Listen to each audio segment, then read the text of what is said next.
within the courtroom, okay? All right. So I'm going to, this is a criminal case, as you know.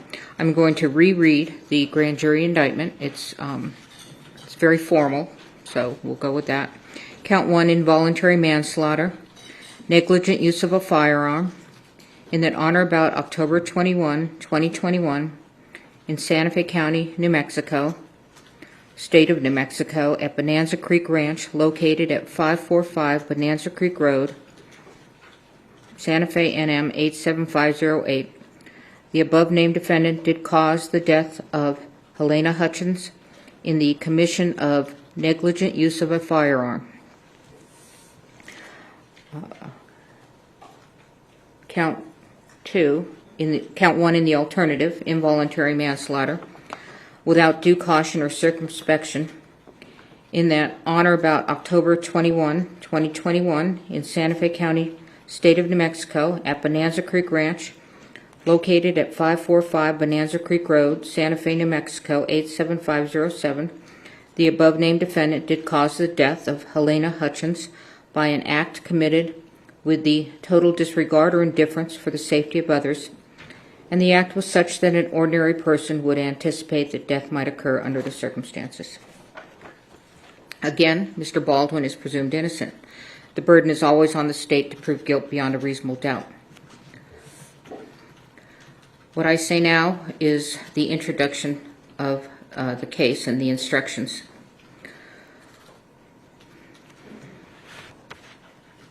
All right. Along with those instructions previously given, these are preliminary only and may be changed during or at the end of trial. First of all of you must pay close attention to the evidence. After you've heard all of the evidence in the case, I will read the final instructions of law to you. You will also receive a written copy of the instructions. You must follow the final instructions in deciding this case. And just so you know, there's going to be no transcript available to you. Juries have asked me that, so I'm telling you up front, okay? Again, the trial is expected to last 8 days, Wednesday, Thursday, Friday of this week, Monday, Tuesday, Wednesday, Thursday, Friday of next week. That's the trial. That does not include your deliberation time. The usual hours of trial will be from 8:30 to 5, typically, with a half hour for lunch. No, an hour for lunch, and then a morning break and an afternoon break. Again, please report to the jury lounge no later than 8:30, unless we're instructing you otherwise for different reasons. But in your mind, you can always expect 8:30 to be here, okay? Do not come into the courtroom unless you are accompanied by my bailiff, Steve, okay? You may take water into the courtroom with you, and you can also take coffee or tea, or if you have a lid on your cup, okay? We stand up out of respect for you because you are the ultimate decision makers as to the facts in this particular case. So when you come into the courtroom, you can go ahead and be seated, and then we will take our seats. And again, it's important to hear. So please raise your hand at any time you can't hear. Don't be self-conscious about it. Don't wait until a couple of questions have been asked. You've got to, if you can't hear, you've got to shoot that hand up right away, okay? All right, this is a public proceeding, so people may go in and out. You may find yourself looking at who goes in and out, but after a while, you'll get used to it. But if there is anything that is distracting you from being able to listen and be involved in this case, please tell Steve immediately. He'll let me know, and I'll do my best to get rid of the distraction. As you know, the temperature we cannot control. All right, so sorry, we'll try to get the county in here if it plummets too high. I doubt it'll plummet too low. You are allowed but not required to take notes during trial. Steve has given you a pad and a pen? Okay. Please put your name on the front page of your pad and then take notes beginning on the second page. On breaks, follow Steve's instruction on whether to take the pad with you or whether to leave it on your chair. You don't have to worry about confidentiality. They'll be locked up at night, and when the trial is finished, they'll be shredded. Okay? Don't let your notes take the place of your independent memory of the evidence. When taking notes, please do not forget to pay close attention to the trial.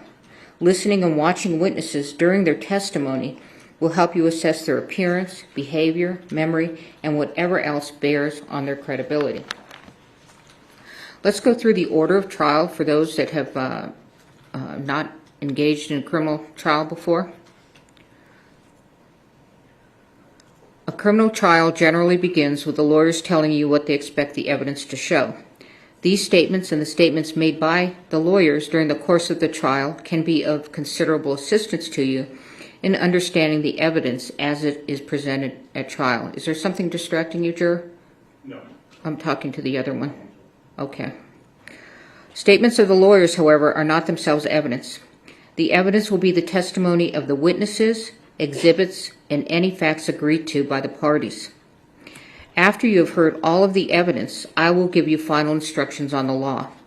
The lawyers will argue the case, and then you will retire to the jury room to arrive at a verdict. It is my duty to decide what evidence you may consider. Your job is to find and determine the facts in this case, which you must do solely upon the evidence received here in court. It is the duty of a lawyer to object to questions, testimony, or exhibits the lawyer believes may not be proper, and you must not hold such objection against the objecting party. I will sustain objections if the question or evidence sought is improper for you to consider. If I sustain an objection to evidence, you must not consider such evidence, nor may you consider any evidence I have told you to disregard. By itself, a question is not evidence. You must not speculate about what would be the answer to a question that I rule cannot be answered. It is for you to decide whether the witnesses know what they are talking about and whether they are being truthful. You may give the testimony of any witness whatever weight you believe it merits. You may take into account, among other things, the witness's ability and opportunities to observe, memory, manner, or any bias or prejudice that the witness may have, and the reasonableness of the testimony considered in light of all of the evidence of the case. No ruling, gesture, or comment I make during the course of the trial should influence your decision in this case. At times, I may ask questions of witnesses. If I do, such questions do not in any way indicate my opinion about the facts or indicate the weight I feel you should give to the testimony of the witnesses. Questions by jurors. Ordinarily, the attorneys will develop all pertinent evidence. It is the exception rather than the rule that an individual juror will have an unanswered question after all of the evidence is presented.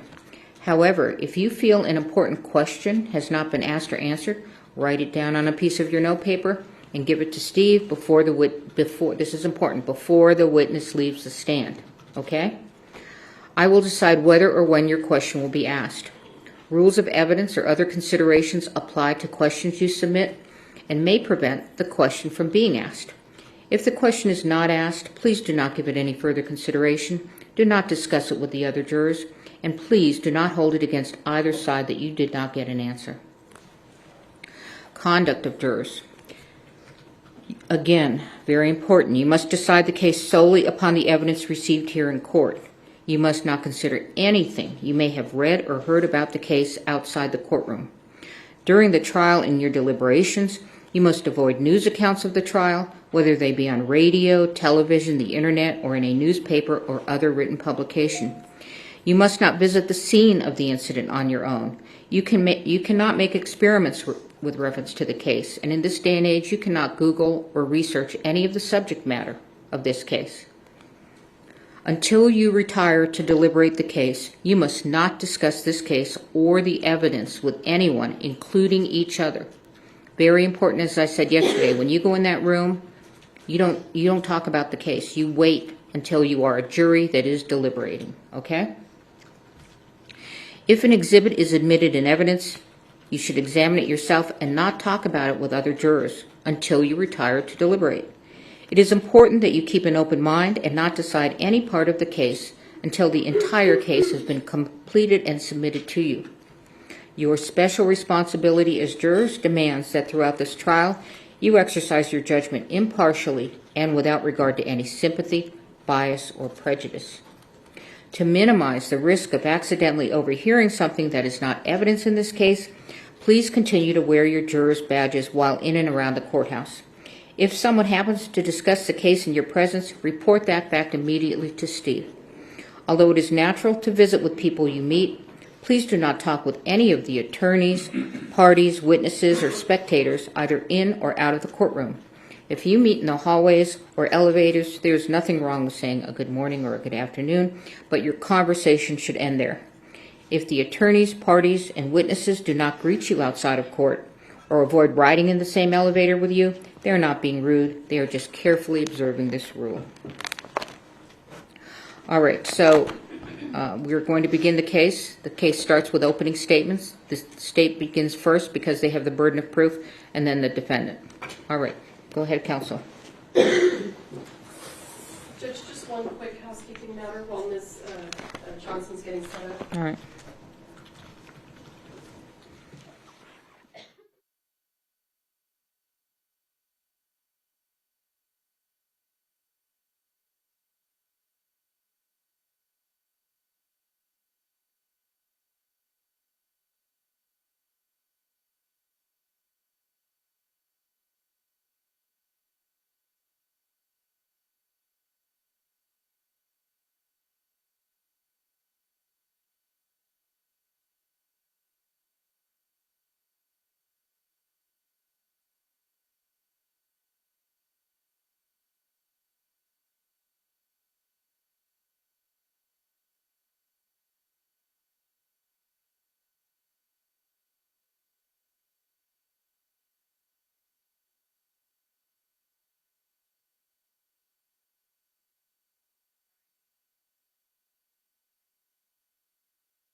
Thank you. Good morning. When someone plays make-believe with a real gun in a real-life workplace, and while playing make-believe with that gun violates the cardinal rules of firearm safety, people's lives are endangered, and someone could be killed. Ladies and gentlemen, that's what this case is about. It's simple, it's straightforward. The evidence will show that someone who played make-believe with a real gun and violated the cardinal rules of firearm safety is the defendant, Alec Baldwin. You will hear over the course of the next few days that in the fall of 2021, a movie called Rust began filming at the Bonanza Creek Ranch just south of Santa Fe in Santa Fe County. You will learn that this movie was a Western with a lot of gun action. And while it was a movie set, it was a real-life workplace for many people. But you will hear this workplace was on a tight budget. And you will learn that some of the people who were hired to work at this workplace were very inexperienced. And one of those was the armorer, a very young woman named Hannah Gutierrez Reed. You will hear testimony from crew members who worked on the set, who will tell you that to them, Ms. Gutierrez's inexperience was obvious. You will also learn that this workplace has some talented people. And one of those was the director of photography, a vibrant 42-year-old rising star named Halyna Hutchins. You will also learn that the director of this film was Joel Souza, another talented individual who cares deeply for his projects. The evidence will show, ladies and gentlemen, that like in many workplaces, there are people who act in a reckless manner and place other individuals in danger and act without due regard for the safety of others.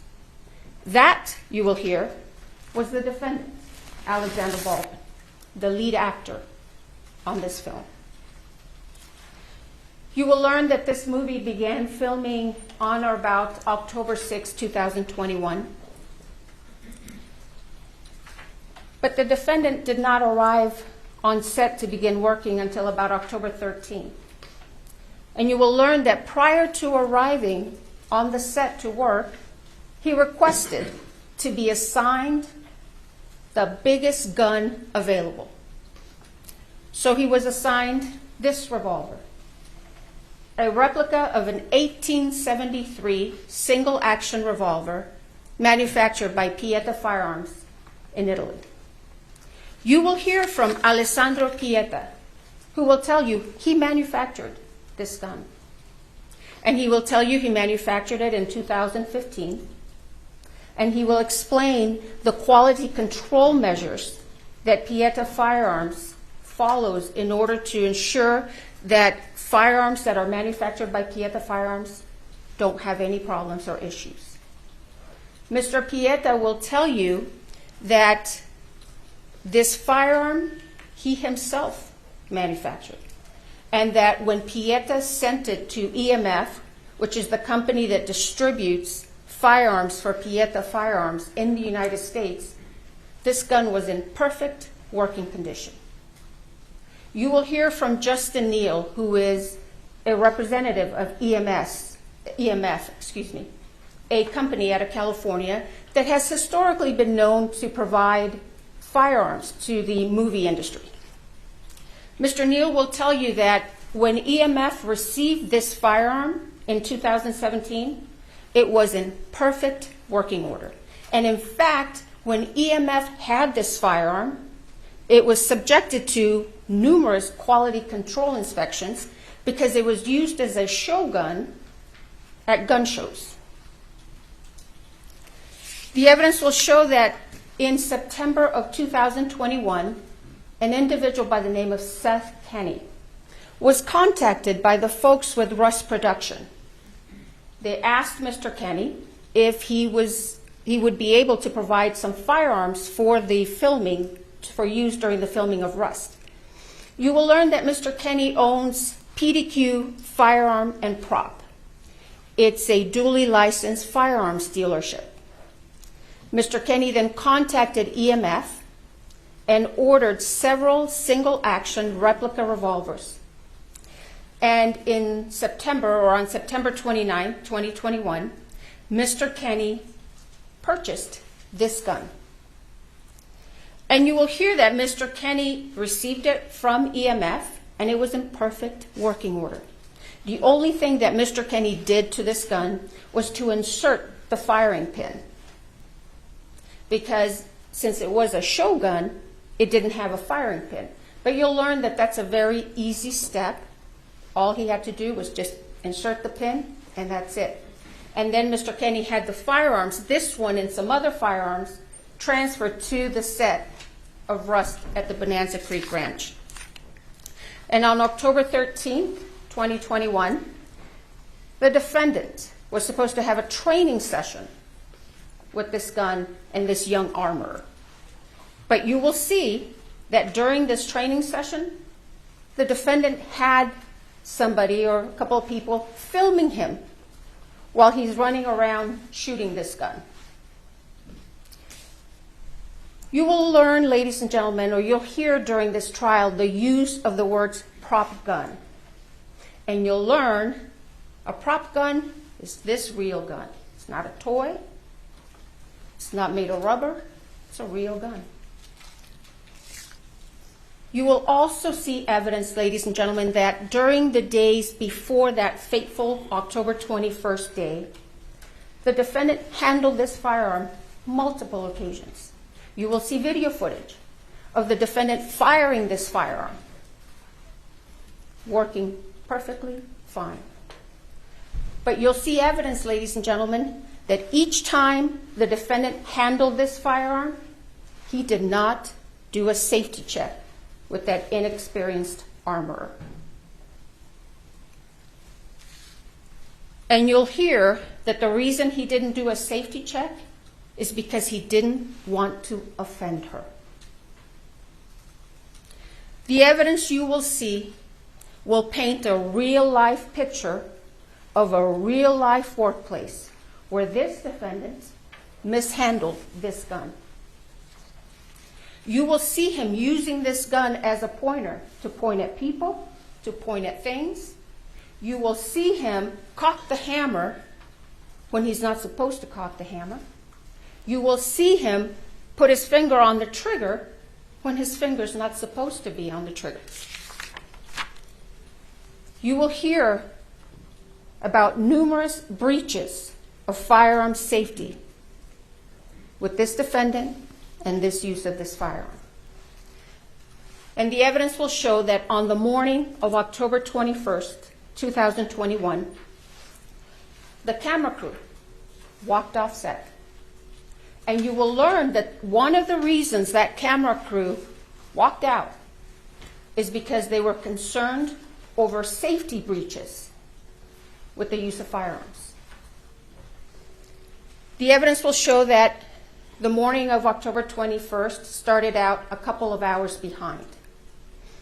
They filmed some scenes at this church on the Bonanza Creek Ranch. And you will see that one of those scenes required the defendant to pull out his gun. This was in the morning. Pull out his gun, and you'll hear the director tell him, pull it out and hold it. And the first time, you'll see evidence the defendant does what the director tells him. But you will hear the director tell you that many times the defendant would do his own thing. So then the director in the morning asked him, okay, do it again, just like you did now. The defendant pulls out the gun, but this time he cocks the hammer. The evidence will show they then broke for lunch. And around 1:30 or so, they came back to this church to do what's called a blocking.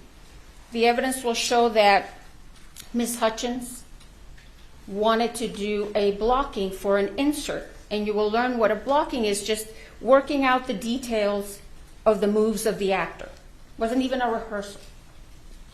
You will hear from one of the witnesses who walked into the church and saw the defendant kind of playing with his gun. And then you will see evidence or hear evidence that Ms. Hutchins and Mr. Souza were talking to the defendant about doing this insert. And the insert was just supposed to be from here to here, and it was supposed to be of the defendant just slowly taking his gun out of his holster, and just holding it at an angle. The evidence will show that someone asked the armorer to bring the defendant's gun to him. And she did. She brought it into the church, showed it to David Halls, who you will learn was the first assistant director. The gun was empty. Ms. Gutierrez then handed the gun to the defendant. But then you will hear that Ms. Gutierrez was given the gun back, and she took it and loaded it with dummy rounds. And what you will learn is that dummy rounds are inert rounds. They look like real rounds, but they are very easy to tell that they are not because they'll rattle. Ms. Gutierrez then went back to the church, showed the revolver to the first assistant director very fast. They only checked about 3 rounds, very quick. And they missed 1 round. You will learn that one of the rounds in that revolver was a real round. And the evidence will show that Ms. Gutierrez then handed the gun to the defendant. And what you will learn is that once again, the defendant failed to do a gun check or a safety check with this armor. So he takes the firearm, puts it in his holster. Then Ms. Hutchins and Mr. Souza were doing this blocking. And the evidence will show, ladies and gentlemen, that the defendant, again, did his own thing. You will hear from an individual by the name of Kent Jorgensen. Mr. Jorgensen will tell you that he's been involved in drafting and revising movie set safety rules. You will learn that these movie set safety rules require actors, like the defendant, to treat every firearm as though it's loaded, to never point a firearm at another person, and to never put your finger on the trigger unless you're prepared to shoot or to destroy whatever's in front of you. The evidence will show that on October 21st, 2021, after that lunch break, the defendant once again violated those set safety rules. And during this blocking, the director had instructed him to just slowly take out that gun and just hold it at an angle. But you will see that the defendant takes it out quickly the first time, points it. And you will hear witness testimony who will tell you the first time he does it, his finger is on or around the trigger. He does it again, takes it out very fast, points it. And once again, you will hear testimony that his finger was on or around the trigger. And the evidence will show that that third and fatal time, he takes it out once again, fast, hammer's cocked, he cocks the hammer, points it straight at Ms. Hutchins, and fires that gun, sending that live bullet right into Ms. Hutchins' body. You will learn that this bullet was a .45 caliber round that entered Ms. Hutchins' body right underneath her right underarm. It perforated her right lung. It traveled through her spine, lacerating her spinal cord, and then it exited on the left side of her back. That bullet then went into Joel Souza's right shoulder, and it came to rest in his back, from where doctors removed it once he was transported to St. Vincent's Hospital here in Santa Fe. You will learn, ladies and gentlemen, that Ms. Hutchins did not have the same fate. You will see the aftermath of the shooting, and you will see medics frantically working to save Ms. Hutchins, to stabilize her, to transport her, to airlift her to UNM Hospital. But the damage from that bullet was too much. Ms. Hutchins succumbed to her injuries and bled to death. The evidence will show that meanwhile, after the shooting, the defendant began to claim he didn't pull the trigger. The evidence will show, ladies and gentlemen, that's not possible. You will hear from Mr. Pieta himself, who will tell you that gun will not discharge without a pull of the trigger. You will hear from firearms experts who will tell you that gun will not discharge without a pull of that trigger. The evidence will show that law enforcement officials arrived at the scene on October 21st after the shooting and immediately took this gun into their custody. Then later, they asked the FBI for assistance in processing this gun for forensics and examination. You will learn that the gun and some ammunition that was taken from the set and from PDQ arms were sent to the FBI for analysis. You will learn that the gun first went to the DNA section of the lab, where a DNA analyst found the defendant's DNA on this gun. And then the gun was transferred to the firearms and tool mark section of the lab, where a firearms examiner examined this gun very carefully and closely. Bryce Ziegler, who is the firearms examiner for the FBI, will tell you that when he received this firearm, he first examined it. He didn't see any defects, didn't see any modifications. He tried and he checked the hammer in the 3 different positions, cocking positions. He checked the quarter cock position, fine. Checked the half cock position, fine. Checked the full cock position, fine. And when he held it in the full cock position, you will hear that hammer held until he pulled the trigger. You will also hear that Mr. Ziegler test fired this gun 12 different times. And each time, that gun fired as it was designed. Each time, when he pulled that trigger, it fired. And he will tell you that not once did this gun malfunction or discharge on its own.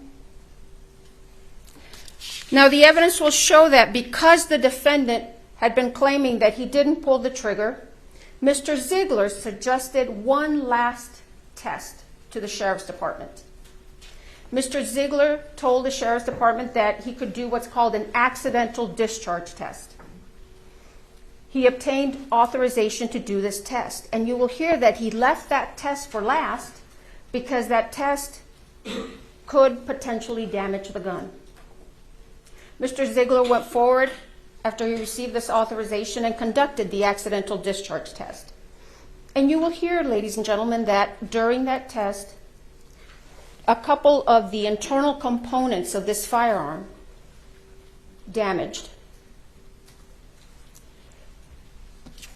You will hear that the trigger sear and the full cock hammer notch were damaged during the accidental discharge testing. The evidence will show, however, that before this accidental discharge testing by the FBI, this gun functioned and worked perfectly fine. You'll see the video footage of the multiple occasions during which the defendant used this firearm on the set, and each time he fired it, it was working just fine. And in fact, you'll hear evidence that the defendant himself admitted in December of 2021 that this gun didn't have any mechanical problems. You will hear from the 2 of the country's leading experts on firearms forensics, Michael Hague and Lucian Hague. And they will tell you that they examined the revolver and the damaged pieces extensively. They will tell you that the damage to the full cock trigger notch is consistent with the accidental discharge testing that was conducted by the FBI. Lucian Hague will tell you that in August of 2023, he examined the trigger sear, the other piece, and that when he looked at it initially with the naked eye, there was nothing wrong with it. He couldn't see anything.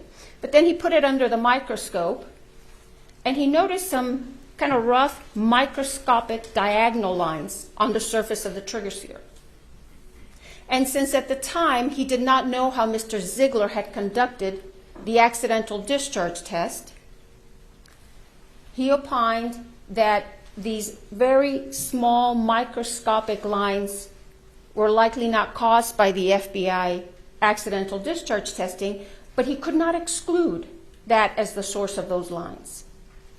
Then a few weeks ago, Mr. Hague will tell you that he spoke with Mr. Ziegler, and he learned how Mr. Ziegler had conducted the accidental discharge test.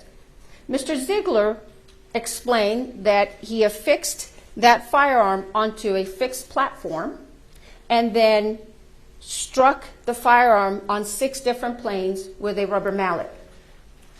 And Mr. Ziegler explained to Mr. Hague that he had not affixed the mallet to another fixed device. Instead, he did it freehand. Mr. Hague will tell you, with his 50-plus years of experience as a firearms forensics expert, he opined, or concluded that those very tiny microscopic diagonal lines on the surface of the trigger sear were likely caused by the FBI's accidental discharge test. The evidence will show, ladies and gentlemen, that regardless of how those tiny microscopic lines got on that trigger sear, these firearms experts will tell you that those would not affect the functionality of this firearm. At the end of this case, ladies and gentlemen, you are going to conclude and be convinced beyond a reasonable doubt that on October 21st, 2021, that gun the defendant had asked to be assigned worked perfectly fine as it was designed, and that the fatal and one of the main problems that afternoon of October 21st was that the defendant didn't do a gun safety check with that inexperienced armorer. He pointed the gun at another human being, cocked the hammer, and pulled that trigger in reckless disregard for Ms. Hutchins' safety. And you will be convinced that the only true and just verdict in this case, so that true justice can be served, is a verdict of guilty to involuntary manslaughter. Thank you. Mr. Spiro?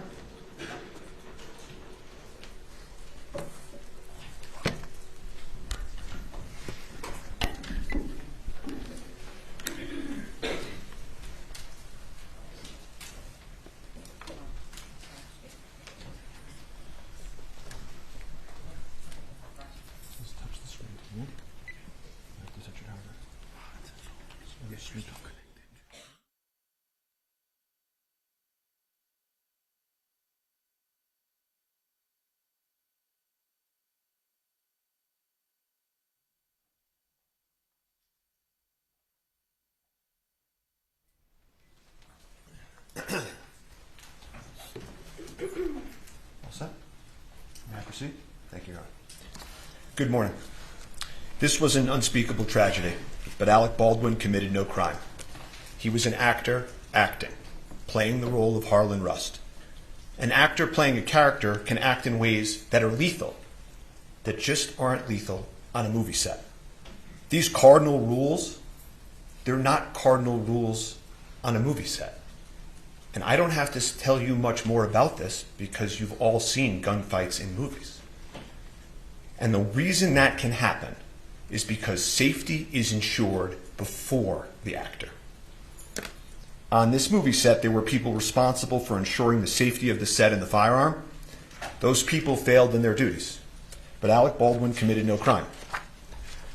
The most critical issue in this case is how a real bullet got on a movie set.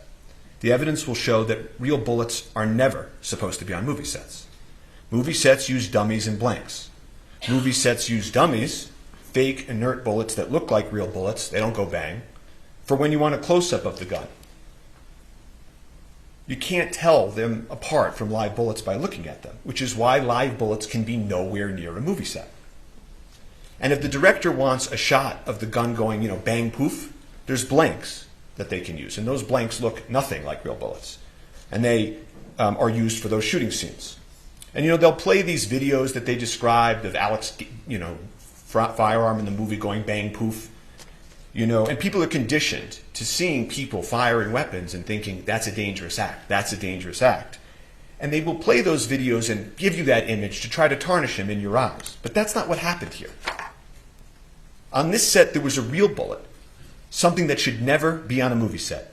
Something which has nothing to do with making a movie. And you will hear no evidence, not one word, that Alec Baldwin had anything to do with that real bullet being brought onto that set. The second critical issue in this case is why did a real bullet get loaded into a prop movie gun? It is undisputed that the bullet was loaded into the gun by the armorer, the person on set whose responsibility it was to ensure the gun was safe. And so picture that moment of the armorer placing a live bullet into that firearm. You hear the prosecutor say, he did this or he performed in a certain way. He picked out the biggest gun as his prop. It's to tarnish him in your eyes. You will hear no evidence whatsoever. No evidence that anything Mr. Baldwin did, that something he did in that moment, that horrible moment when she put that bullet in that gun, none of it had anything to do with Alec Baldwin. And finally, the first assistant director's job, the head of safety, Dave Halls, checks it before it goes to the actor. And he will tell you he made a tragic mistake. He failed to detect a live bullet. And Alec Baldwin had nothing to do with that either. So all this evidence that the prosecutor just outlined, all of it, has nothing to do with these critical issues. Nothing. Which leads us to this. The evidence will show that on a movie set, safety has to occur before the gun is placed in the actor's hands. In this case, this unique case on a movie set, the prop gun was placed in Mr. Baldwin's hands and cold gun was announced, meaning it had been checked and double-checked by those responsible to ensure the gun was safe. It was just a prop. They all thought it was just a prop and could do no harm. The actor's job is to act, to rehearse, to choreograph his moves, to memorize his lines. He's Harlan Rust. He's an outlaw running for his life, who in the incident in question, he's pulling a six-shooter to try to defend himself. That's why the gun has to be safe before it gets into the actor's hands. His mind is somewhere else, in the being of another, a century away, an outlaw. He must be able to take that weapon and use it as the person he's acting would. To wave it, to point it, to pull the trigger like actors do, in ways that would be lethal in the real world, but are not lethal on a movie set. And I'm going to show you that scene now before lunch. And if we could just play action.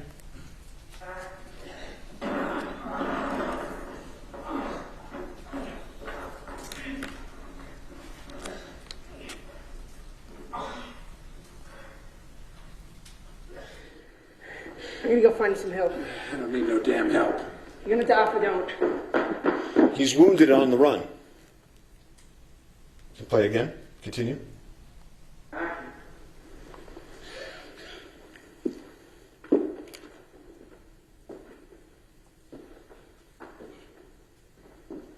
Harlan Rust. Need you stand up nice and slow, tossing your weapons you have. He's on the church pew, bleeding, his hand gripping the revolver. He would defend himself against the men in the movie. Play. One more. You good? Ready?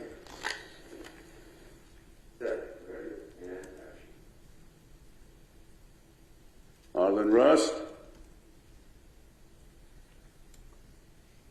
Did you get up nice and slow, tossing the weapons you have?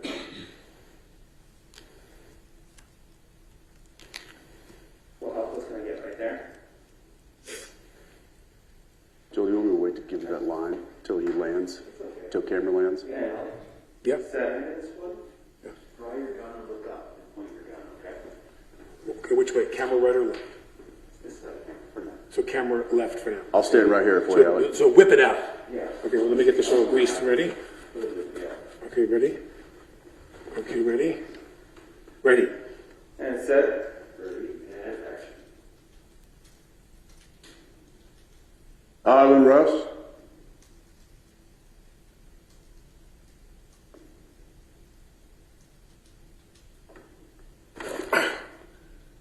Do one more just like that. You got one more? Yeah. Ready? They want him to do it again. There's no danger. They want him to do it again.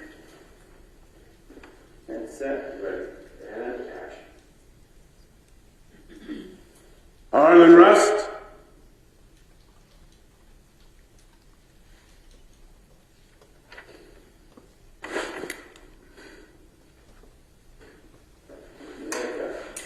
Nice.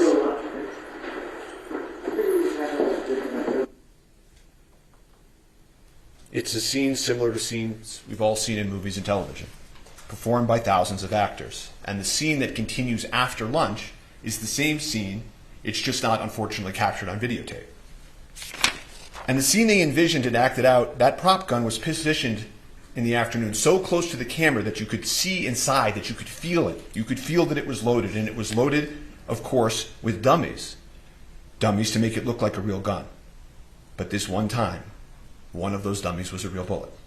The real bullet was not known to anyone in that church. Amongst the actors, directors, and crew in the scene, everyone was doing exactly how they go about their business every day on a movie, not as if some lethal element had been included in the environment.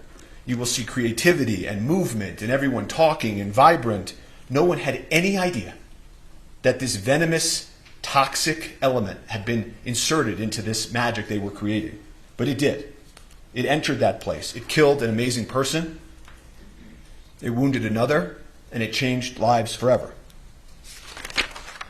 And so to find out what happened on that movie set, you need to do something that the prosecutors could never do. You have to step back and remember what they were doing on a movie set. What were Halyna Hutchins, the cinematographer, Joel Souza, the director, and Alec Baldwin, the actor, doing on Bonanza Creek Ranch? You know, movies and magic have always been closely associated. The first people that made movies were magicians.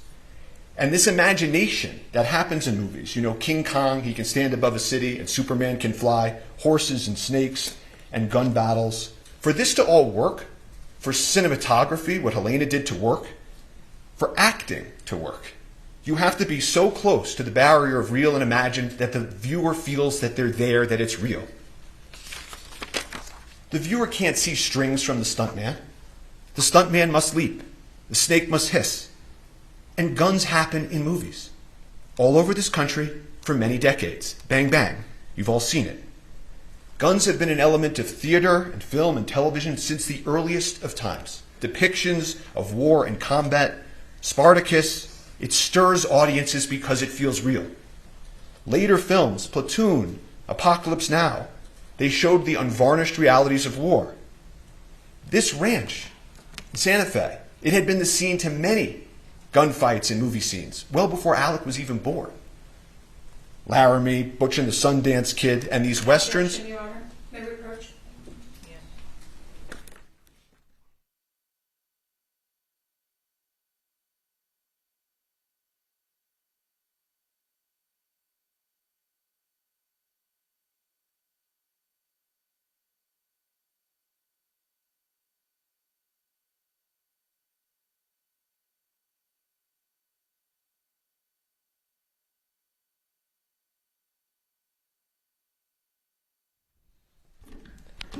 The evidence will show that guns are in movies because movies are about people's lives and guns are in people's lives. So let's talk about the evidence and how the lethal bullet got there. How did this happen and how did it unfold? The evidence will be the following. Everybody on a movie set has a role. The armorer armors, the director directs, the actor acts. They work in harmony, but they have a division of responsibility. Safety, being important, has the first assistant director, whose name is Dave Halls, above the armorer and the sort of the safety of the set. And on that day in question, the cast and the creative directors and crew in the church, it's a fake church, their actors are not in their normal clothes, it's costumes, there's debris falling from the ceiling, it's fake debris, and they yell out cold gun. And that is an important term you're going to learn in this case. It means that the gun is cold. No one need worry. But even that requires a little bit more explanation. Cold gun doesn't mean no live bullets. There are for sure 100% no live bullets on movie sets. That's unimaginable. Cold means you don't even have the fake blank poof in it. You don't need to worry even about eye gear or earplugs for that fake bang. It means it's empty, inert, cosmetic, can do no harm. Cold guns can't hurt people. It's impossible, literally impossible for a cold gun to hurt somebody. You could hurt you more by dropping it on your foot. And that's why these artists are carrying on in their art. Cold gun, all clear to go. And the armorer on this set hands a prop gun to Alec, like she had done times before, like people have done with him in movies for a generation. And he's there. He's in the movie set church with his movie set gear and his holster, and he takes his movie set gun. And he's deeply focused in that moment on his character. The artists, the crew members, they're moving around him. Again, no eye gear or earplugs, nothing to protect against. They carry on, they practice, they rehearse, they take a lunch break. Some folks leave, some don't. They continue the scene. Dave Halls, the head of safety, is actually practicing the movement so they can frame the footage that will happen after lunch. And the prop cold gun comes back. The prop cold gun comes back, cold gun. They call it again. Same gun, again, safe. The first assistant director, Dave Halls, head of safety for the entire film, a man with decades of experience, comes and takes the additional step and inspects the gun. Verifies again, cold gun. Everyone relax. Go back to focus on the making of a movie. There's nothing in the gun that can hurt anybody. And Alex sits on that pew. And the creative directors, the crew, they're moving around him, in front of him. And Harlan Rust, he begins, like the prosecutor told you, rehearsing, acting. This is a completely mundane, uneventful, routine act on a movie set. On a movie set. And so everybody carries on. Nobody fathomed, imagined, foresaw any possible danger. They moved around Alec as he practiced his draw. As the prosecutor put it, working out the details of the move in the actor. He does it again, does it in a different way. Nobody bats an eye. And they will tell you that the investigation revealed that Baldwin was practicing drawing and pointing the weapon of the scene with guidance and instruction from Halyna Hutchins and Joel Souza. The gun goes off. Everybody's shocked. Alec is startled. He immediately says, I didn't mean to shoot I didn't pull the trigger. Immediately. What the hell just happened? They collectively exclaim. Shock turns to panic. 911 is called.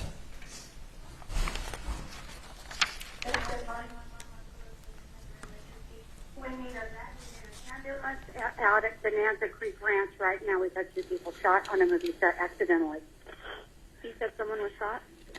2 people accidentally with gunshots as on movie set, Bonanza Creek Ranch. Send it. I'll connect you with medical dispatcher. Don't need that. Santa Fe Fire and EMS, what's the location of the emergency? Bonanza Creek Ranch has had 2 people accidentally shot on a movie set by a prop gun. We need help immediately. Okay? This fucking AD that yelled at me at lunch because asking about revisions. This motherfucker. Did you see him lean over my shoulder and yell at me?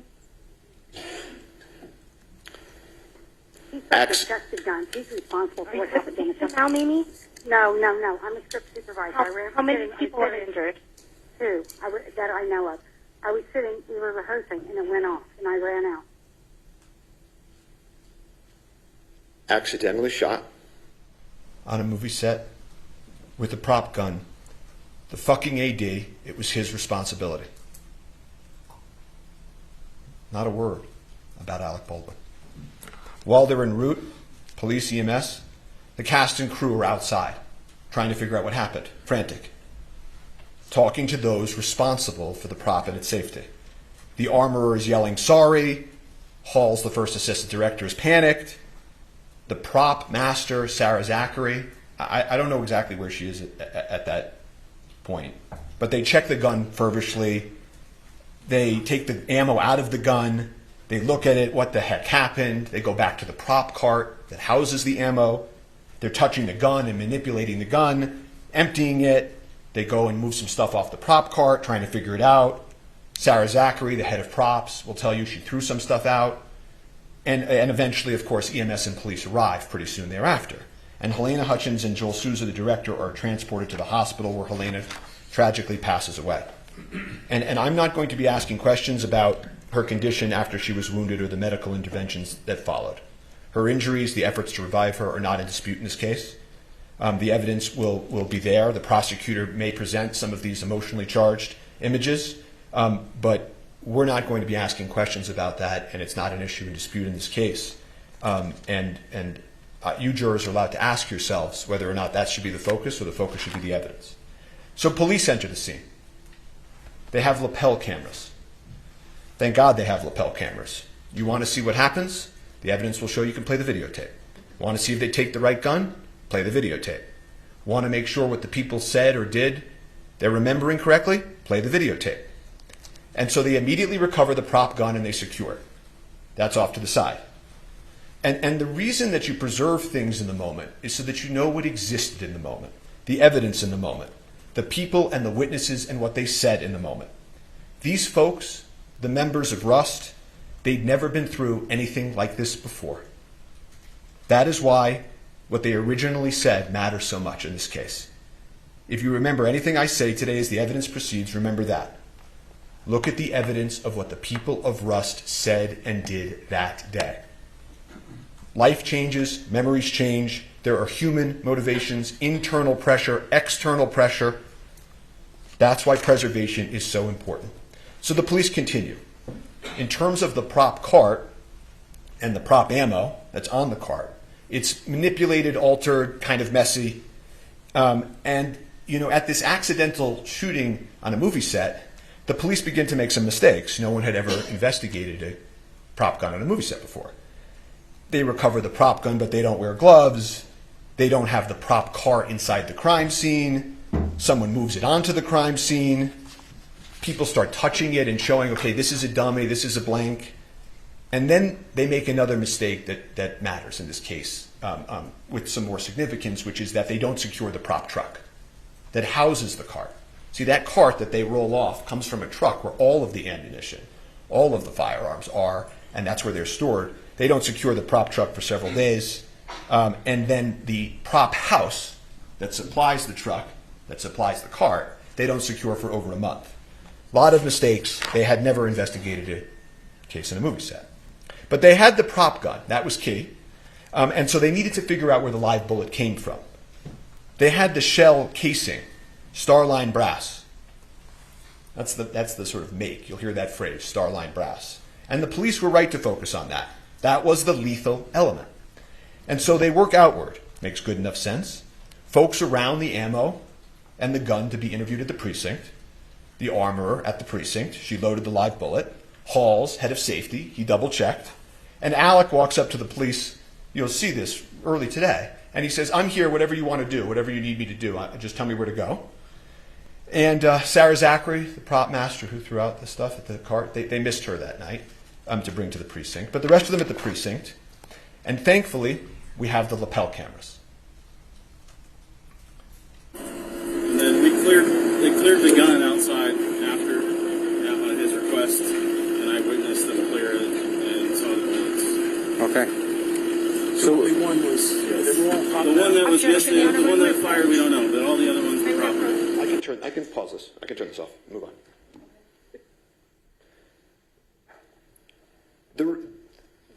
That was just a quick snapshot of the scene. Let's approach this is Ms. Johnson. They consented to the exhibits.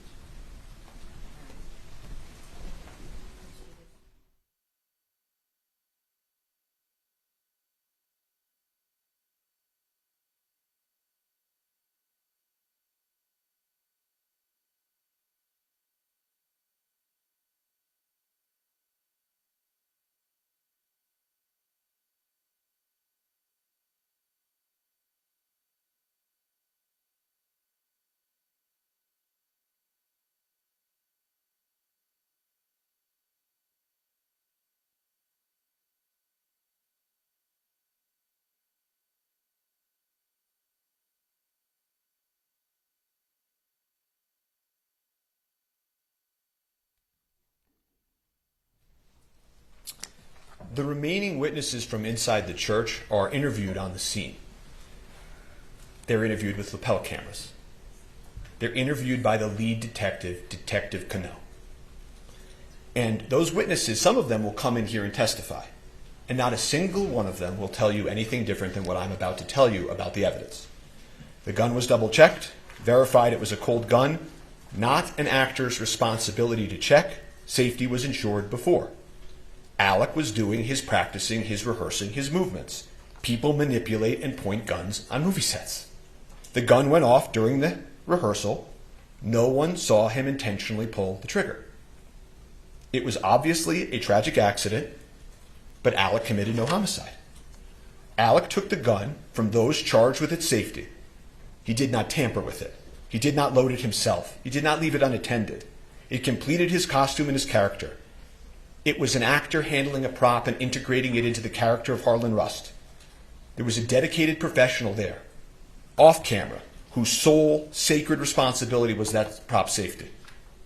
And Dave Halls, the head of safety, was there by her side. Everyone relied on that. And it was tragic that they let them down. He was just acting as he has done for generations, and it was the safety apparatus that failed them all. So law enforcement continues. They need to find the live bullet. That was the lethal element. So they, led by Detective Cano, execute a search warrant on the church. And that's what law enforcement does. They immediately go to a judge. They say, this is what we need to do. They go into the church urgently before anything can be altered. They're confirming it was an accident, not a crime in the church. They search for guns and ammunition, videos and photos. There was no further answer in the church. They had the prop gun.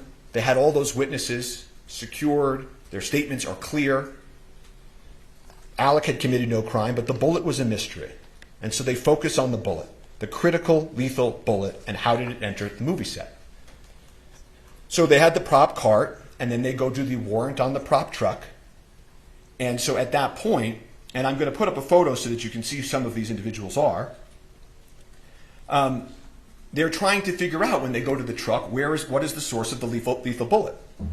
And so they execute a warrant on the truck approximately a week later.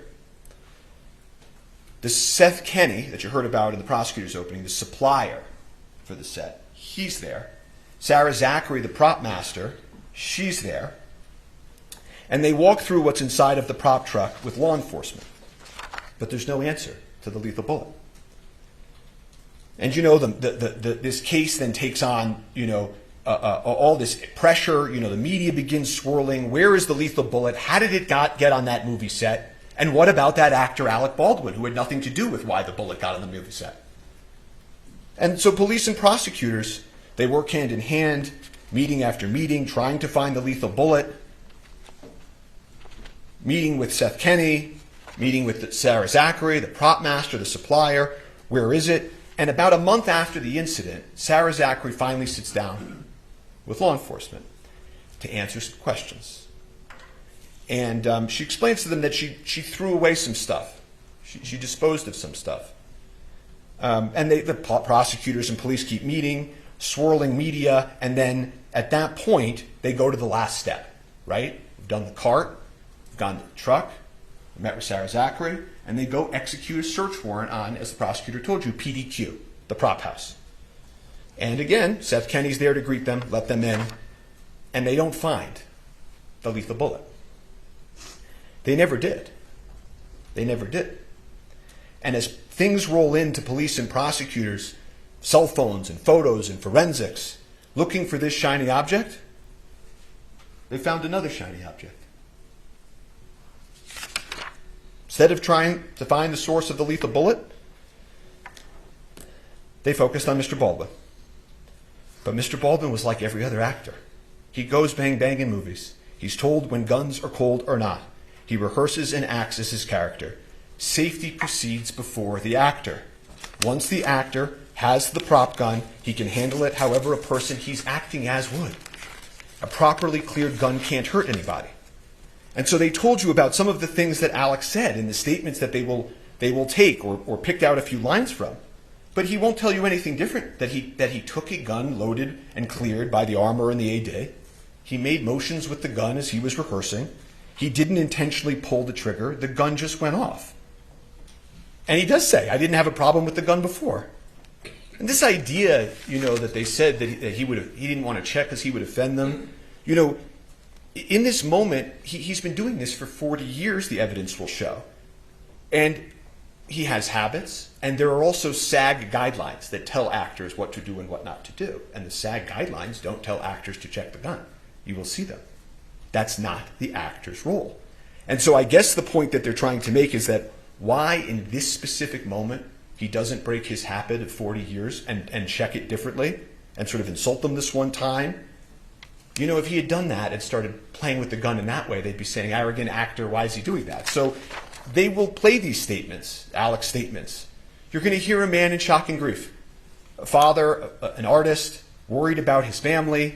You hear he's, on one of the calls, he's going to meet with the decedent's family, the Hutchins family, and he's upset about that. He will talk to law enforcement. He will call them. He doesn't need a lawyer. He didn't commit a crime. He will call them and offer to meet and speak over and over again. And ask anyone in the acting world. Actors know. Actors rely on armorers and point guns and shoot guns. The Armorers Act, what they did, is clear and proven. The head of safety, you will learn, took responsibility for his verification failure. But Alec committed no homicide. So law enforcement didn't have a homicide case against Alec Baldwin. But they changed the question. You heard the prosecutor tell you about this. Did he pull the trigger? Did he pull the trigger? Did he intentionally pull the trigger? And if he did, of course, that would only make his statement incorrect. Right? That would mean he would have misspoke, been incorrect. And I want to stop for a moment and just tell you, because you're going to hear a lot of testimony, expert testimony like the prosecutor told you, about the gun functioning imperfectly. Did he let the hammer down when he cocked it? Did he hit the trigger? Did he, in a calculated manner, as the prosecutor made a motion, fire the gun like that? And when this issue is discussed, it's easy to sort of pull yourself into courtroom land and away from a movie set. On a movie set, you're allowed to pull the trigger. So even if he intentionally pulled the trigger like the prosecutor just demonstrated, that doesn't make him guilty of homicide. He did not know or have any reason to know that gun was loaded with a live bullet. That's the key. That live bullet is the key. That is the lethal element. But again, as the prosecutor told you, if they could prove that he intentionally pulled the trigger and he was imperfect, imprecise, wrong with what he said, then maybe you take that and you say he's lying. And if he's a liar, he committed homicide. And so what they do is they take the prop gun. They're blinded by the shine. They're blinded by trying to disprove Alec. They take it and they order a destructive test on the firearm. They order the FBI to take a test that they know will destroy the firearm. It's a pointless, unnecessary test where they blindly try to make this big case by taking a mallet and smashing the firearm. At the time that they did that, they knew that Alec had adamantly maintained, that he was manipulating the hammer and the gun just went off. That the witnesses said it went off out of nowhere. That there are these accidental discharges that happen on the set. That guns have issues in the real world. That this gun had a hair trigger. And the owner's manual of this specific gun actually says that if you load it with a live round, or any round, in the chamber, in that last position, and you drop it like you see a cowboy in a movie, this type of old cowboy gun can accidentally go off. I don't remember hearing anything about that. The evidence will show that. So rather than trying to answer the question of what happened, they proceed with the destructive test. They eliminate the one item that could prove what Alec said and believed. They didn't offer him a chance to test the gun. They didn't take the gun apart before they broke it and destroyed it and look at its inner workings. They didn't turn on their videotape. They just destroyed it. Can't ever be tested in the same condition it was in that day. Won't ever allow Alec to show his truth. And the destruction of this gun that you will hear in this evidence is symbolic of this entire case. Because the officers will tell you at that point, they weren't really investigating anymore. They were trying to disprove Alec, to get Alec, to have this day. And so after the destruction of the firearm, they hired some expert witnesses you heard about to pick up the pieces, so to speak. And the state retained Lucian Haig, an expert with over half a century of experience. And he will come into court and he will tell you he's never seen anything like this in his entire career. They conducted a pointless test, a test that would lead to inevitable destruction of the firearm. There were other correct tests that they could have done to prove whether or not it could have accidentally discharged. None of the experts can test the gun in the condition it was in on the day in question. Why? Not because of something that Alec Baldwin or the crew members of Rust did. They were all clear. The gun just went off. But because of something that law enforcement did. And they deprived him of that opportunity. However, Lucian Haig will tell you that in his analysis he did find modification that he thought likely pre-existed the FBI testing. And what that modification means and how it impacted the gun is hard to perfectly know, of course. But it was a modification on an important part, the critical part of the firearm. And it was important enough for them to put into a report and to write a new opinion about. They felt this revelation had to be sent to prosecutors. And they maintained that position, that this modification was a matter of import, for almost a year. And then a few weeks ago, before trial, they just took it back. They just took it back. You will get to see the circumstances of that take back. How far they would go for the shiny object. They never solved the question of the lethal bullet.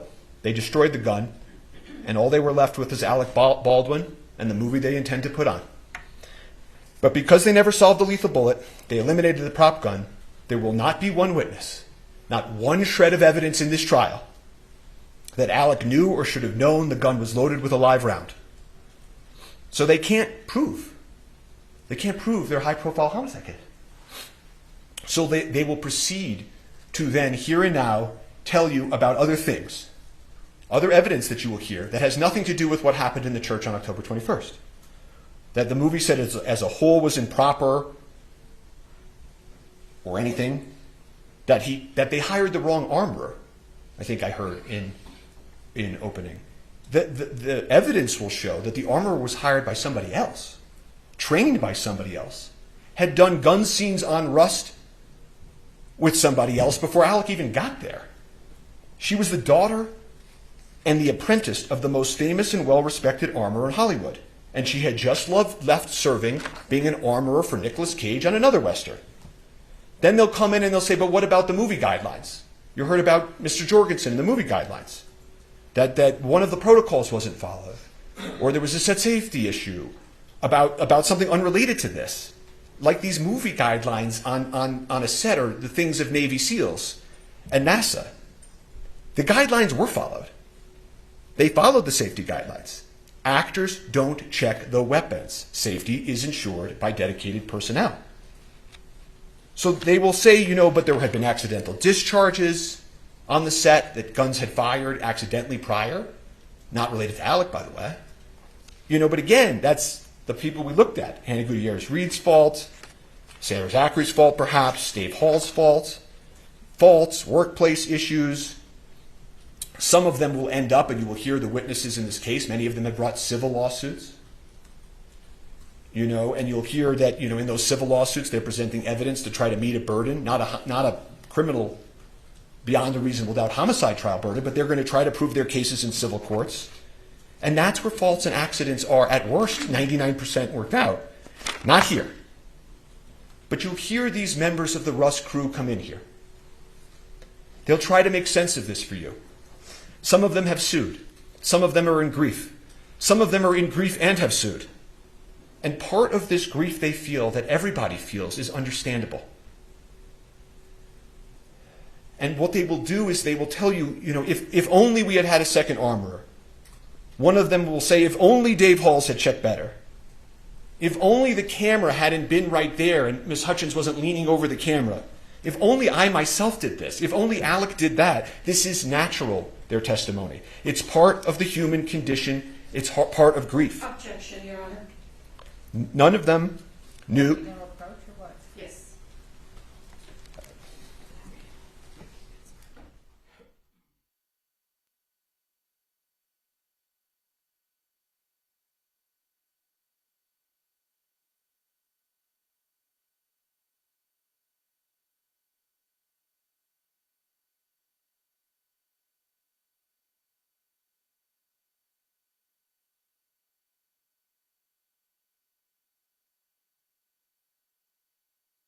as I was saying, the witnesses, in their grief, will look for reasons to try to make sense of this tragedy. But again, none of them knew or should have known about the lethal bullet either. No one had any idea that it was on that set or in that gun. In that world, they were all in it together. And you will hear that none of this other stuff has anything to do with those two critical questions we started with. Why there was a live bullet on set, why the armorer placed it in the gun, and of course, why the head of safety failed to detect it. None of it speaks to whether Alec knew or should have known those things. He didn't. No one on that set did. It was not foreseeable. You will hear that word from the witnesses and from eventually the instructions. Foreseeable. This was anything other than foreseeable. And they must prove beyond any and all reasonable doubt that this was foreseeable. Total indifference to human life, that death might occur. He's an actor. He's an actor. But here we are at a homicide trial. And so they will pull witnesses, and witnesses will be cross-examined. They will push themselves to the edge of truth and beyond. You know, these things about, Alec didn't notice this or Alec didn't notice that. I want to make sure that you're clear on something that the evidence will show. He had been filming on that set for a handful of days. The evidence will show he had just gotten there. It's not as if he had been there for months and months and noticed things and failed things. He had just gotten there. You don't notice every little thing when you start at a new place and when you're in the character of Harlan Rust. But they will push forward, and they will have gaps in the evidence as well. Don't expect you to be hearing and for them to call the first AD head of safety. I don't know if you'll be hearing from the lead detective, Cannell, who investigated this case. The lead detective. Or the sergeant that supervised him, Sergeant Zook. I don't think you'll hear from Mr. Schilling, who was the lead investigator for the prosecutors. And so as you hear this, you jurors can assess about that gap of evidence. And there's one thing that I can tell you you will not hear also. You will not hear from an actor or an expert in acting. And so they will play the videotapes of Alec Baldwin, the actor, acting. They will show you perhaps over and over again him in shooting scenes. Bad Alec shooting a gun the wrong way in a movie scene. They will try to get you to picture that and forget that this was a movie set in the first place. And you will see actors in a Western acting. And your mind might go to your favorite gun scene in your favorite movie. You may picture actors and actresses doing exactly what you see here. The other actors in Rust doing the same thing that Mr. Baldwin was doing. But when you come back from that moment, remember, this is a homicide trial. And you will see soon that the reason they play those videos of him over and over is because they don't have any evidence of actual homicide. And you will learn the truth. Not a day goes by when we don't wish Alec had saved her life. But never, the witnesses will tell you, in the history, is something that an actor has done. Intercepted a live bullet from a prop gun. No actor in history. No one could have imagined or expected an actor to do that. So just remember that truth. So when they cry out justice, justice is truth. This was an unspeakable tragedy. Alec Baldwin committed no crime. Thank you. All right, thank you. What we're going to do now is we're going to take our morning bathroom break. So please don't talk among yourselves or anyone else about the evidence received here in court. And follow what Mr. Bing tells you to do. And we'll see you back here about 20 of. All right. Thank you. All rise for the jury.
say call your first witness?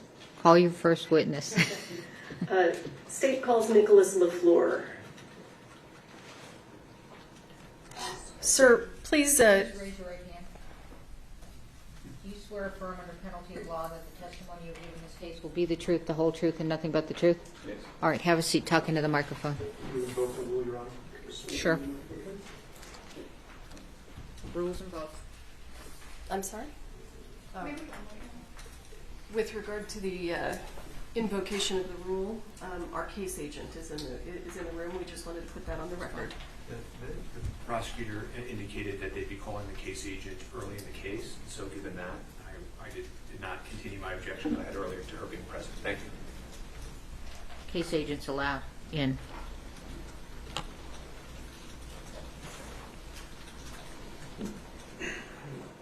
Sir, state your name and spell your last name for the court record, please. My name is Nicholas LaFleur. My last name is spelled L-E-F-L-E-U-R. And how are you currently employed? The City of Santa Fe Police Department. And what do you do there? Police officer. How long have you been employed at the City of Santa Fe? 2 years. Can everyone hear Officer LaFleur? Okay. And prior to working for the Santa Fe Police Department, did you work anywhere else? Yes, ma'am. Where did you work? The Santa Fe County Sheriff's Department. And how long did you work at the Santa Fe County Sheriff's Department? About 2 years. And were you on duty on October 21st of 2021? Yes. Did you receive a dispatch call? Yes. Can you tell us what you received and what you did? A call came in that there was someone shot at a movie set. Unclear who shot, how many were shot. I happened to be the closest person to the call and arrived on scene first. So when you arrived on scene, when you say first, were there other law enforcement officers there? No, not at the time when I got there. Were there any other first responders present? There was some fire personnel and what they called the scene medic for the movie set, I guess. You said a scene medic? Yeah. Okay. So when you, let me ask you, when you receive a call for a shooting, what's your primary concern? Priority life. And what do you mean when you say priority life? Make sure whoever needs help gets help and that the threat is stopped. And when you arrived on the scene, and where was it?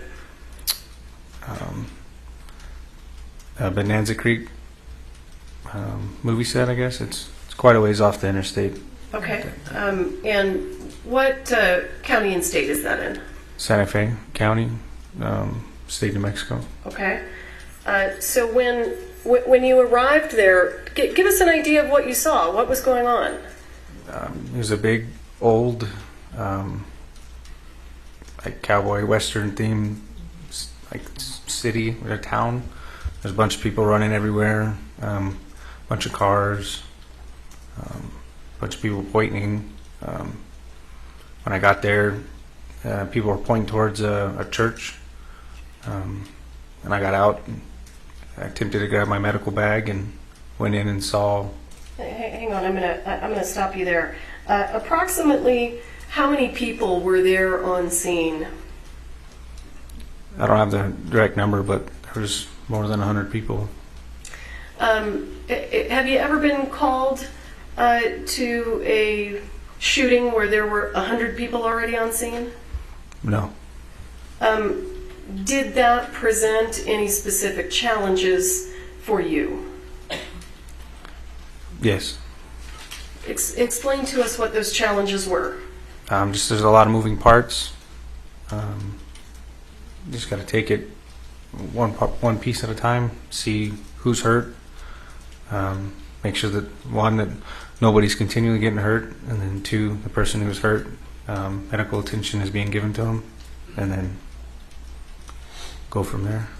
Okay. And when you arrived on scene that day, were you running your body-worn camera? Yes. The state moves for the admission of State's Exhibit 4. No further objections, Your Honor. Am I? Are you? I want to just make sure I'm connected. I'm ready to play it. Permission to publish? Was you going to recognize it first, or are you satisfied with the foundation? Yes, Your Honor. We've consented to both lapel videos All right, today. That's fine. Okay. So you may publish. This is States 1? 4. States 4. How do I get the monitors to come on? Ryan's going to do it. with Okay. Do you know how to do it? Go ahead, do it.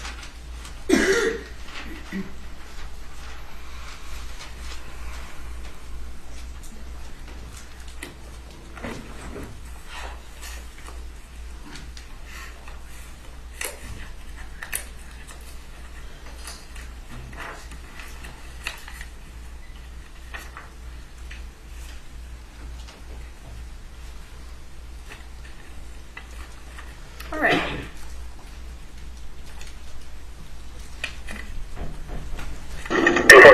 Looks like the meds are here at the gate. Tell them that all stuff is out there. They can Hold on, his monitor's not on. Are your monitors on? Yes. This one's not. We'll turn it on. It's on, but it's green light. Green light's on. Let me go get the adapter. Well, can he redo it from here while he's looking? Or do you want? Sure, if the monitor won't just come on? It won't just come on. He's got to get the adapter. Go get the adapter. Okay. Officer LaFleur, do you want to turn around and just look at the monitor on the wall behind you? It doesn't matter, man. Okay, let's do that.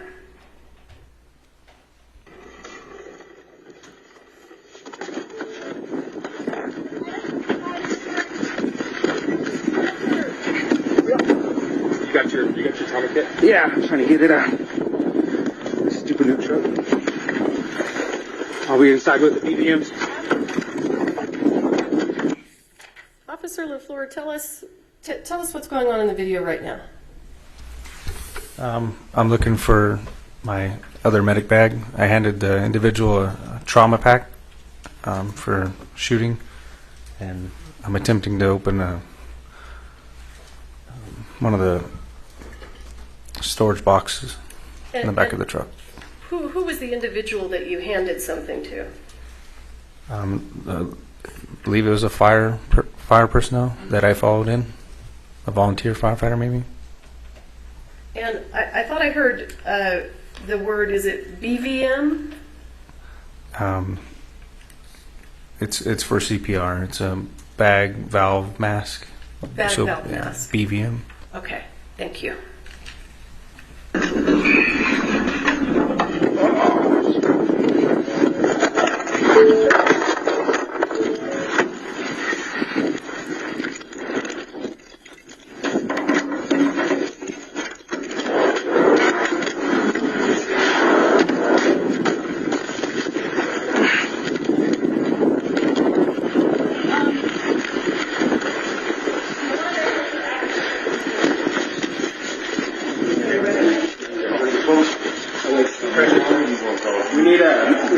Where you at? A seal. You have a seal? A seal? A seal.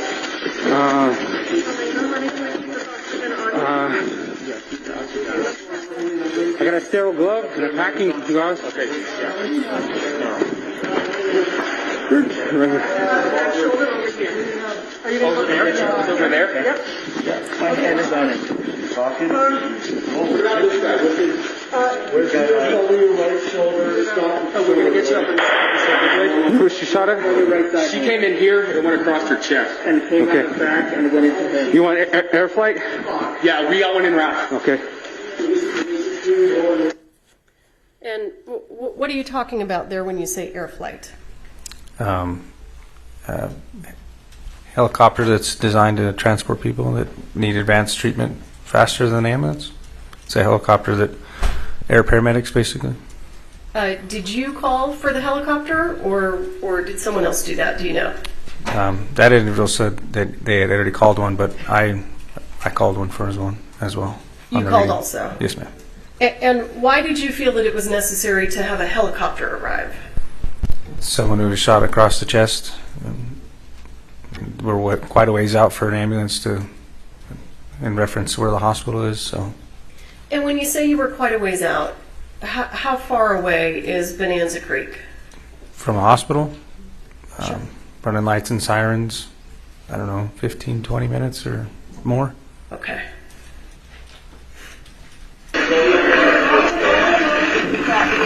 .32 Santa Fe, one female shot in the chest, male shot in the stomach, requesting air flight.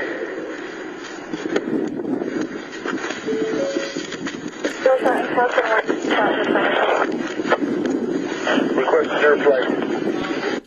I heard you there say male shot in the stomach. Is that what you said? I'm not sure. I didn't really hear it. Well, as you sit here today, do you recall where the other person was shot? Somewhere in the chest. Okay. Or shoulder area. Thank you.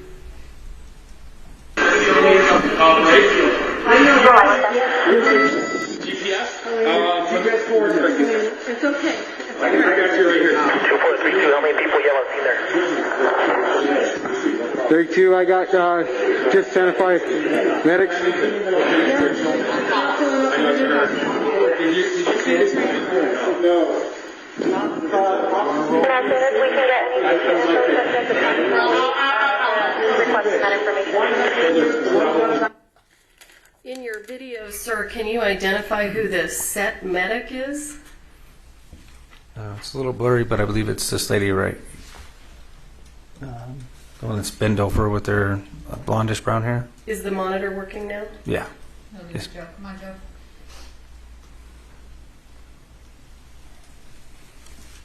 This monitor is working now. Oh, it is. Yes, ma'am. Okay. Do you know how to touch it to put it? There you go. Thank you. I appreciate you.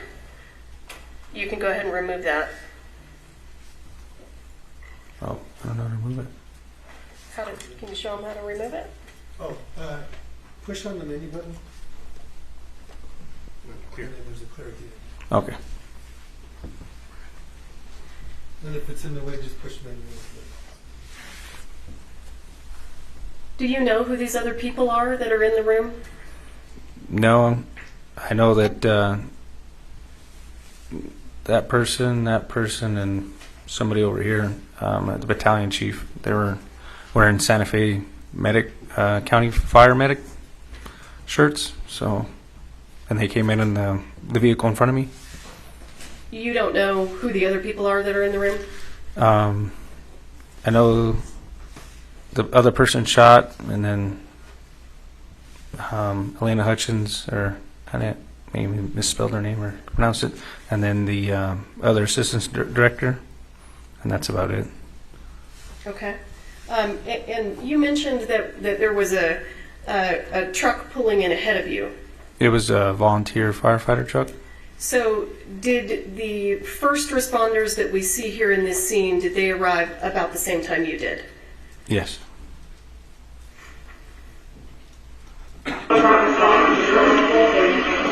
32 Santa Fe both approximately 140 pounds, elderly male and young female.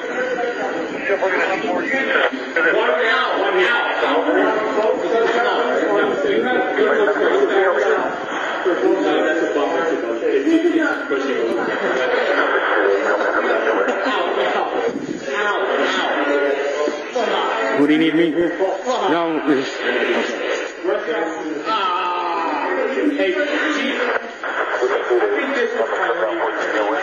You want a BBM?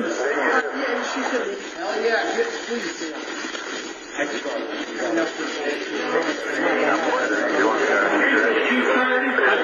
He's good. He's got a broken shoulder today. This is Alex. Repeat your information. Are you flying her out? They're gonna, yeah, she'll be there. for a bird up here. We're going to Here.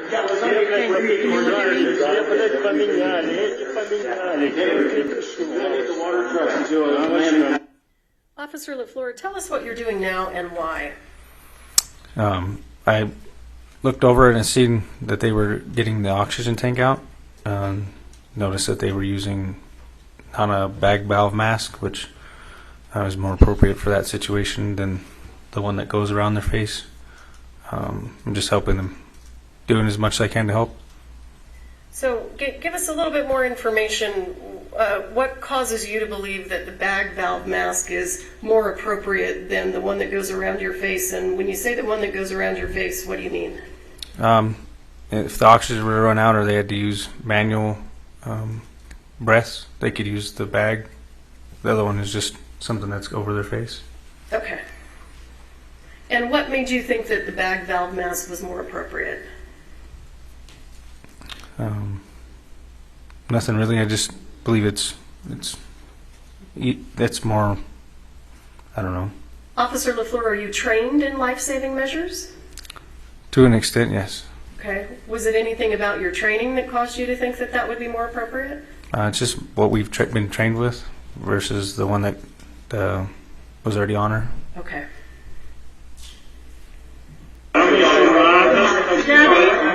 Gabby, can you just make sure nobody else comes in? Yeah, we got air. Do you have ears, ma'am? Do you have stethoscope? Yes, they're in that bag. Right there at the top. Purple? Nope, at the top. Where are they coming? Where do they go out? This year. Halyna. Is anybody allowed to go with her in the helicopter? No. Halyna, deep breath. Deep breath, Halyna. There you go. Deep breath, Halyna. Deep breath. Be okay. Good girl. There you go. Good girl. In charge of that. Deep breath. Jesus Christ. I was behind you. Doing okay. Entrance is here. Exit's back here. I don't know how. Okay. Do you guys pack it? No. What do you guys need? I just need another gauze pad. Gauze pad? Something for pressure. I'll take a big one. This one? No, this one's good. This one? No. Ab pad, do you have an ab pad? Underneath the right shoulder blade, the postural area coming through. All right, thank you. I just need something big. Thank you. You got a stretcher? Not me here, no. Okay. Let me help him get the stretcher.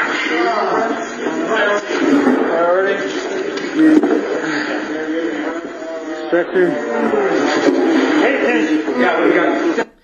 What are you doing now?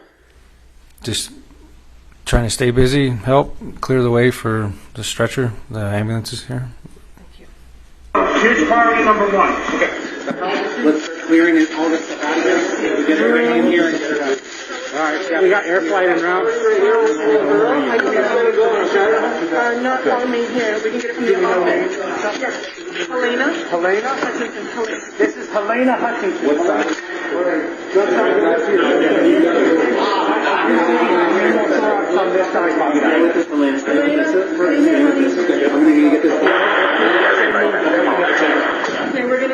Okay.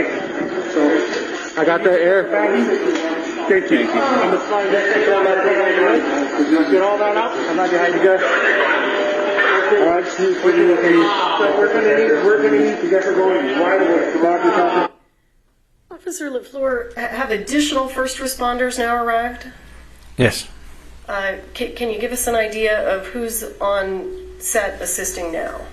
So it looks like more paramedics have arrived, and Lieutenant Benavides is right there.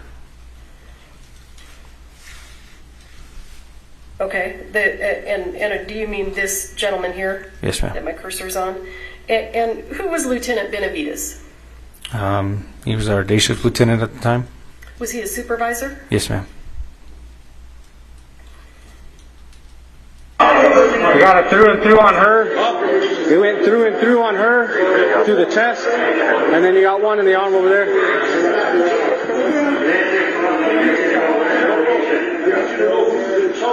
Everybody stops what they're doing right now.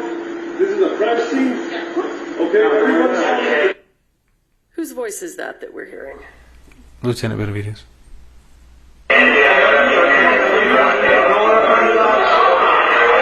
roll it back. Roll over to the other side. See? Hold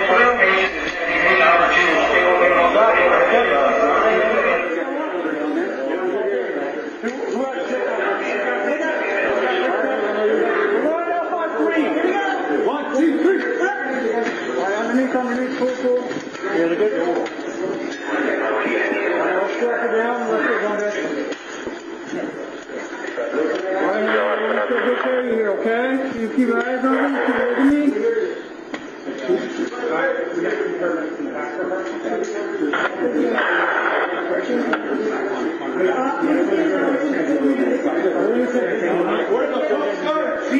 See the floor of the coast going on? You don't know where the bird is right now? Did you find out? Yeah, know what size? Just like cover? I'll take that. All right, we got some stairs, guys. Couple stairs on the first step.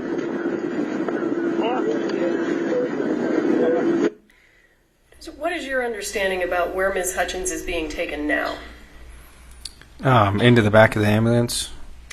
And can you explain why is she going into the back of an ambulance rather than the helicopter? The helicopter hasn't arrived yet, and my understanding is that they have additional medicines and equipment and measures they can take inside of an ambulance. All right, thank you.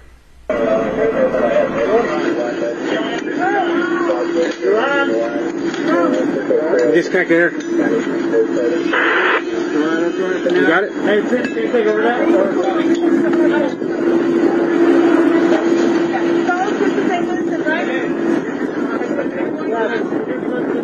You guys want to see Vincent?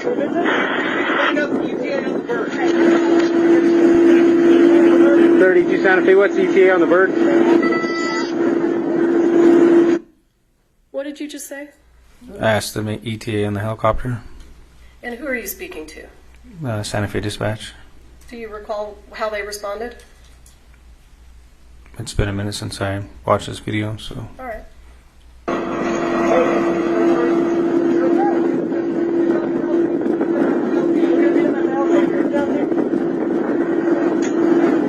Oh, we got the bird right here.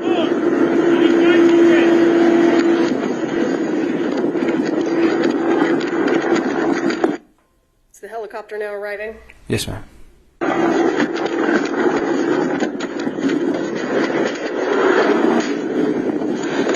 What are you doing now?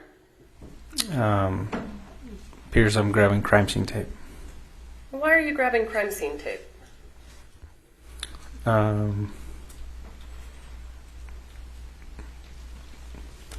To start the crime scene. I don't know if anybody had told me to grab the tape yet, but I knew we needed to start one. So.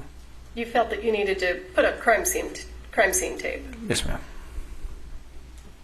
Or somebody may have asked for it. What's that? I'm sorry.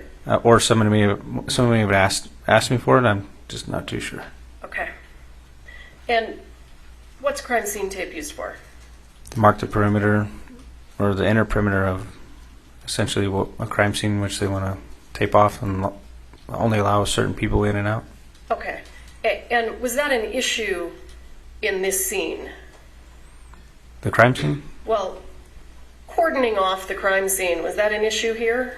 Yeah, it was a unique situation because of the you can't really tie crime scene tape to nothing. So I think at one point they actually used our patrol units as to tie the tape around and go to the next one. And why is it important to cordon that off? Just for evidence purposes, allow only certain people in and out, because at this point we didn't know what was going on. So.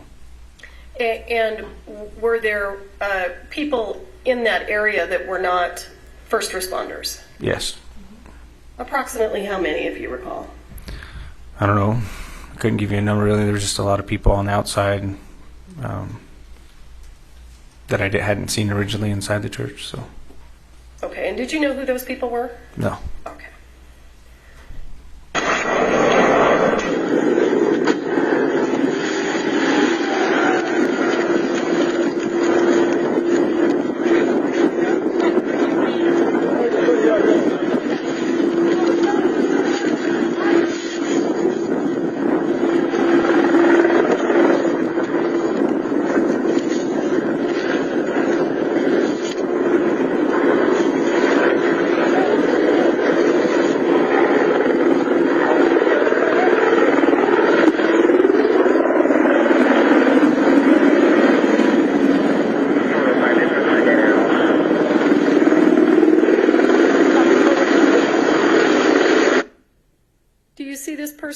officer in the gray shirt, Yes, ma'am. was that a first responder? No. So when the crime scene tape goes up, what happens to that person? I can't recall. Well- I haven't watched the video yet. Hypothetically, is that person allowed to stay inside the crime scene? No. Okay. Who are the people that are allowed to stay inside the tape? Medical and for first responders. Okay.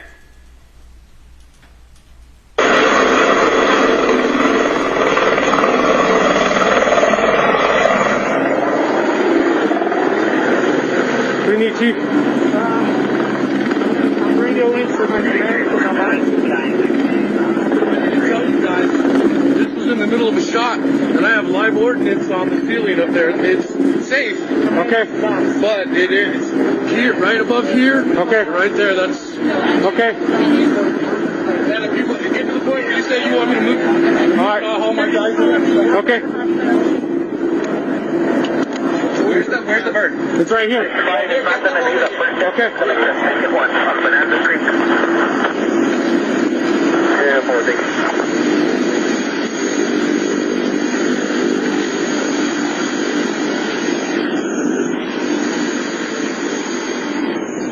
What are you doing now?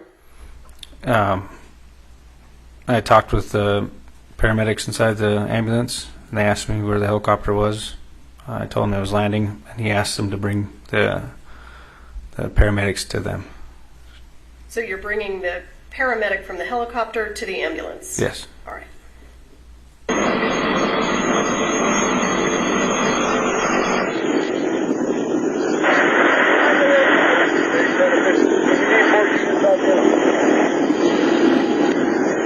We got approximately 23-year-old female in the back of the ambulance right now. Gunshot underneath the right arm. Went through all the way to the back left. Can you carry this back for you, sir? I got it. You got it?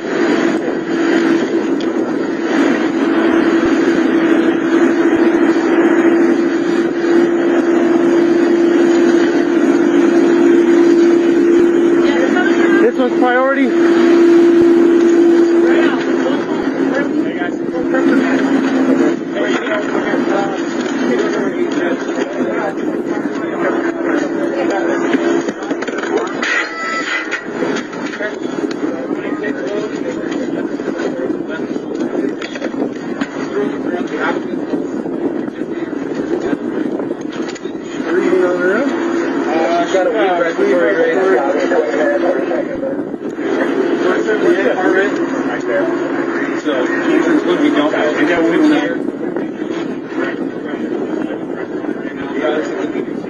Guys, just get a couple IDs.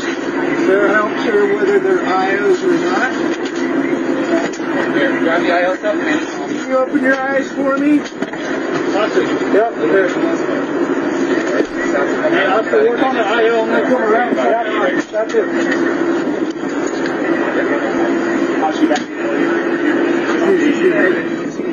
Here, if I could just have you guys just step over there for us, okay? Can I have you guys get over there for us? We're going to have to gather everybody up, get everybody's names, everybody who's on scene, okay?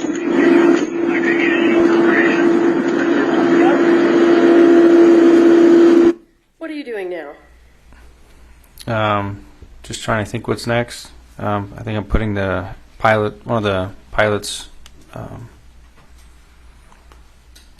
headgear inside the ambulance on the other side of the door. Why are you telling those people to move? Just to start to gather people up, because they're just standing around the church where the said incident happened. Why didn't you do that when you initially got there? Just went in and made sure that medical that people were receiving medical treatment, and then slowly go with the flow, see what it can do next. Are you trained to take action to save lives before moving witnesses around? Yes, ma'am.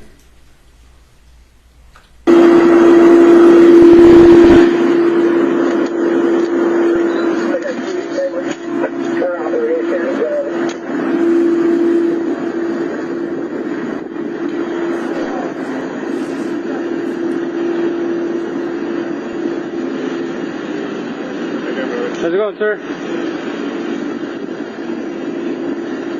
I believe you guys will be taking this one. In the bird then? Did she go in the bird? No, not yet. They did IVs, getting IO, and then they're going to take in the bird. They're coming out like it's out. They're moving it from this one? Yeah. Yeah. There's a couple of them. Is that your truck?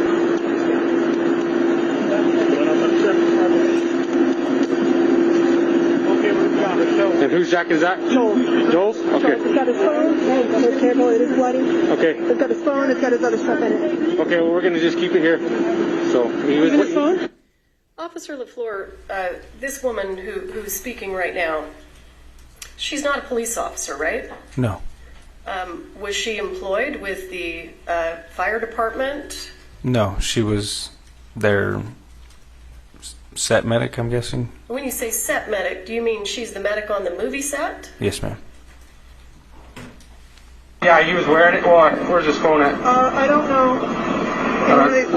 Do you have any idea why movie sets would have medical personnel on scene? It's probably for safety reasons. Someone closer than the paramedics or fire department. For safety reasons? Yeah. Phone. Anybody have Joel's phone? Yeah. All right, gentlemen. Yeah, how can we help you? I just need your IDs, and then have you guys step outside and wait for the investigators to get here. Okay? Okay, cool. Any idea who these guys are? Just more people involved with the movie set. Movie set employees? Yeah. Is that your impression? Yes, ma'am. And who's the props guy? Who's in charge of props? She has green and purple hair. You can't miss her. Okay.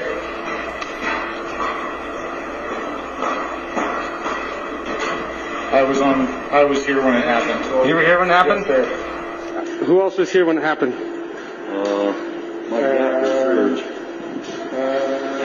The camera operator.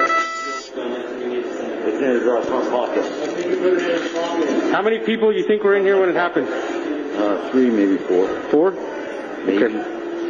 So 2 more other than you two? Reed, as soon as I see him, he was the camera operator. Reed, yes, sir. Okay, who else? Reed Russell was here. Alec Baldwin was the actor on set that pulled the trigger. Alec Baldwin? Yes, sir. Where's he at? We got one. Yeah, you'll help me find him? Yes, sir. Baldwin's right there on the cell phone with the cowboy hat. Okay.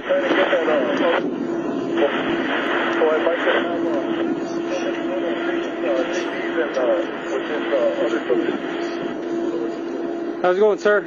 So my understanding, you were in the room when someone was shot? Holding the gun, yeah. Okay, alrighty. What do you need? Well, I know your name, so Pursuant to the stipulation, I'm going to go ahead and jump ahead. Very good.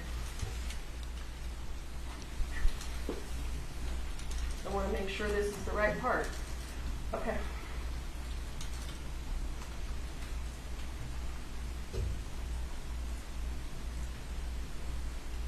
Let me get with my lieutenant and see where we want you to hang out, okay? Whatever you want to do. Yes, sir. All right, give me just a second.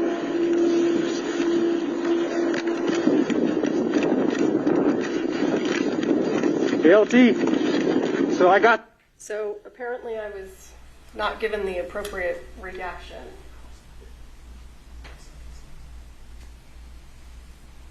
You want me to jump ahead 5 seconds now? What? I need to know what to do, or I just press play. What do I do?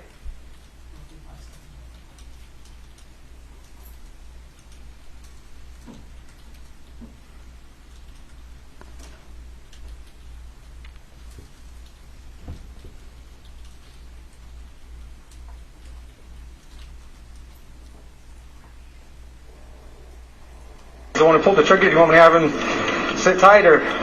Yeah, you're gonna have to sit tight. Sit tight in the I unit? have the armor in here. This is all their stuff. I have the gun used is in there. And I got the 2 people that were in the room. Okay. You may have Alec Baldwin take a seat in the back of my unit, or? No, we know where he's at. We know who he is. Yeah. We just need to say, is he in a trailer? No, he's right there in the gray and black. Okay. All right. So try to keep him away from everybody. Okay. Have him to talk to anybody. Okay. I can just have him sit. I can sit with him in my unit. That's fine. Okay. Okay. Officer LaFleur, at this point in time, what's your intention? I was going to go back to where Mr. Baldwin was and then escort him to my unit. When I got there, I realized my unit is over here being used as a post for the crime scene. So what did you do when you realized that? Just had him sit where he was and had everybody just hang out there, started writing down people's names. Okay.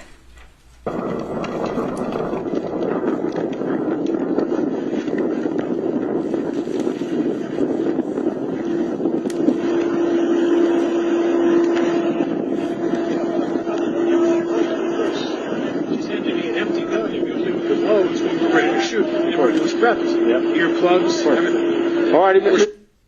What are these people doing? Seems like they're talking about what happened. Now, as a law enforcement officer, is that something that concerns you? Yes. And why? Why does that concern you? They could be, one person could be telling them what they saw and mess up what they have to say what they saw. So it could essentially coerce testimony, I guess. People would say the same thing because the other person said it, rather than saying their own opinion or own view of what they saw. Okay. Mr. Baldwin, who's the director on scene? The guy that was shot. The guy that was shot? Okay. Where is he now? I think he's in the ambulance. Do you guys have a production car? Or? There's an AD. Name is Dave. I'm waiting for you right now. Okay. I'm happy to stay right here and do everything that he's doing. Well, my lieutenant just wants you to stay away from everybody and not to talk to nobody. So I was. Wait right here. We can wait right here and have everybody step back, or we can wait in the back of a patrol unit. But I prefer to not put you there. Okay. Alex, you want something? You want water or something now? I want to find props to get a cigarette. So, why did you let Mr. Baldwin sit there instead of putting him in some vehicle and separating him from the other witnesses? Like I said, my unit was clear across being used as a post, and just because I didn't know what we had right there, came to maintain cooperation with people involved. Well, it sounds like you gave him an option. You let him choose, is that right? Yeah, he wanted to stay right there, and I figured if I could keep him there, I didn't see a big problem with it until later on when people were talking and whatnot. And did you give Mr. Baldwin instructions about whether or not he could speak to people? I did tell him to stop talking. And did you give instructions to the other witnesses that were around? I didn't tell them, but I told them he had to sit there and not talk to nobody. Okay. I got one. What do you got? You got medium? Marble medium? We'll take it. So you don't want us to go Hands are shaking. Try Yes, sir. Right, I'm right there. The silver car is Alec's vehicle. You want to put him in there? Mr. Baldwin, is that your car? Yeah. We can wait in there.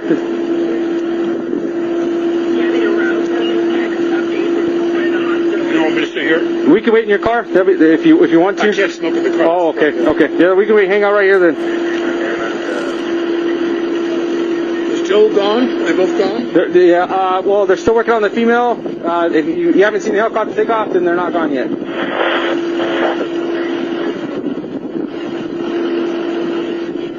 If you know, Officer LaFleur, why hadn't the helicopter taken off yet? I don't know exactly why, but my guess is they have to stabilize the patient before they can put him in the air. In the air, okay. Inquiry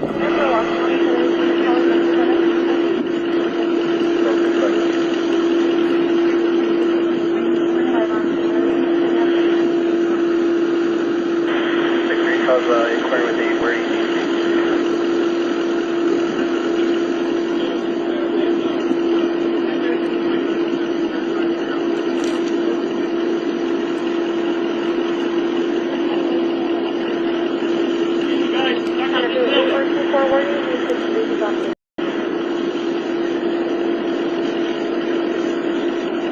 Why are you just standing there? Just standing with Mr. Baldwin, allowing him to smoke a cigarette, making And sure. why is it important for you to be standing there? Essentially, he's detained, not free to leave, so I'm there with him.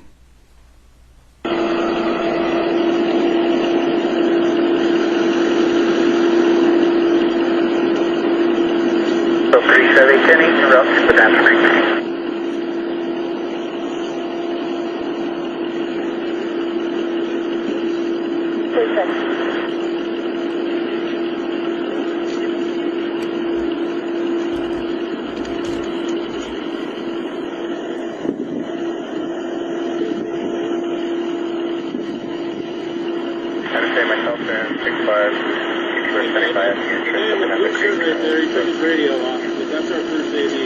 Now right there? Down in front of that sheriff's car with the gray hair kind of in the Okay. shirt. Okay. Thanks, Dave. Hey, I got an officer over here by now. The electric truck.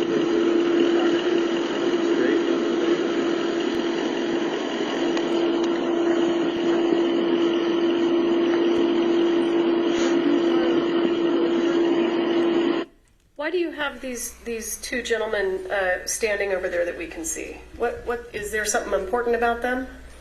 The guy in the gray I had him stand over there because he was inside the room when I first got at the church, and the other guy in the brown apparently was in the church too. So I just wanted everybody who was in the church in one area so we could easily be found.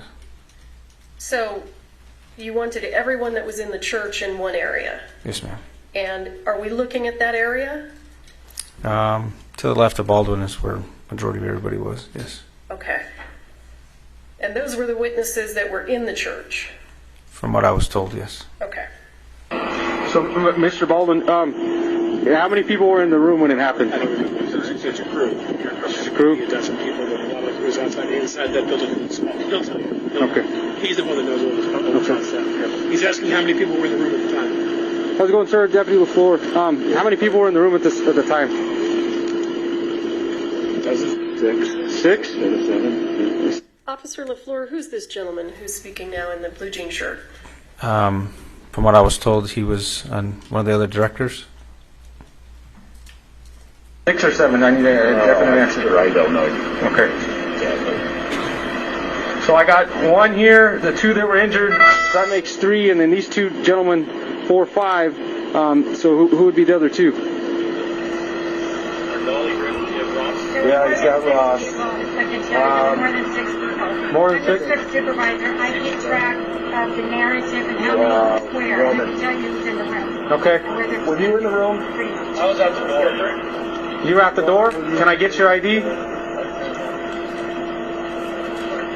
Do you know whether or not the person in the jean shirt was inside the church and witnessed the incident?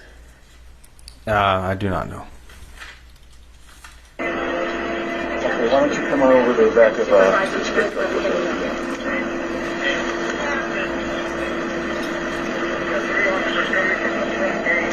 Gabriel, you have a phone? 32 to 24. I have 3 IDs for 3 questions. She's really just yelling at everybody and screaming at the police. Go back to George. Oh, he was inside. Does it appear to you that Mr. Baldwin is speaking to the other witnesses? I think he was talking about who would know who's in the room. Okay. I can't really hear it. And then apparently the guy's son was working there as well. Okay. Is this an ideal way to separate someone from witnesses? After looking at it, probably not, but that's what happened. Okay, understood. You arrived at the door? Do you have an ID on you, sir?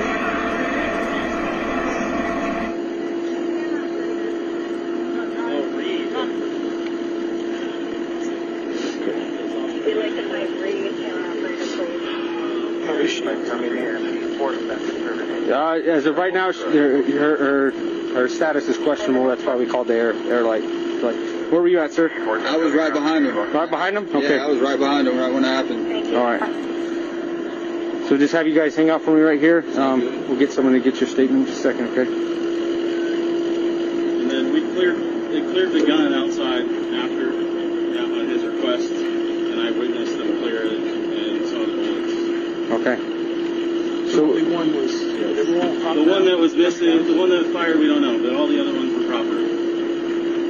They had loads. Officer LaFleur, does it seem to you right now that they're talking about the incident? It seems like they're talking about the gun that was used in the incident. All right. They reported load blanks. They had loads. They didn't know. They were supposed to do their shake test before they put the gun on the load. Officer, do you know what this conversation is about that we're watching right here? Something about a shake test. I don't know. Maybe the rounds, dummy rounds, maybe. Okay. I'm not too entirely sure. Do you agree with me that, well, was Mr. Baldwin supposed to be talking about the incident? No, ma'am. Does he appear to be doing it anyway? Yes, ma'am. Right, but it seems when we're rehearsing, you give me the empty gun. And we don't use any of the loads. That's not until we're ready to shoot. So we put the earplugs in. You alright? I'm not alright. I'm worried about her. Yeah, well, me as well, but what's your situation? She's stable now, I think. The hit where both of them took it on the shoulder. Hers came out the other shoulder, which is why it's not good. His, the shoulder blade stopped it. So, shattered. There's basically a rotting, it's a blank, but because I think it was based on the sound of how much ringing I had, I think it was a half. Officer, are they still talking about the incident? Yes, ma'am. Is there a reason that you didn't stop them since you told them not to? I think as time goes on, I tell them to stop.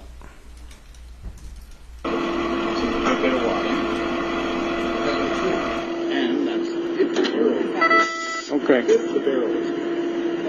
Who knows what else is in the room? My other hand. You were in the room? Effects crew. Okay. Get your ID, sir. That's what I said. I think there was more than 6 or 7 guys. I think it was about 8. You see this gentleman over here on the left? Yes, ma'am. Any reason to believe he was inside the room at the time? I'm not sure at this point. Okay.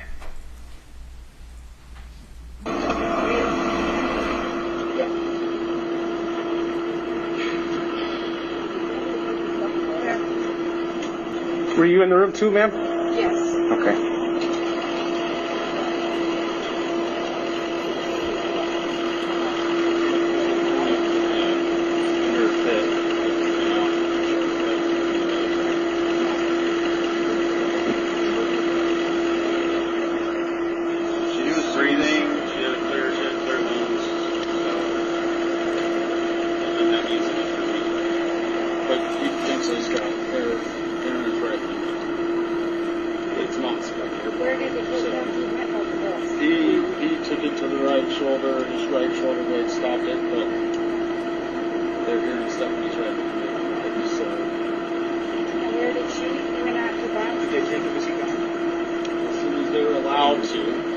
So they'll stabilize both, and then once the sheriff says you're good to go, we'll let them go.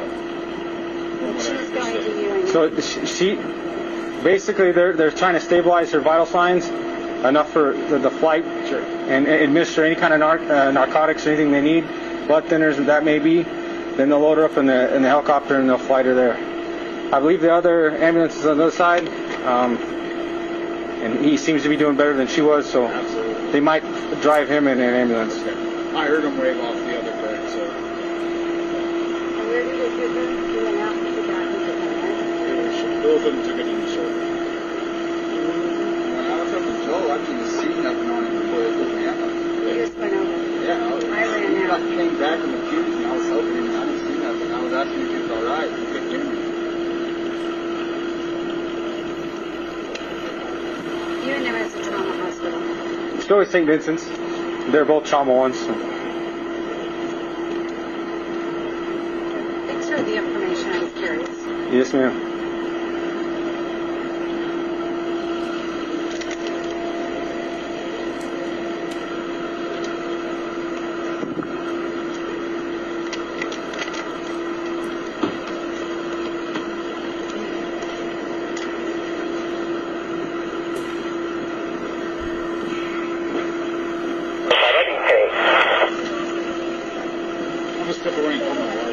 Yeah, no problem. I got more out.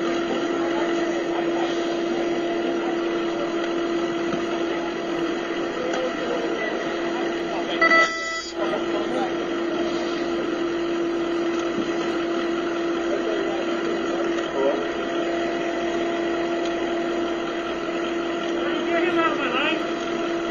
There's nobody in the side. Keep walking up.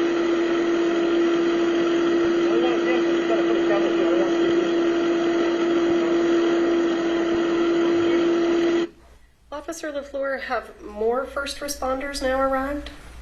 Off to your right, you can see. There it is.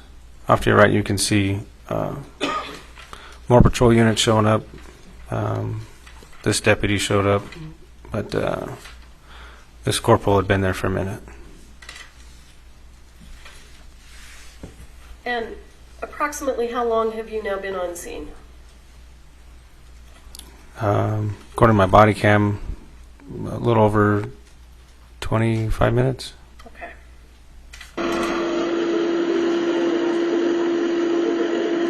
Hey, Corporal. I got 7 people there in the room when it happened, all their IDs, so. Okay. Just get it all brought down. I'm not sure what the CID come out for this. It's okay. At that point in time, what was your understanding of how many people were in the room and witnessed it? I believe I said 7. Okay. Do you know whether or not that turned out to be true? I think there was actually more. I wrote all the people who said that they were in the room in my report. Okay. Hey, sir. Okay. And I'm just hanging out with him because, yeah, he's the one who pulled the trigger. So. Okay. Yeah, he tried it. Sorry, I was trying to set things up a while ago. And What are you going to do? Whatever you going to do.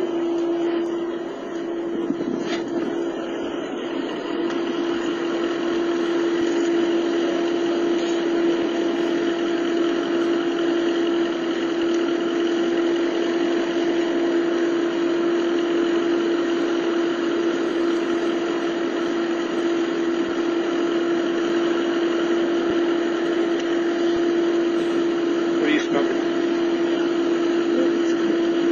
Got one on you? You got a notepad? Ready? All right. Do you have a notepad? Officer LaFleur, at this point in time, I know he's no longer in the frame, but the gentleman in the blue denim shirt, do you know whether or not he was in the room at the time? I don't recall if he was in the room or not. Okay. I know there was some director or whatnot there. Okay. Yeah, I don't have mine either. Yeah. So I start. Yeah, I know. It came off when I was given, trying to pack wounds. Yeah. Okay.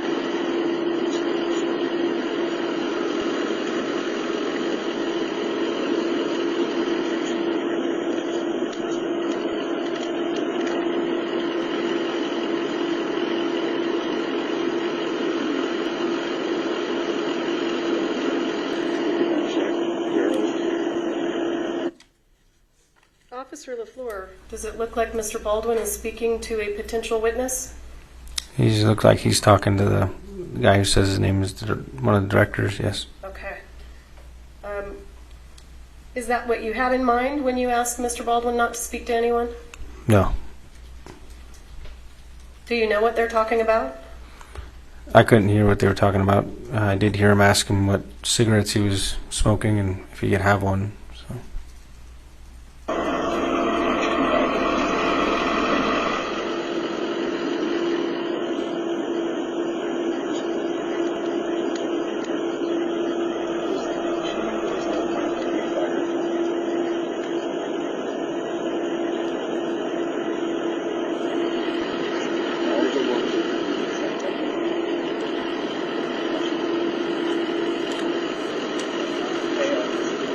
Careful, he has a bunch of loose cards in there.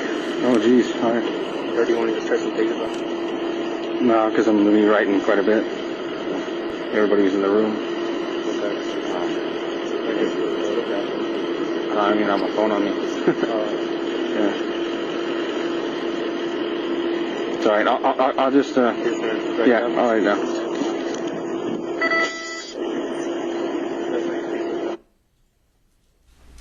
Do you see the gentleman in the denim shirt gesturing? You want me to back it up? Yeah, which one? Are we talking about this gentleman? Yeah.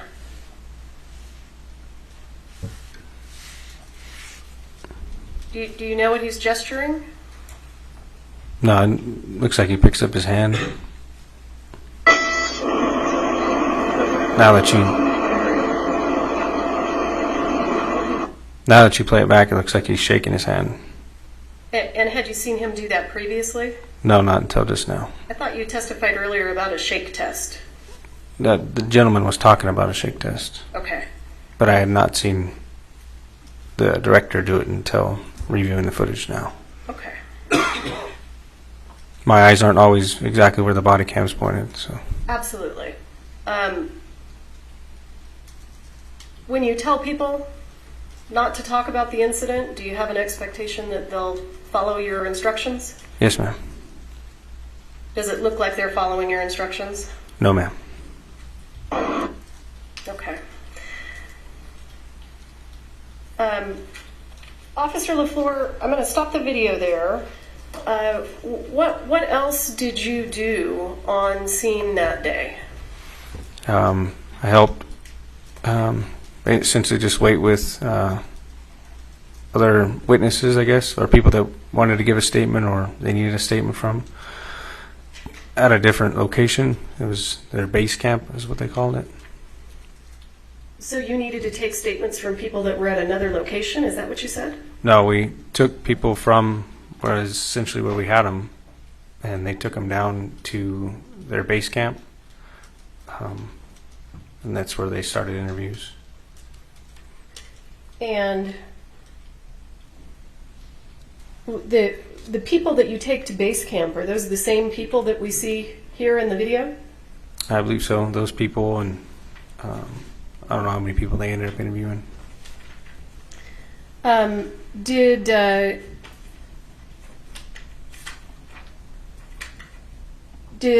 at any point in time did Mr. Baldwin tell you that he didn't pull the trigger of the gun? I believe he told me he was holding the gun. I believe in the beginning when I was leaving the church, one of the guys said that Baldwin had pulled the trigger. So just off of what was told. And I know that this sounds ridiculous, but we have to follow some jurisdictional rules. Do you see Mr. Baldwin in this frame here? Yes, ma'am. Would you point him out, please? And do you see that same gentleman in the courtroom today? Yes, ma'am. And would you point him out, please? He's sitting in the middle with the glasses. Okay.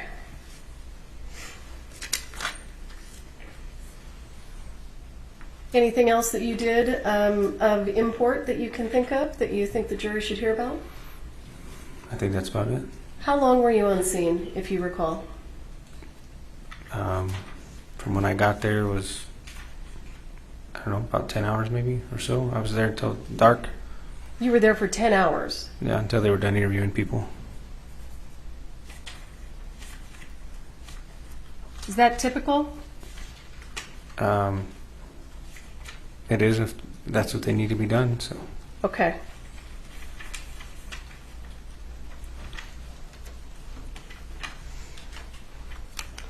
Your Honor, just for the record, we would ask that the record reflect that Officer LaFleurs identified the defendant. Yes. Thank you. I'll pass the witness.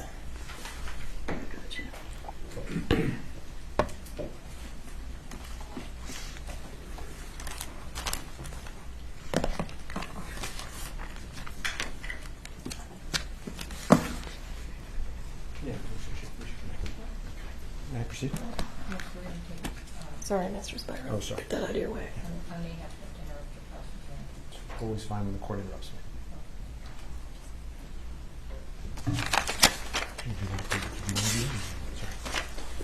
Then may I proceed? Yes. Yeah. Thank you, sir. When you got to the scene, Mr. Baldwin walked up to you and said, I was holding a gun. He blurted it out, right? Yes.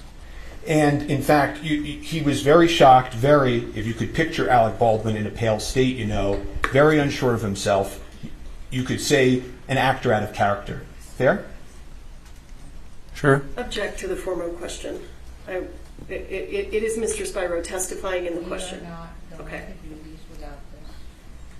May we approach?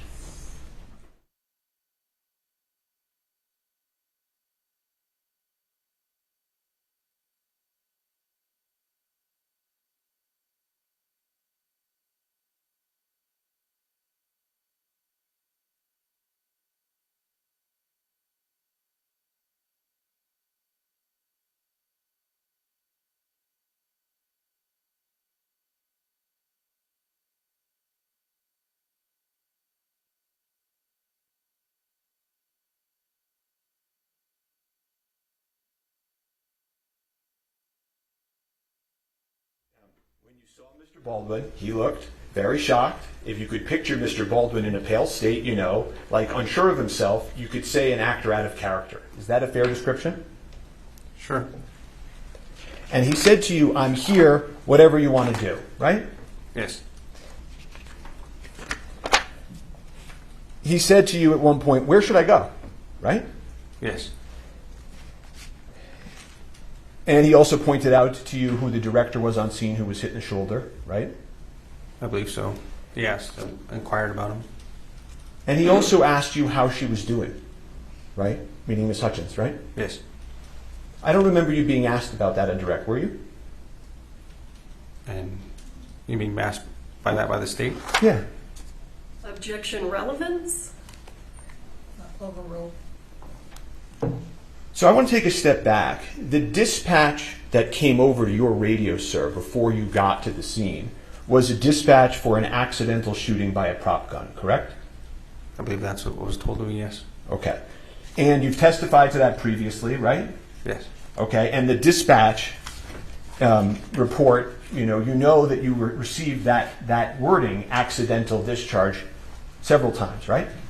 I believe so. Okay. So I want to ask you, how come when you described it today in court, how come you didn't include the word accident when you testified before this jury? I'm not one to say if it was an accident or not. Just there to initially respond to it, and then the detectives determine whether or not it was an accident. Well, sure, but every other time you've been asked about this, you've said it was an accident. And now today at the trial of Alec Baldwin, when you're talking to this jury, you left that word out. Isn't that true? Not intentionally, no. Did you meet with the prosecutors before you testified here today? Just briefly in the room outside for them to tell me who was in order of what witness. You've discussed your testimony previously with Ms. Morrissey, correct? Before today? Just in a pretrial interview, yes. We've talked about your lapel that was on. It's true, right, that the lapel is actually mandatory. Yes. Right? And so they came to the officers, passed a law, and told you had to wear your lapel, right? Yes. And the way it works is it secures all of these statements, and when you're done wearing it for the day, you go back to the station, you log it in, and then it exists, right? Essentially, yeah, but it's more complex than that. It uploads on itself. Oh, it self-uploads so that it maintains itself? Yes. Okay. And you then talked a little bit about the securing of the scene, and you talked about crime scene tape going up, right? Yes. But as you just told this jury, at the time, you don't know whether this is an accident or not, right? Yes. It's not like a crime scene tape is some evidence of a crime, right? Whether it was an accident or a crime scene is still essential. And you've been very candid that you made some mistakes at this scene, right? Yes. And that you've learned since then about some of these mistakes, right? Yes. You've said hindsight's 20/20, right? Yes. And you can Monday morning quarterback decisions, but you made them in the field, right? Yes. Okay. And you've said that based on your training and experience, you know that if witnesses are left to speak to each other, they can taint each other's memories, right? Yes. And sometimes that's incidental and accidental, right? Yes. And sometimes it's purposeful, right? Depends on who's there, yes. Well, if you were with somebody and somebody was talking to you about the 911 call, right? And they kept saying to you over and over, it wasn't an accident, it wasn't an accident. And then you testify and you leave out the word accident. That could be an example of taint, couldn't it?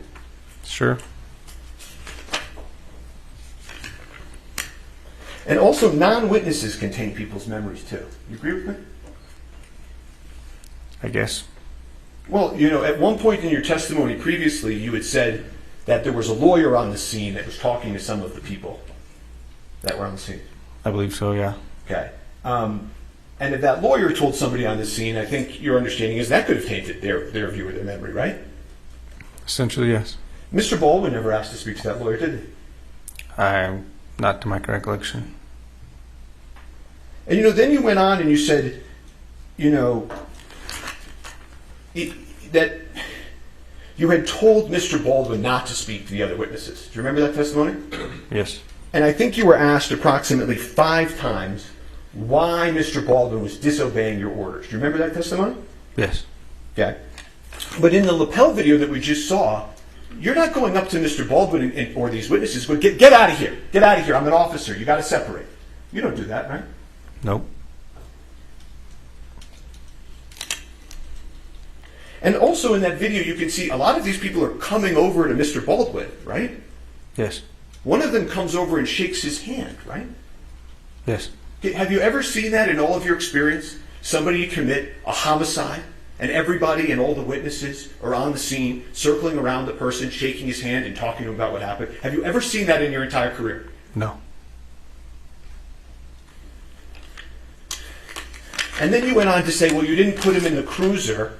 You didn't put him in the cruiser because your cruiser was being used. Was I guess the reason that you gave? Was that? Did I understand that right? My patrol unit was being actively used as a post on the other side of the field for a crime scene. When you say a post, you mean like it goes somewhere else and you put the tape around it? Is that? The side mirror was wrapped around with crime scene tape. Uh-huh. You mean there were also another dozen officers on the scene that day that had police cars if they wanted to put Mr. Baldwin in it at any point, right? Yep. Okay. And in fact, Mr. Baldwin later on drives himself to the precinct and goes and speaks to the police, right? I'm not too sure how he got there, but he did get there. Well, he wasn't under arrest, right? Not to my knowledge, no. And so you use this word detained. When Ms. Morrissey asked you, well, were you detaining Mr. Baldwin? Do you remember that question? Yes. Isn't it true that even today, years later, no police officer has ever arrested Mr. Baldwin or detained him in a police car? True? I don't know.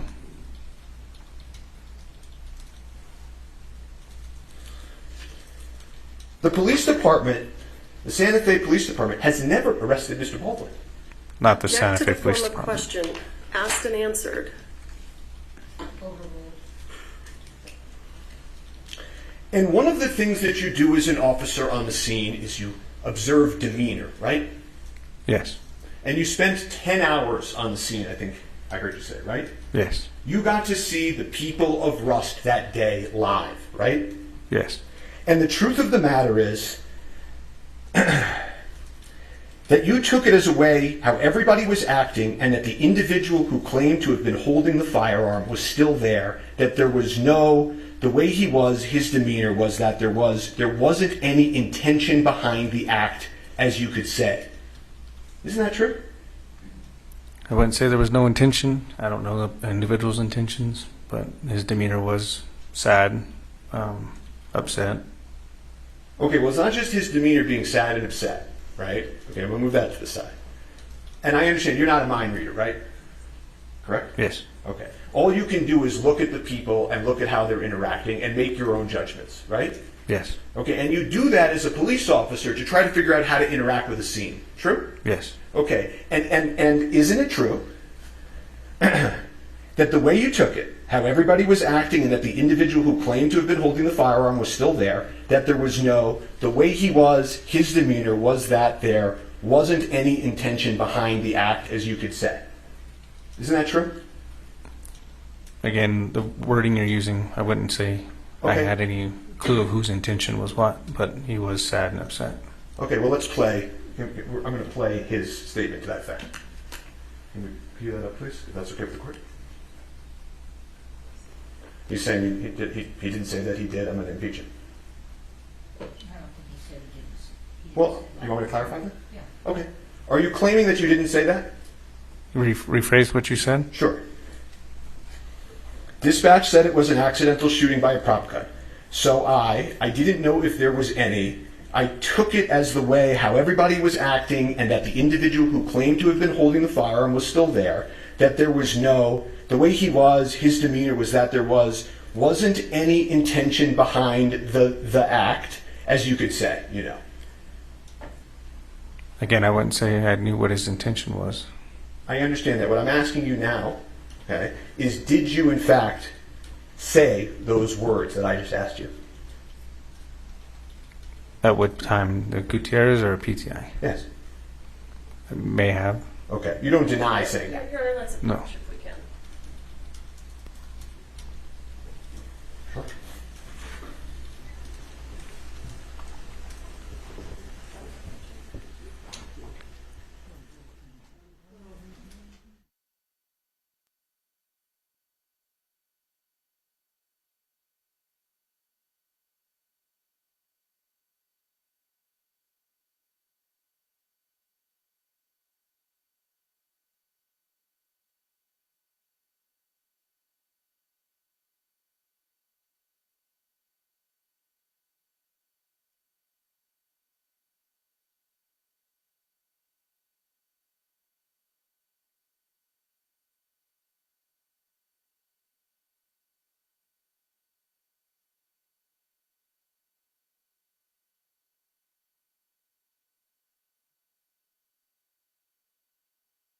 One more time, I'm just going to ask you, did you say that statement that I read? If you're reading the statement and it says my name next to it, then I more likely said it. I just don't recall when.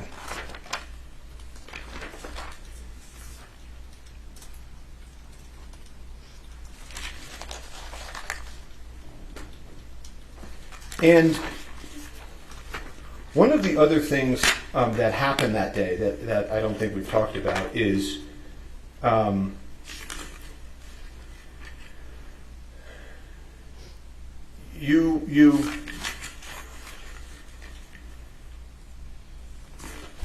you spoke to a witness who told you that a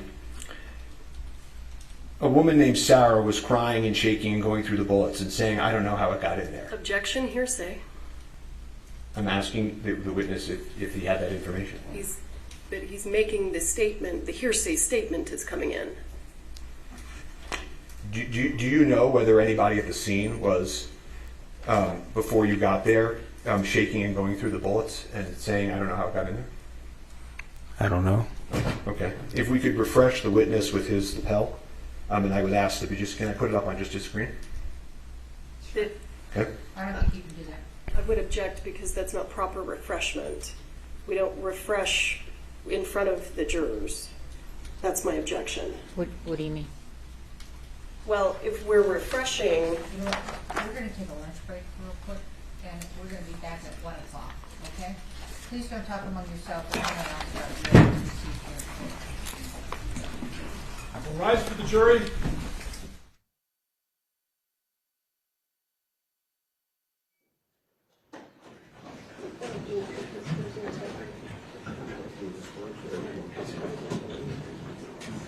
Can you show me?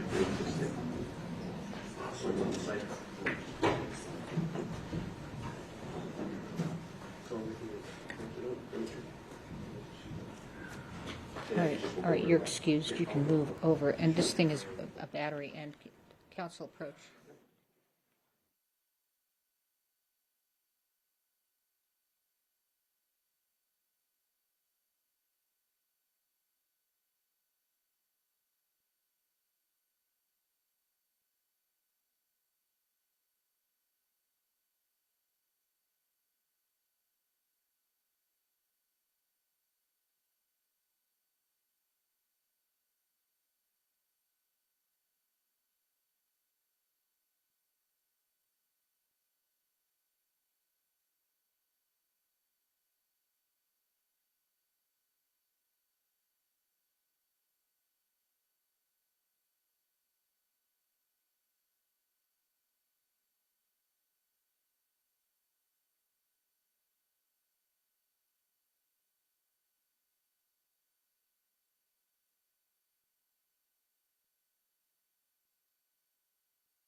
At this time, we would move Defense 8 into evidence, which is the 911 dispatch. Okay, is your witness going to recognize it? Or is it by stipulation? It's by stipulation. Right. That's what we agreed. All right. Okay, and if we could just, so that the jury can see, page 6, if we could just publish it to the jury. Yes. States. Defendant's 8? Is that 8? Defendant's 8 is admitted. You may publish. Thank you, Your Honor.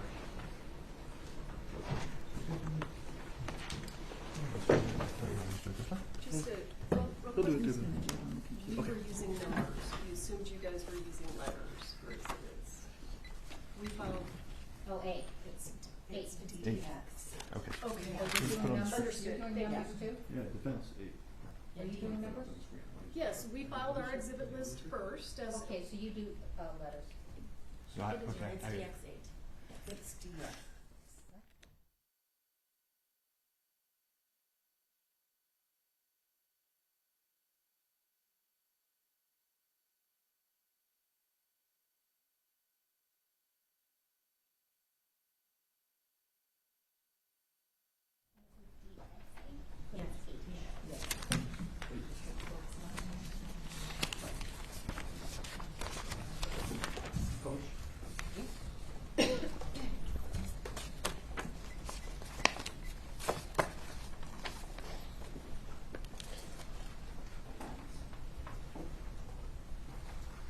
Okay, and is this page, I can't see the page at the bottom, is this page 6?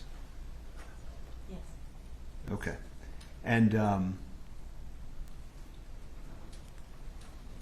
do you see how it says accident, accident, accident?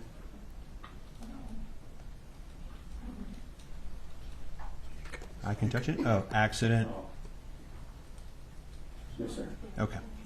And then I would ask, the 911 is exhibits 9 and 10, which is now I and J. Exhibits 9 and 10 that was entered into and played at opening by stipulation, and I'd ask to play and enter them and play exhibits I and J. And this is by stipulation? Yes, Your Honor. I and J, which are, again, the 911 calls? Yes. Why are they 2 exhibits? It just splits because of the EMS. It's the same Okay. 3. All right. So upon stipulation, not being corrected otherwise, go ahead. Thank you. Can we turn the volume up? You may publish. This is 911. What's the location of your emergency? We need an ambulance out at Bonanza Creek Ranch right now. We've had 2 people shot on a movie set accidentally. He said someone was shot? 2 people accidentally with gunshots at on movie set, Bonanza Creek Ranch. Okay, send it. I'll connect you with medical dispatcher. Don't hang up. San Jose Fire and EMS, what's the location of the emergency? Bonanza Creek Ranch has had 2 people accidentally shot on a movie set by a prop gun. We need help immediately. Okay? This fucking AD that yelled at me at lunch because asking about revisions, this motherfucker. Did you see him lean over my table and yell at me? He's supposed to check the guns. He's responsible for what happened in the now, Mimi? No. I'm a script supervisor. How many people are injured? 2 that I know of. I was sitting, we were rehearsing, and it went off, and I ran out.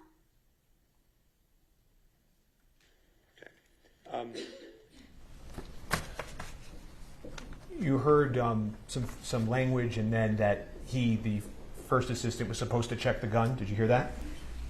Yes. Okay. Did you hear anybody on the 911 call mention Alec Baldwin at all? No. I asked you before we broke about a prior statement.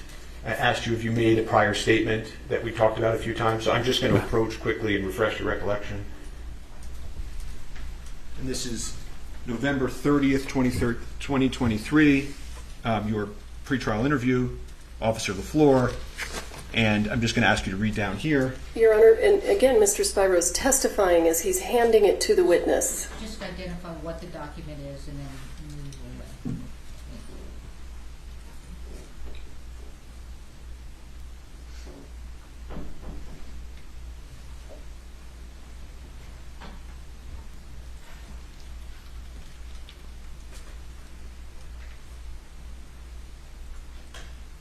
Does that refresh your recollection, sir? Yes.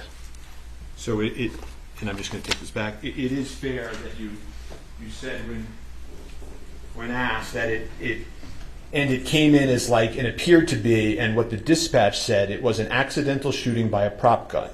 So I didn't know if there was any. I took it as the way how everybody was acting, and that the individual who claimed to have been holding the firearm was still there. That there was Objection, Your Honor. the way he was. Objection, Your Honor.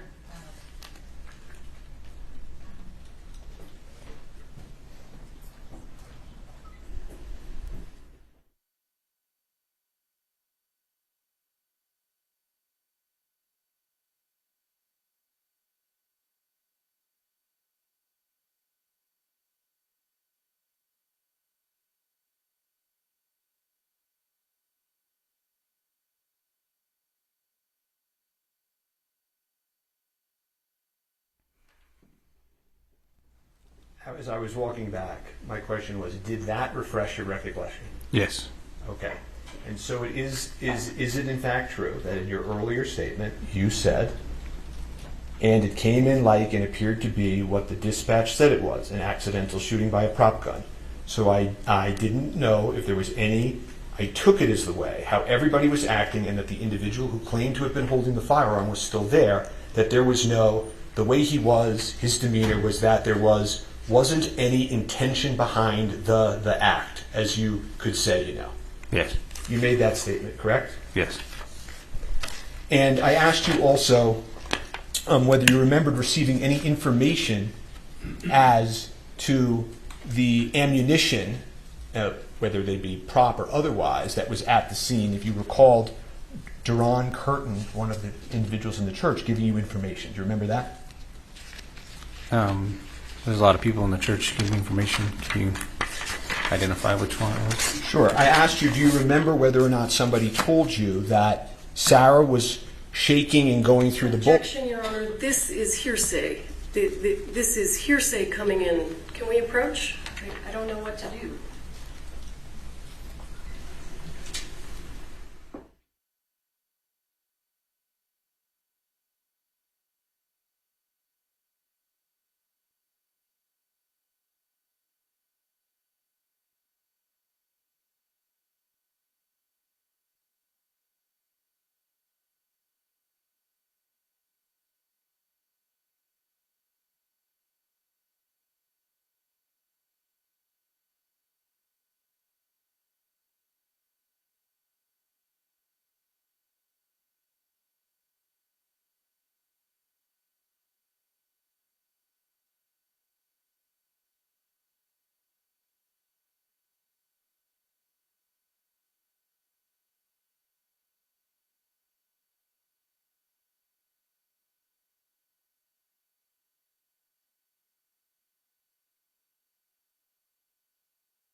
As I was saying, officer, did you learn at the scene whether or not Sarah was going through the bullets and saying, I don't know how it got there? Did you learn that information? Do you recall? I don't remember.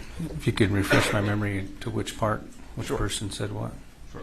And I'm just going to approach the witness and show him his lapel recording.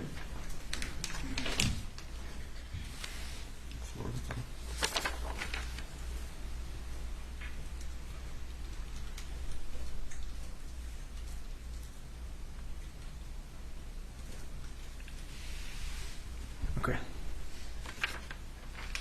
Does that refresh your recollection? It appears it's a recording type out of what my body-worn camera recorded, yes. Okay. And when you learned this information, did you do anything with that information? To be honest, it's the first time I've heard it in that detail. Body cameras pick up more audio than our ears do. Okay. You also testified that the gentleman in the orange jacket came up to you and said, Alec pulled the trigger, or words to that effect. Remember that testimony? That's what he said, yes. Yeah, and you know that witness has stated absolutely he did not say he pulled the trigger, correct? At that point, I didn't know if he said that or not. Okay. And then I just want to ask you about one other thing we talked about this morning. Was I asked you about your testimony on direct that Mr. Baldwin was effectively disobeying police orders. Do you remember that testimony on direct? Yes. And over the lunch break, have you had a chance to reflect on that testimony? Sure. Okay. Do you think it's a fair, honestly, sir, a fair characterization to this jury to say that Mr. Baldwin was disobeying police orders at the scene? He was given an order, but I didn't repeatedly tell him not to. I was on my bad. And so don't you think that given what actually happened at the scene, that really, in all fairness to Mr. Baldwin, he wasn't really disobeying police orders, was he, sir? To an extent, yes. You were the first officer on scene. Yes. And you did your best, no question, right? Yes. And you're aware, right, because a lot of this testimony I'm not going to get into, you're aware as you sit here that the issue of Ms. Hutchins passing is not a contested issue by the defense. You know that? Yes. Okay. And you did sort of corral the witnesses, I think you said, right? Yes. And then after you did that, you turned them over, in essence, to the lead detective, Detective Pinot. Yes. Okay. And he interviewed those witnesses, right? Yes. Okay. And do you know if he's testifying for the state in this case? Objection. I don't know. You want to move on or withdraw? Sure. Ignore the question and the non-answer of where we got one. Do you know how the live bullet got on set? I do not. Do you know why the armorer loaded the live bullet into the pop gun? I do not. Do you know why the first assistant director, head of safety, failed to detect it? I do not. I have no further questions for this witness.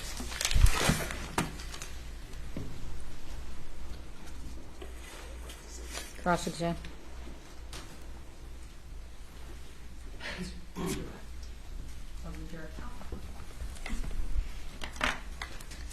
Can I use the Elmo, please?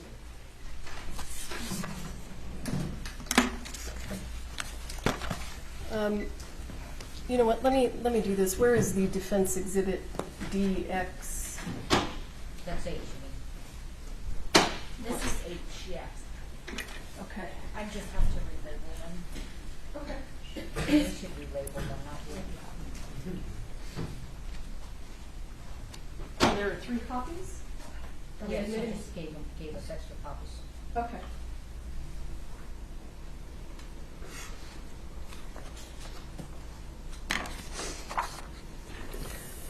Officer LaFleur, let's back up a little bit, okay?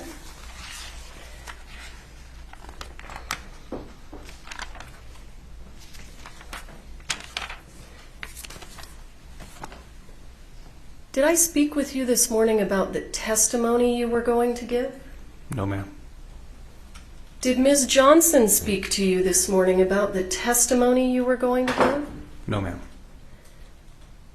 When was the last time someone from the prosecution spoke to you about the testimony you were going to give today? I don't believe we've talked about the testimony I was going to give, but just about the pre-trial interview. So you mentioned a pretrial interview. So let me ask you, do you recall when your pretrial interview was? Would it refresh your memory if I showed you a copy of the transcript? Yes. May I?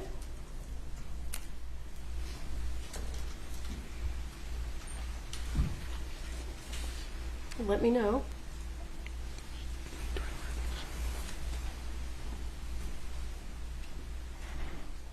Officer, when was your pretrial interview?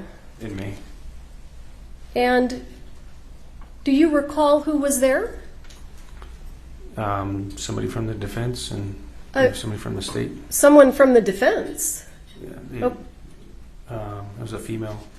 Okay, so just to be clear, at your pretrial interview, it wasn't the state just speaking to you. The defense attorneys were there also, right? Yes. And they got to ask you almost all the questions, isn't that right? Yes, if I can recall, the state didn't have anything to ask. So the prosecutors didn't ask you a single question? Not that I can remember, no.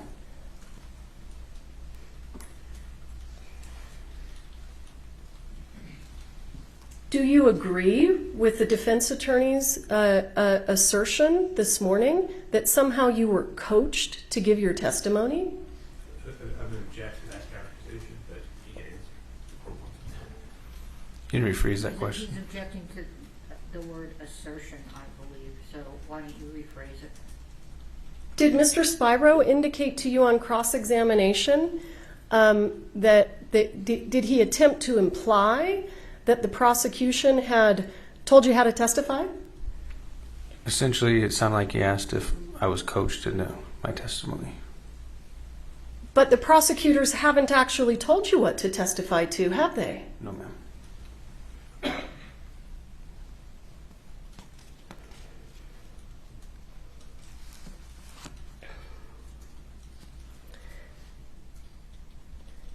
You were asked several questions on cross-examination about the statement that you made that it didn't seem like Mr. Baldwin intended to commit the act. Do you recall those questions? Yes. Do you know what the crime that Mr. Baldwin is charged with? I believe involuntary manslaughter. Is involuntary manslaughter an intentional homicide? No, ma'am. Not to my recollection of the New Mexico State statute.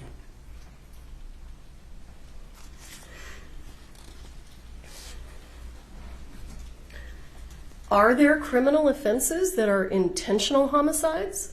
Yes. But that's not what Mr. Baldwin's charged with, right? No.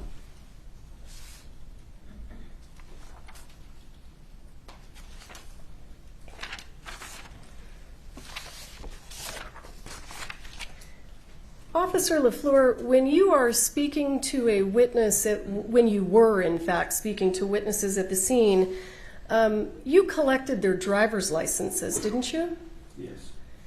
And what do you do when you collect the driver's license? Do you run it through a system? I put it in our computer system, run it by driver's license in the state. It's easier than name and date of birth. Is Defendant's Exhibit H, does that contain information about their driver's licenses? Yes. It appeared that it was a page that showed each person's license being inputted and the return that came back from RACC or NCIC.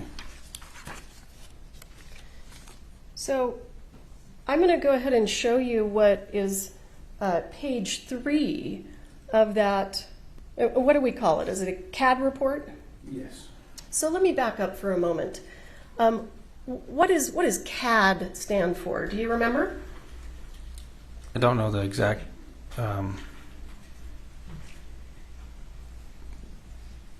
exactly what it stands for, no, but it's a reporting system that we use. The dispatches us through. And so this is this a dispatch log? Yes.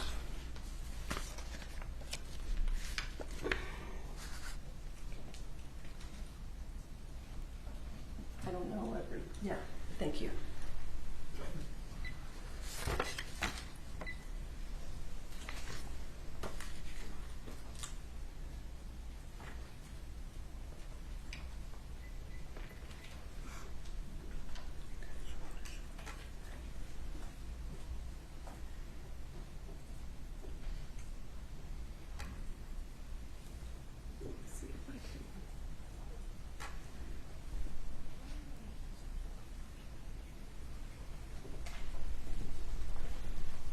Sorry, I know that's getting smaller and smaller, but I'm not sure what to do.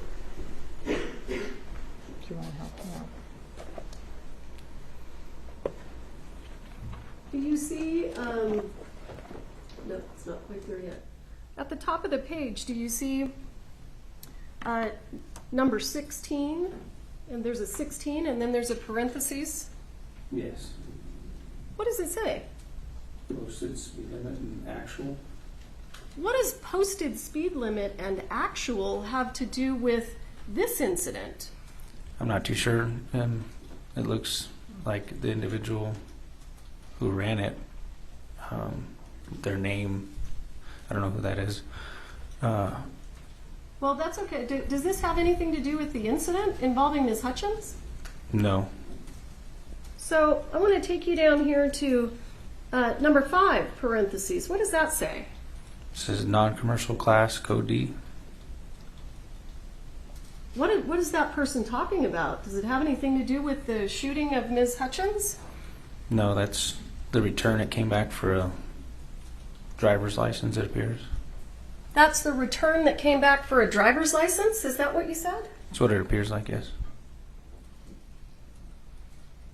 Let's go down to number 10. Do you see that? Yes. What does that say? Accident quantity. Keep reading. 3, withdrawal. It looks like it's going to try to say withdrawal. Does that have anything to do with this incident? No.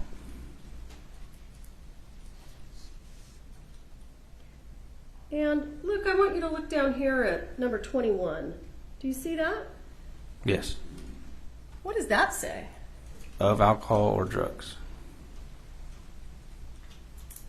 That you're aware of? Does that have anything to do with this incident? No. Let's jump down to number 26. 6. What does that say? Objection, relevance, cumulative.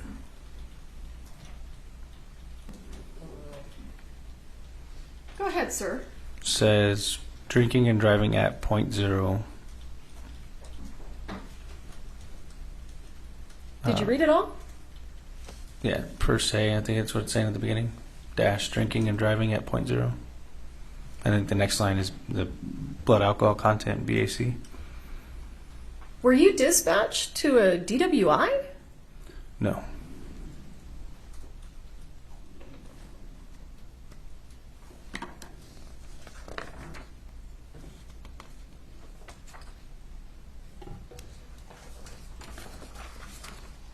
Let's have a look at page 5.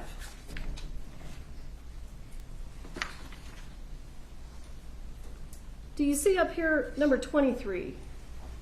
23 is cut off on my screen. Oops. Yeah. Of alcohol or drugs. Was this an incident that was related to alcohol or drugs? Not that I'm aware of. Let's jump down here, if you would, to number 10. Do you see that? It says accidental quantity 0 and then withdrawal. Does that have anything to do with this incident? No. Why are we seeing that language? It's what the NCIC return gives our CAD. As you can see, it's all within the same 1/10 of a second. So it's generated by the computer system itself. So I've now turned the page to page 6. Do you see 10 there where it says 10 parentheses? Accidental quantity 0 withdrawal. Is the word accident reflective of Ms. Hutchins being shot on accident? No.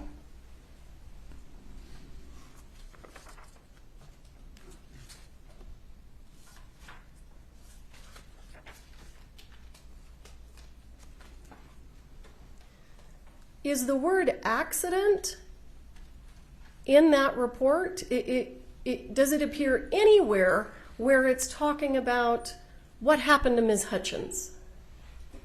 No, right here, it's just a bunch of returns.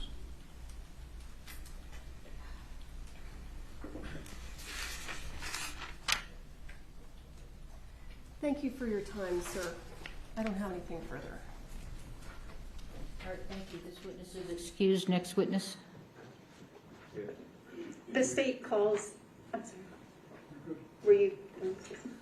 We would now move to page 14 of that exhibit. Come in. Come over here.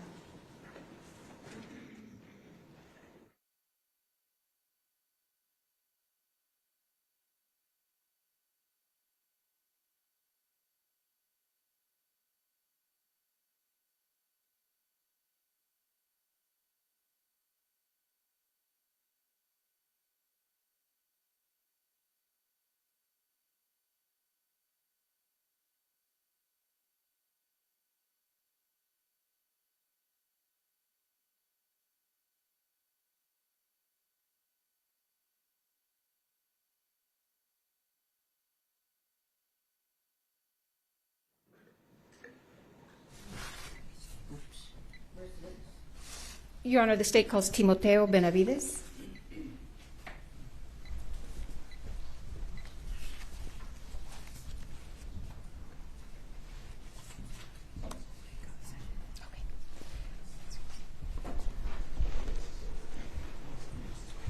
Mr. Judge, raise your right hand, please. Do you swear affirm under penalty of law? Sorry, Major.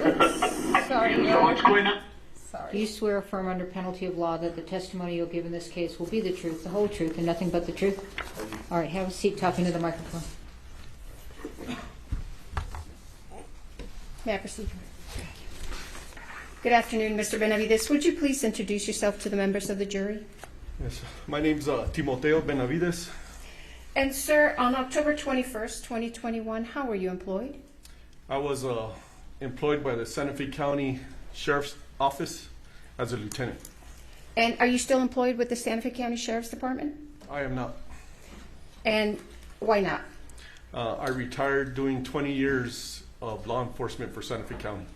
And what was your rank when you retired? Lieutenant. And on October 21st, 2021, were you working? Yes, I was. And what were your duties that day? That day I was day shift commander, which entails taking care of Santa Fe County during the day, and 7 deputies we had. How large is Santa Fe County? It's pretty big. It goes from the city limits of Espanola to all the way to I-40 down in Edgewood, and to Pecos, and then to the off-ramp to Cochiti. You said you were commander that day. What does that mean? What duties did that entail? I'm pretty much in charge of the county on what happens, and responsible for the deputies that are working. On that day at approximately 1:48, did you receive a dispatch to a call? Yes, I did. And what was that call for service about? The call of service was on a movie set for an accidental shooting. Okay. And where was that located? It was located at the Bonanza Creek Movie Ranch. Okay. And is that in Santa Fe County? It is in Santa Fe County. Okay. In New Mexico? In the state of New Mexico, yes. Okay. And do you recall approximately what time you arrived? I was dispatched about 1:50. I didn't arrive till almost I think it was like 2:20. Okay. Why did it take you a while to arrive? I was pretty much on the other side of the county when the dispatch call came in. Now, when you arrived, do you recall what you observed? When I arrived, there was a security guard at the gate, and he told us that he was gonna drive us into the movie set where the incident happened. Were other deputies already there when you arrived? Deputy LaFleur was already on scene from what I heard over the radio, and I had at the time Corporal Darrete was in front of me, literally in front of me when we got there. Were there other first responders present when you arrived on scene? Yes, there was. There was already medics on scene when I arrived. Were you wearing your police uniform? I was in full uniform, displaying my badge of office at the time. And were you equipped with a lapel camera? Yes, I was. Are you familiar, or were you familiar with how your lapel camera works? Yes. And how does it work? As soon as I activated my lights and sirens, my lapel goes off right away, and it starts recording from as soon as I activated my lights and sirens. And how long does your lapel camera record? It records until I stop it, or until it runs out of battery. And how does your video that's captured on your lapel camera upload it? How's it preserved? Do you know? Yes, at the time it's uploaded, we, as deputies, we don't have no control how it's, we show up to the sheriff's office and it downloads automatically from our, I take off my lapel, I put it in a docking station in my unit, and everything downloads into the sheriff's office room servers. Okay. On October 21st, 2021, did your lapel camera capture what you observed when you arrived on scene at the Bonanza Creek Ranch? Yes, it did. Okay. And what did you do with your lapel camera after you left the scene? When I completed my duties on that scene, I put it in my docking station, which is also a charger, and I proceeded to the sheriff's office so it could download. Now, have you viewed your lapel camera video since October 21st, 2021? Yes, I have. And in fact, did you view a portion of it this morning before you testified? Yes, I did. And did I show you State's Exhibit number 5 earlier this morning? Yes, you did. And what was that? It was pretty much the beginning from when I activated my lights and sirens to the end. What was it, the entire thing to the end, or was it part of it? It was part of it. It was not the entire thing, because I did stop it several times to talk to commanders and deputies, and then I reactivated it. And how long is your entire lapel camera video? I arrived on scene about 2:20, and I didn't leave till almost 8:30 that night. So State's Exhibit 1 is just a portion of your lapel camera? That is correct. Excuse me, video? Yes. Okay. After you viewed it, did you notice if it's been modified or changed in any way? It has not. Okay. Your Honor, I would move into evidence State's Exhibit number 5. No objection, Your Honor. Thank you.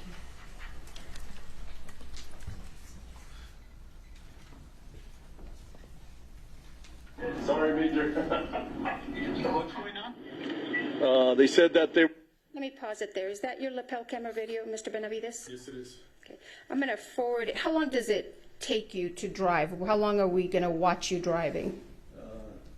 It's about 20 minutes.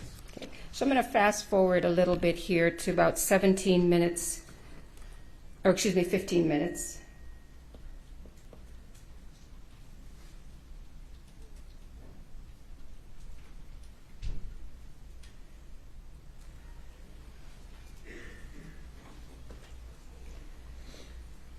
Going to be en route to Bonanza Creek. Hey, I got one shot in the chest, one shot in the chest, and one shot in the chest, and another shot in the stomach. So you have 2 victims up there? 2 victims. Are you still driving? I am still driving, yes.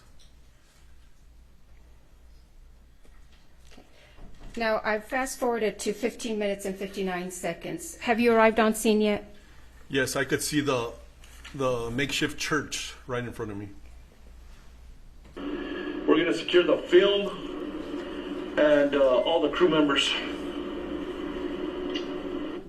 Why did you say you're going to secure the film and all the crew members? Pretty much common sense. I'm not on scene yet, but I'm trying to picture everything that was going on, and maybe the film caught it. I don't know. Can you describe for the members of the jury, when you're pulling up to this church, what does it look like? How many people are you actually seeing? So this scene was probably the biggest scene I've been to. There was people everywhere. I had medics running in and out. From what I saw from the back of the church, there was medics going to their vehicles, grabbing items, and there was just people everywhere. As in people, I mean, I couldn't distinguish who it was. It was actors, it was film personnel, bystander. I didn't know, but there was a lot of people there. Do you know if some of those, if those people were people who worked on the set? Yes, you could distinguish them. They had a lot of sunblock on, a lot of hats, big hats for the sun. So that's pretty much how I noticed that. Okay. Cool. Thanks. I have like 200 people out here, so. Alrighty, I'll see if. Yes, I already called for them. All right.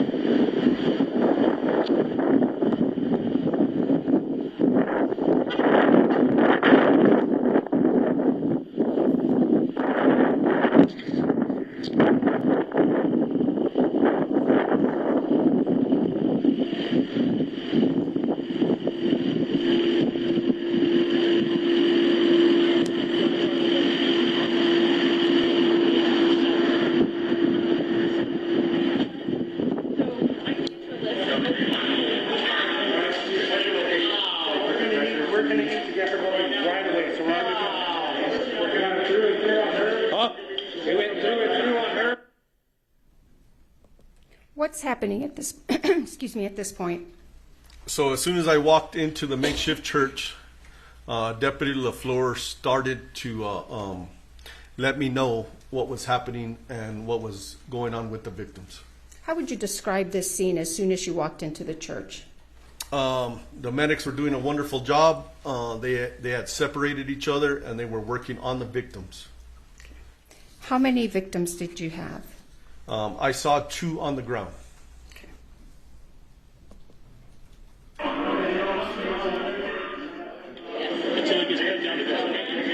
Corporal, I need you to know who's in charge. Everybody stops what they're doing right now. This is a crime scene. Yeah. Why did you say this was a crime scene? Because we had 2 victims, Halyna and Joel, fighting for their life on the ground.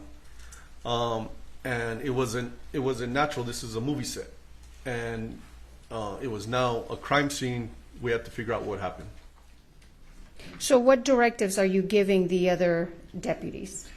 So I'm letting them know I let Corporal Aldaleta know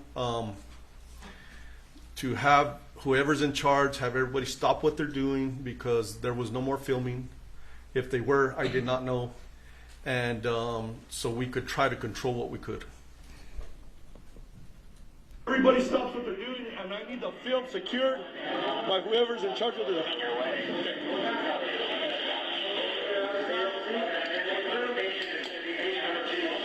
Electric back, can I pull these guys down, get them the hell with a helicopter? Yes, please.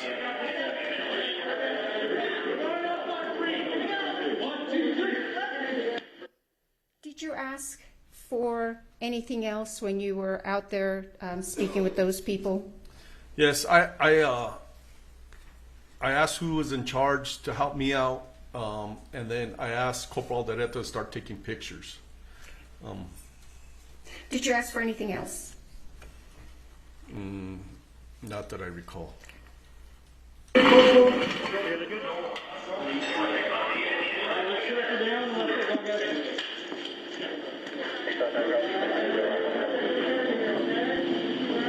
Hey, I need pictures right away.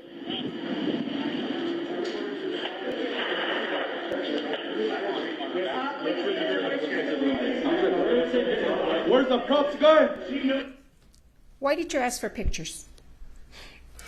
I have my lapel on, which captures a lot, but the pictures would capture detailed that's on the floor that you can't really tell from my lapel.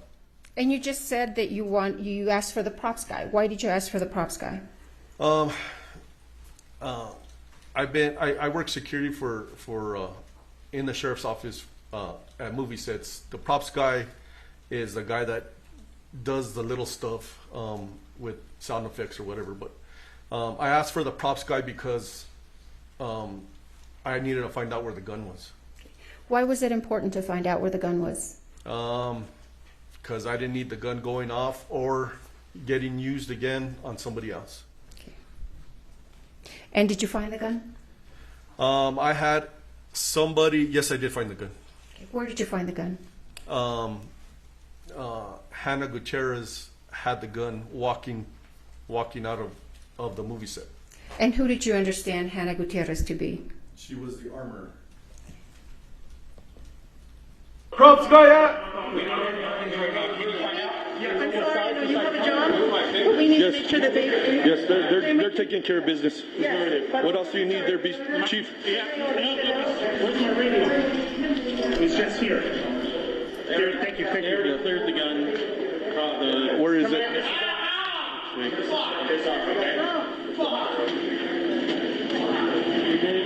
got the cleared gun? I'm already going. It's all right.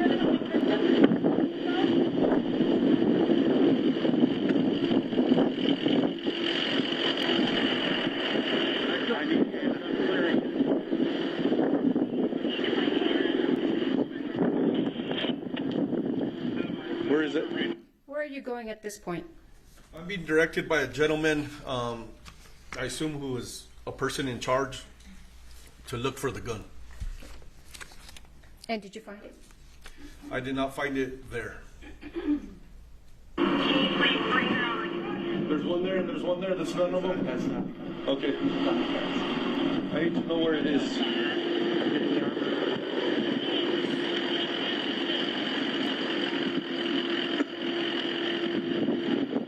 What is it that you are pointing at with this gentleman here? There was guns laid in the open on the cart, on this gray cart.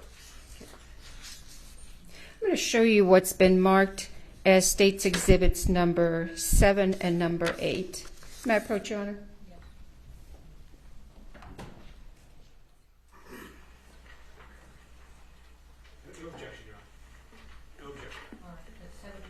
Yes, Your Honor. I would move into evidence 7 and 8, but I'll publish it in a second. I'm going to finish the video. Okay. Thank you, Your Honor.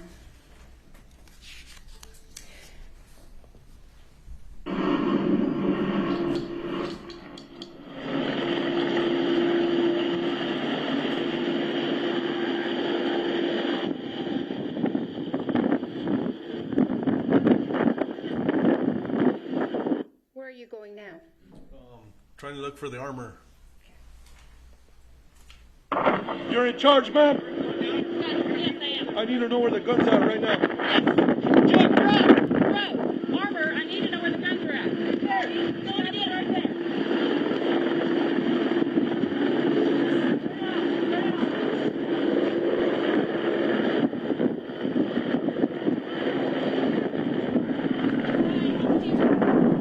How do I know this is a gun? That's the gun. Okay.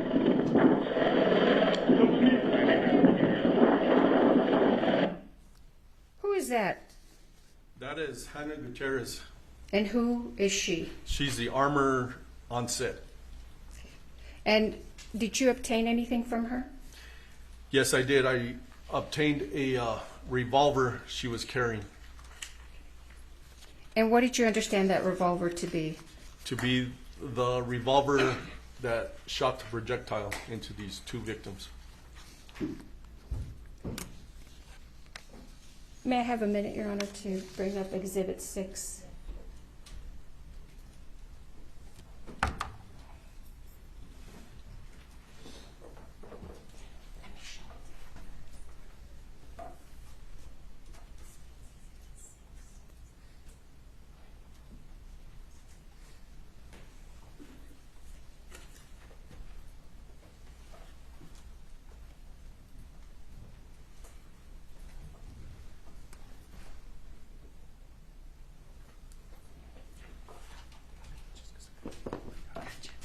All right.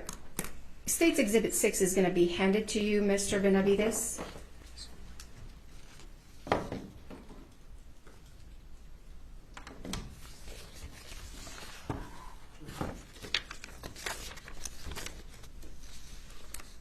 If you could put on some gloves and just open it and let us know if you recognize what's in State's Exhibit 6.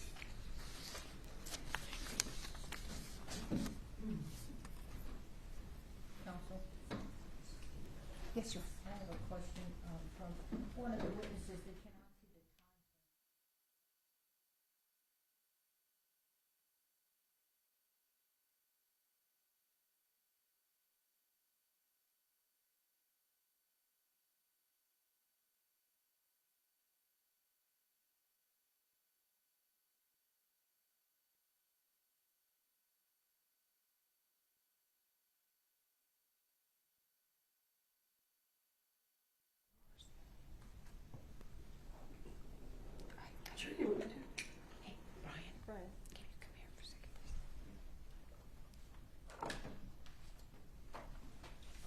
Ms. Johnson, make note of where you ended. We need to fix this. The audio is not in sync with the video, and we need the time to show.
Correct me if I'm misstating, the video does not have the time of day on it, so they're going to elicit that from the witness, okay?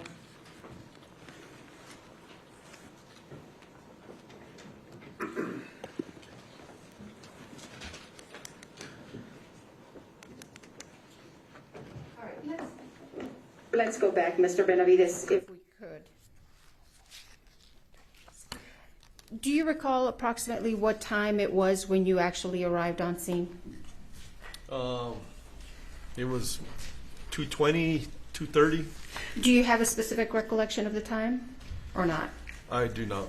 Would reviewing the CAD refresh your memory? Yes, it would. May I approach, Your Honor? I'm going to show you what's been marked as defendants and admitted DX8T.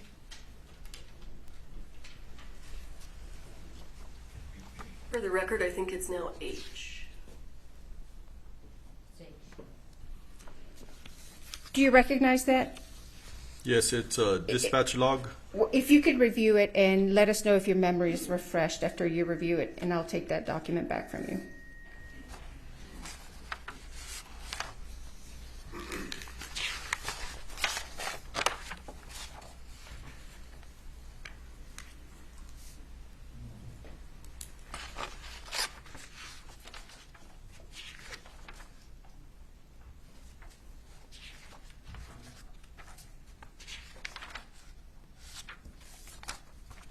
Yes. Your memory is refreshed? Yes.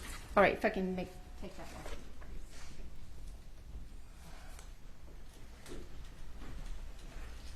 What time did you arrive on scene? 2:20.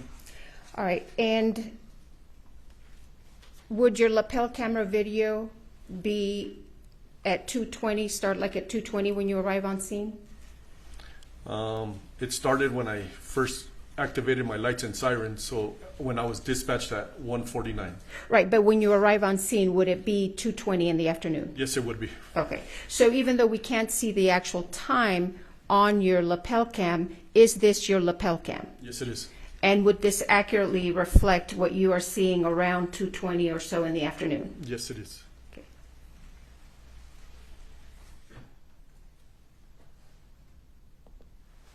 How do I know this is a gun? That's the gun.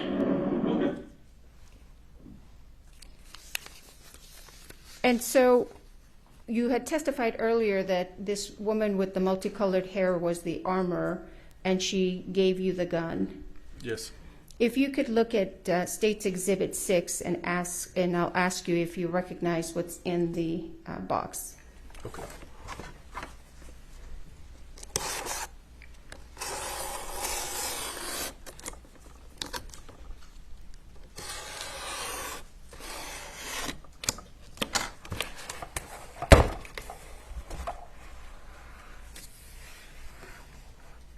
Do you recognize State's Exhibit 6? Yes, I do. What is it? It is the gun that Halyna Gutierrez, the armorer, handed to me.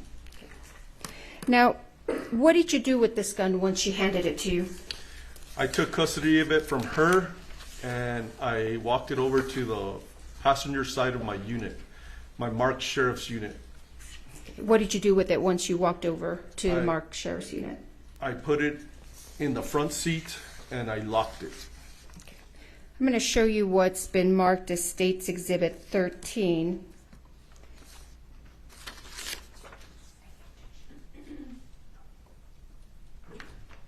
No objection, Your Honor. I'm losing track a little. So you just entered.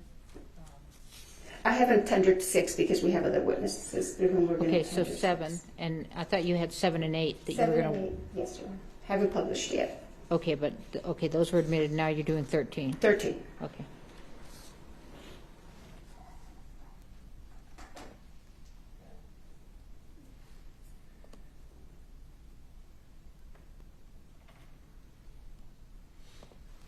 Do you recognize what's on the screen there, Mr. Benavides? Yes, I do. What is it? It is the gun that's in front of me, and this is the gun that the armorer Halyna Gutierrez handed me. You testified that you put it in the front seat of your patrol vehicle. Yes, I did. Why did you put it there? It was the most secure spot that I had control over at the time. Okay. And what did you do to ensure that this gun was secured? I locked the front, I locked my unit, and nobody entered it except for me because I'm the only one with the key. Where was State's Exhibit number 13 taken? Where was this gun when this photo was taken? From the passenger side of my unit. Okay. Why did you not stick it in an evidence bag? It was so fluid, and the scene was so active. I put it there. It was secure there. That's where it stayed. Okay. Did you do anything with this gun?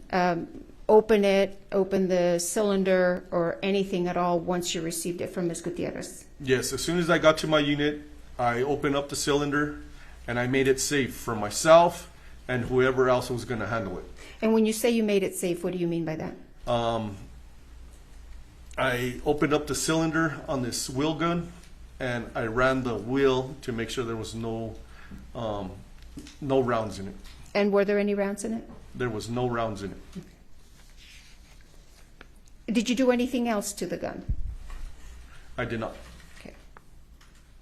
To your knowledge, did anybody else have access to this gun once you put it in your patrol vehicle? No. So what is the next thing you did after you secured the gun in your patrol car? What I remember is I was talking to the armor, Hannah. I put her in the back of my unit and I told her she wasn't under arrest. I kept the door open because the detectives needed to speak to her. Okay. Now, did anybody have access to the front part of your patrol car? They did not. Okay. While this gun was in your possession, did you do anything, or to your knowledge, did anybody else touch it or do anything to it? No. Does Exhibit 13 accurately reflect the condition of the gun when it was handed to you? Yes, it is. Okay. Did you secure any other items of evidence? I did. I secured 2 boxes of ammunition. And where did you find those? They were on a gray cart, which Hannah directed me to, that they were on a gray cart that were used for this gun. All right, let's go to State's Exhibit 7, which has already been admitted. All right, you may publish. Thank you, Your Honor. Do you recognize that? Yes, it is the gray cart that Hannah directed that the ammunition was on. And where was that cart when you were directed to it? My first lapel video where that gentleman directed me, walked me over, and he said none of these guns were used. This was the cart that he was talking about. Okay. And where was this photo taken? Where was the cart when this photo was taken? It looks like it was taken in front of my unit, in front of my in-car camera. Okay. So was that cart moved from where you initially saw it to in front of your car? Yes, it was. Why? Hannah had she directed that the ammunition was there, so there was a gentleman that offers his services because I was dealing with Hannah, and I watched him bring the cart from where it was to me. Does State's Exhibit 7 accurately represent the cart in the condition that you saw it when you first were directed to it? Yes, it is. And why did you move it to the front of your patrol car?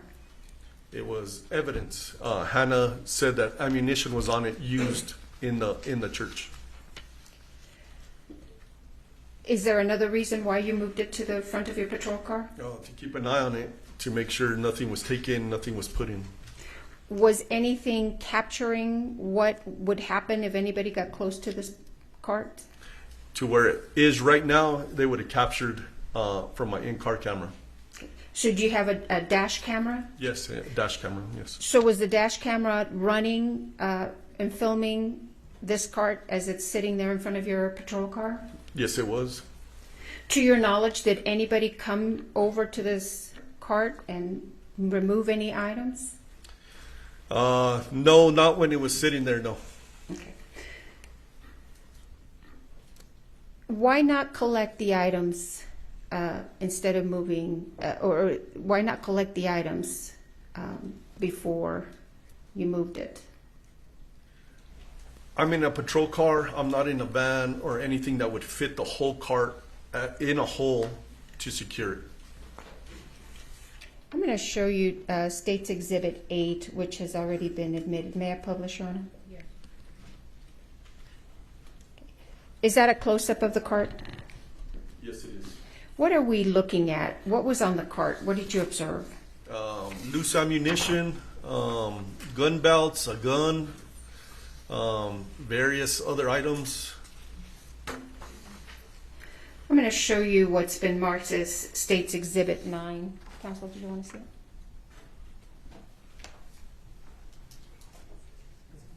No objection. No objection. May I, Your Honor, I move into evidence State's Exhibit 9. Yes. May I publish? Yes. Do you recognize that? It's State's Exhibit 9. Yes, I do. What is it? It is a wheel gun. Is there anything else that you see there? There's car keys, there's loose ammunition. Okay. And is this on the cart that we just saw? Yes, it is. And again, what did you do to preserve this evidence? Like I said, I kept it in front of my unit for my dash cam to capture if it got tampered with. Now, was there a perimeter established on this scene? Yes, we did. We did a perimeter of yellow crime scene tape, and we tried to preserve everything that was in the church and everything that was out, as in film. Is that what we saw, the yellow tape around the cart? Yes, it is. Okay. And to your knowledge, were people allowed into the area that was enclosed or encased by that yellow tape? People were not, unless you were a deputy. And who came and collected this evidence? Do you know? I believe our crime scene tech, Marissa Popple. You testified that you observed some rounds. I'm going to show you what's been marked as State's Exhibit 10. No objection, Your Honor. May I publish on? Yes. I move into evidence State's Exhibit 10. Yes, you may publish. Do you recognize those two rounds that we see there? Yes, How do you recognize them? they were on the cart. Did you touch them in any way or remove them from the cart? I did not.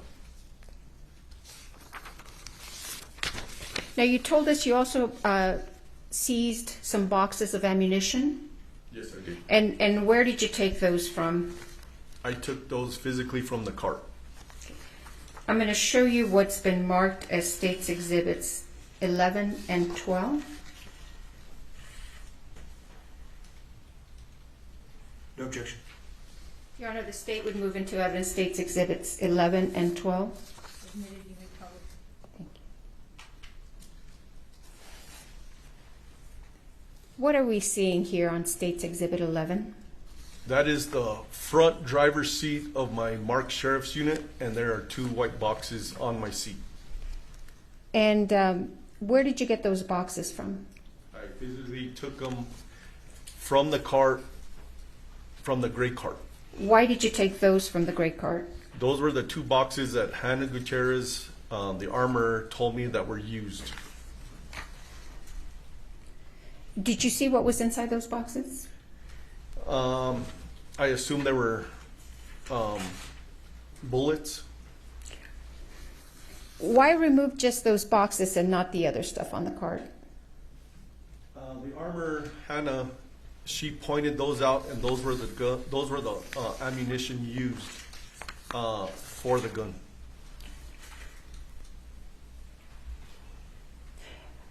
Let me show you State's Exhibit number 12. Your Honor, I move into evidence State's Exhibit 12 and ask to publish. Yes. What is State's Exhibit 12, Mr. Benavides? They are a close-up of the two white boxes. And what kind of rounds are those? Those rounds say 45 long Colt dummies. Did you then turn these over to someone else, these boxes of ammunition? Yes. And who did you turn them over to? The crime scene tech, Marissa Popple. Let's go back to your lapel cam. You had testified earlier that you had placed Ms. Gutierrez in your vehicle. What happened to Ms. Gutierrez after we're seeing her here at 20 minutes and 8 seconds? From this point, I took custody of the gun, and we walked over to my marked sheriff unit.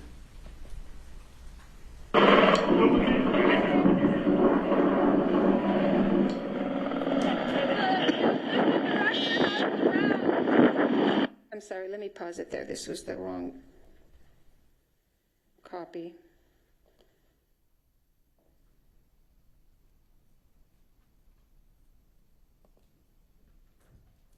Sorry, Major. What's going on? They said two. Now, anyone else secure?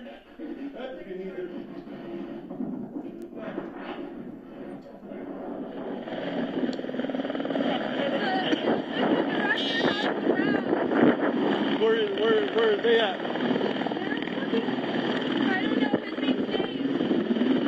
What are you being directed to at this point? I don't remember. I couldn't really hear her. Okay, let's go back.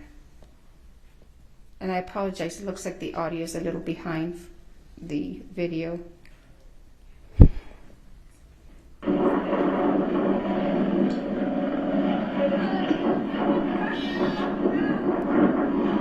Where are they at? What were you referring to when you said, where are they at? She was telling me about the rounds. And where are you headed at this point at 20 minutes and 16 seconds? That is my unit that I'm looking at right in front of me.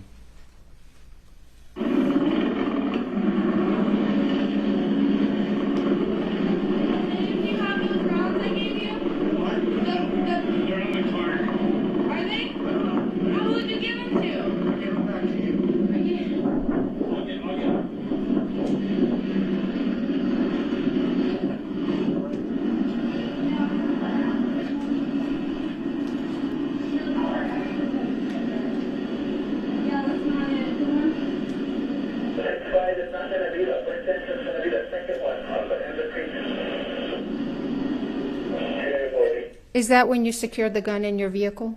That is the front of my unit on the passenger side. Yes, it is.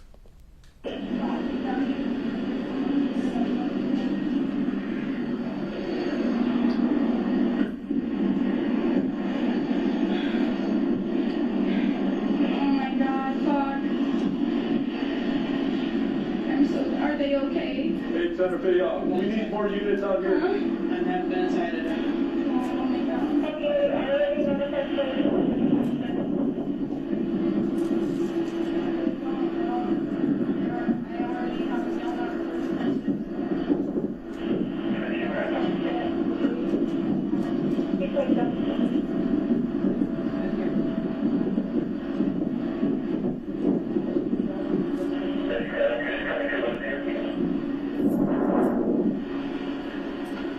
What is happening right now? There was a helicopter just landed. Hannah's there on my right-hand side, and I'm watching the guy on the cart. Okay. Is somebody bringing the cart to you at this point? Yes, it was a gentleman. I didn't get his name, or I don't remember his name. That was bringing the cart. Your Honor, did you want us to approach?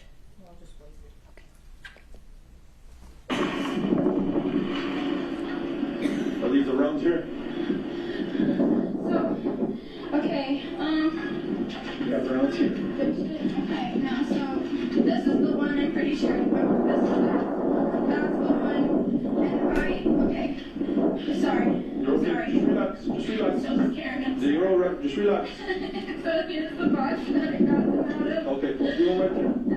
Do one right there, okay? Relax.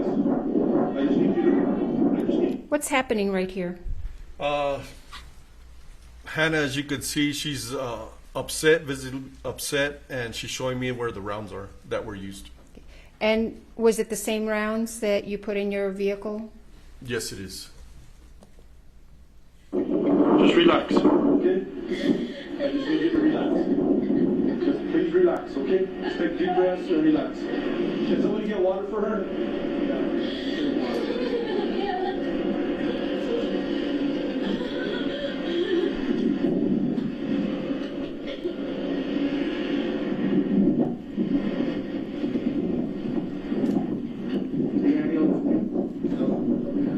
The helicopter's here for her. Yep, the helicopter's here for her. Where the fuck are these injuries? Is she okay? What other involvement did you have in this investigation, Mr. Benavides? That's all the involvement was, just trying to control the scene and taking care of Hannah and taking care of the evidence. How long were you out there at the Bonanza Creek Ranch? I didn't leave until about 8:30 that night, so about 6 hours. May I have a moment, Your Honor? Yes, why don't you take a look at this too?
Mr. Benavides, do you know where the gun was from the time of the shooting of Ms. Hutchins and Mr. Souza to the time that it was given to you by Ms. Gutierrez? I do not. And do you know who handled that gun from the time of after the shooting to the time that it was given to you? I do not, other than Hannah handing it to me. May I have a moment, Your Honor?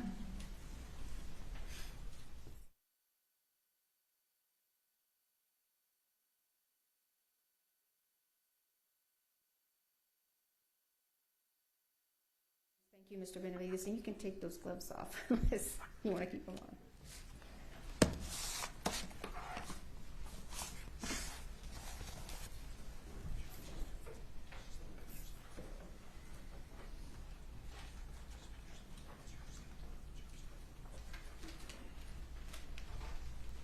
May I, Your Honor?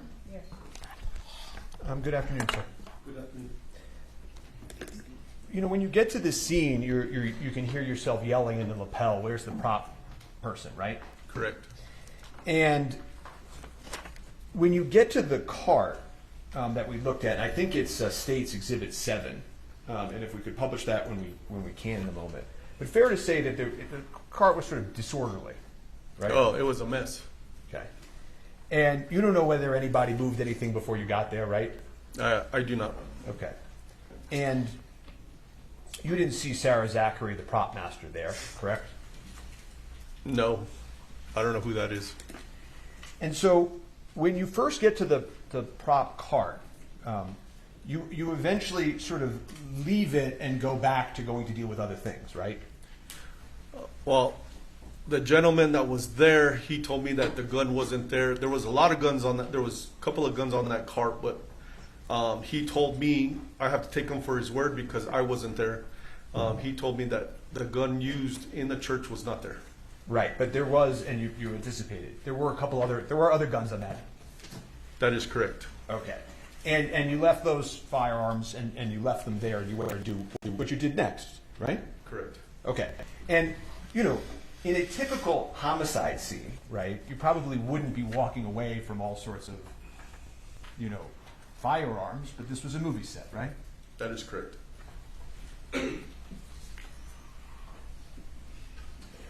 And an empty prop gun without live ammunition isn't going to hurt anybody, fair? I do not know, but... Objection mischaracterizes the evidence. I mean, other than if you drop the empty gun on your toe or something, an empty gun, a completely empty gun, isn't going to hurt anybody, true? A complete, yeah, of course. Right, so I think you fixed it. Sustained and you fixed it. You know, and then you go back to the armorer, and she hands you the firearm, right? Yes, they direct me to the armorer because I didn't know who the armorer was, and they directed me to her, and I asked her, "Is this the gun?" And she said yes. And I can see you're wearing gloves as you're taking out the exhibit today. Right? You've got purple gloves on? Yes, sir. Okay. I don't think you have to keep them on, by the way, if you don't want to keep them on. I didn't know if you wanted to see the gun or not. No, Okay. I don't have to see it right now. But the reason I'm asking this is, and I don't think you talked about this in direct, but the day you took the gun, you weren't wearing gloves, right? That is correct. Okay. And but you were sort of careful when you took it, and you sort of you took it without touching the trigger. So if somebody wanted to swab the trigger for DNA, they still could. Fair? The way I handled it was trying to be as safe as possible because I didn't have a holster for it. So I was trying to hold it so I didn't pull the trigger because I didn't know if it was empty or loaded or not. And because you handled it that way, also somebody could have swabbed the trigger for DNA, right? I guess so, yes.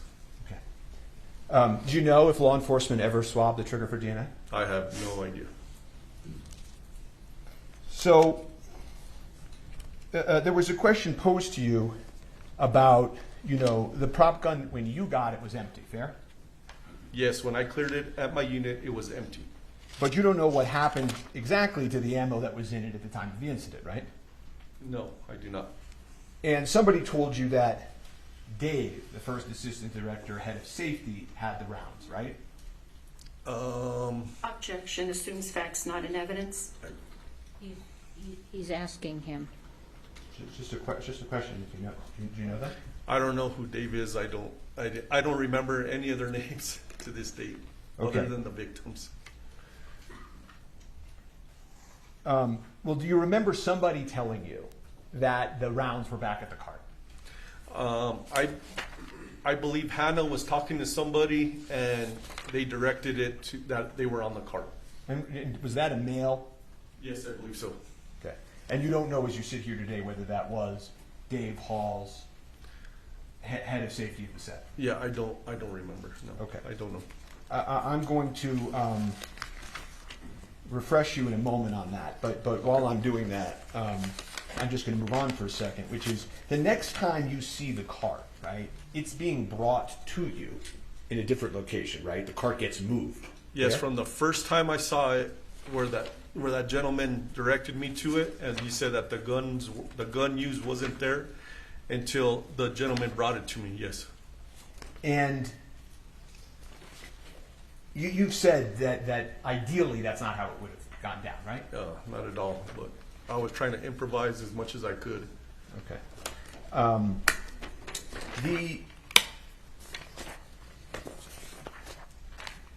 There were eventually, when you get the prop cart back, the sort of third viewing of the prop cart, there was ammunition on top of the cart. Fair? Yes, and that's what I saw when I first saw it. And you saw it again when the cart came back, right? Correct.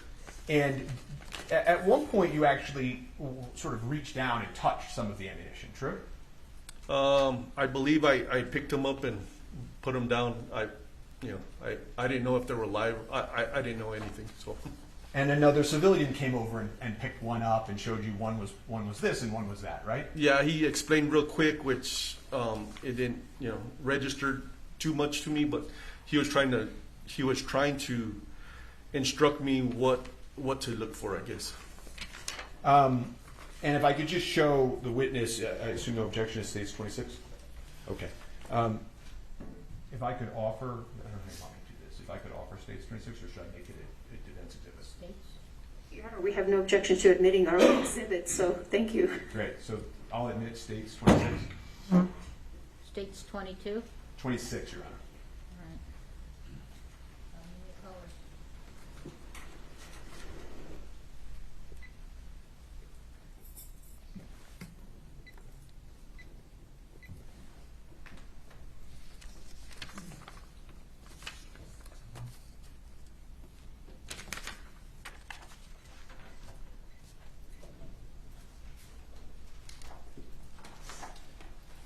Do you see that on your screen, sir? Yes, I do. And if you look sort of in the middle section, the 2 and 2, the 2 and the 2. Oh, yes. Okay. Can you tell which ones are dummies and lives by looking at them? I do not. We can take that down. Where was the backup? You know, you're talking about a lot in direct about how, you know, this happens and that happens, and I'm just sort of curious, where was backup? Backup is in... That's in more, you know, reinforcements, sir, so that you didn't have to try to manage all of this. So that day I had 7 deputies, including myself, on duty here in Santa Fe County. I had Deputy LaFleur was a swing shift deputy, so he was coming into work. I believe he lives somewhere in Albuquerque, and he was coming into work when the call came in. And it was myself and the corporal who were available at the time. So there was only 3 of us, and the rest were northern part of the county and the eastern part of the county and the southern part of the county. And you called backups for the state police, right? I did. And they, that request for backup was denied by supervisors, correct? As if I remember correctly, yes. Or they didn't have. I don't remember if they said they didn't have enough, or they didn't have availability, or the supervisor just said no. Didn't the supervisors say that they believed this would likely be unfounded and it was probably an accident? Objection, Your Honor. Hearsay and assumes facts not in evidence. It's a proper question, obviously, because I'm asking why the backup didn't come and if he knows that.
We're going to strike that question and answer, and he can rephrase. Thank you.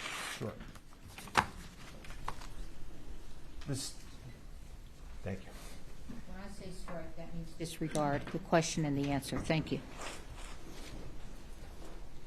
You called for the state police and they didn't come, right? Yes. And that would have been your supervisor's call, not yours, correct? My supervisor? No. Yeah, I'm asking. No. Whether or not that request went to the states? No. That wouldn't have been your supervisor's call? That wouldn't have been my supervisor's call, no. Did you make that call direct? I asked dispatch to talk to state police to see if they could send people to help me with the scene. Okay. The perimeter that you talked about did not include the prop truck, correct? Yeah, I didn't know what any of that was. I was just trying to take care of what happened in the church. Right.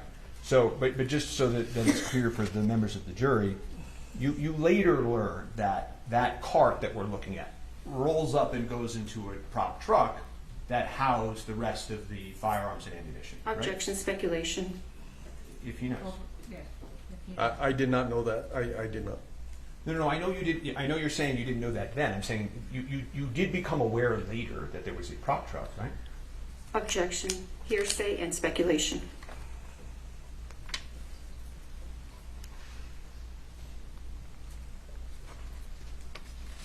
I think you asked an answer. Didn't you just ask that question? I can just move on to another if he doesn't know. Okay. But fair to say, law enforcement wanted to find the origin of the bullet that struck Ms. Hutchins, right? My personal involvement was just taking care of the evidence, and I don't know what happened after that. Well, you collected those white boxes, right?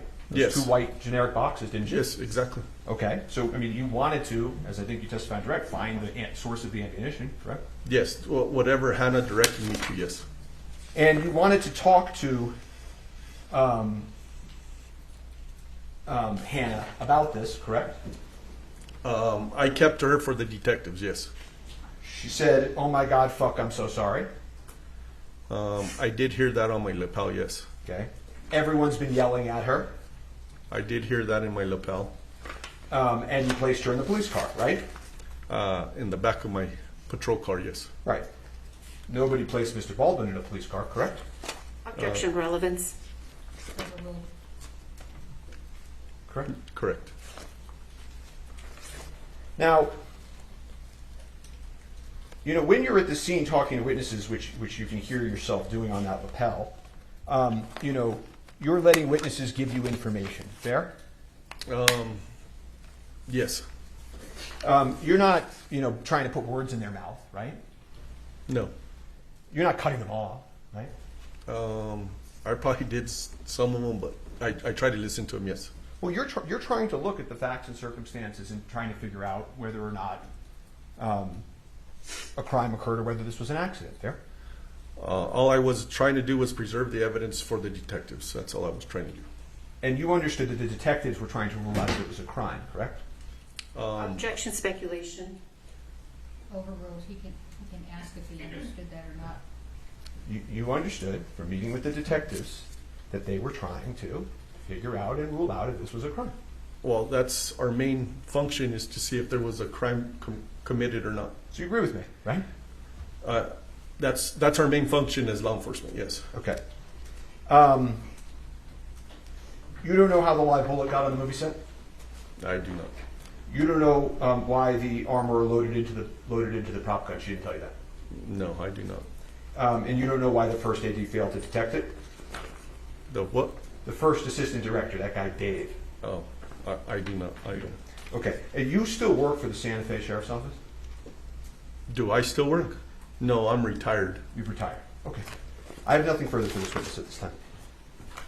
All right, thank you. Redirect. Yes, Your Honor, briefly, thank you.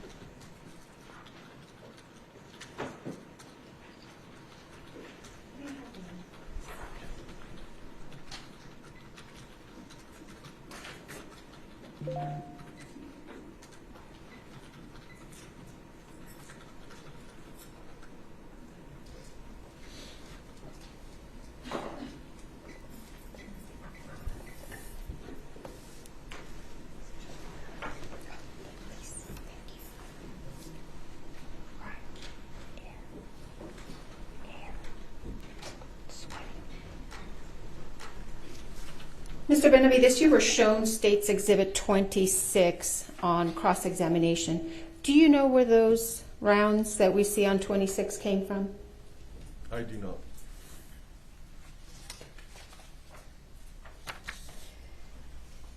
You testified on cross-examination that this cart was disorderly, I believe is what you said. It was a mess? Yeah, it was a mess. Was that cart in a place where it was visible to everybody who worked on that set? Objection. Calls for speculation. Well, I'll rephrase, Your Honor. Was it in a visible place? Objection. Vague. Unclear. Well, why don't you describe where you saw it? I believe it was next to a tent, and there was people all around it. Now, you were asked a question about leaving the cart, this prop cart, unattended. Did you leave it unattended where anybody would come and be able to remove and take things off it? When I took custody, when I saw the gentleman bringing it Yes, to sir. front of my unit, Yes, it sir. stayed right there, and nobody messed with it. No. Now, you were shown photos of the, let me show you State's Exhibit number 7, if I may.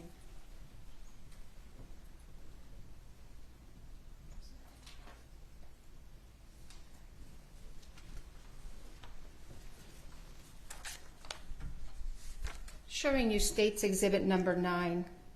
Did you have any reason to believe that was a fake gun? It was a movie set. I did not know if it was fake or real. How about State's Exhibit number 6 that you have in front of you? When you took that into custody, did you have any reason to believe that that was not a real gun?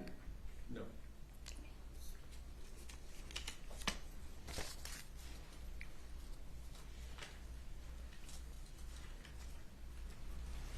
Did you have any involvement in this prop truck that you were asked about? No. At the time, I didn't know anything about a prop truck. Why did you place Ms. Gutierrez in the back of your police car? She was the main person that was handling the firearm, and common sense told me that detectives wanted to speak to her. Were you asked about where to place Mr. Baldwin? No. I believe Deputy LaFleur asked me, but there was so many witnesses on his side. I just told him to keep him separated from everybody and everybody from each other as much as possible. Now, is the reason he was not placed in a police car because he wasn't a suspect? At the time, I don't remember if somebody told. At the time, I don't remember if somebody told me he was handling the gun. I don't remember. So no. So he wasn't placed in a police car just because there were other reasons? She has not asked the question yet. So I'll rephrase, Your Honor. Now, Mr. Spiro asked you, you didn't place Mr. Baldwin in a police car, but you placed Hannah. Is it because Mr. Baldwin was different from Hannah, or was it other reasons? It was other reasons. Like I said, Deputy LaFleur had a lot of people on his side of the movie set, so keeping one person in a police car, you got to watch them, and then you got to watch everybody else. So he was able to watch everybody all at once. May I have a moment, Your Honor?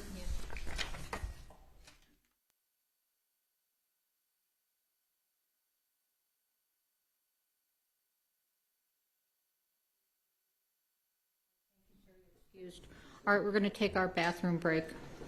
We'll be back at 3:15. Please don't talk among yourselves or anyone else about the evidence received here in court. We are in recess.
Lujan.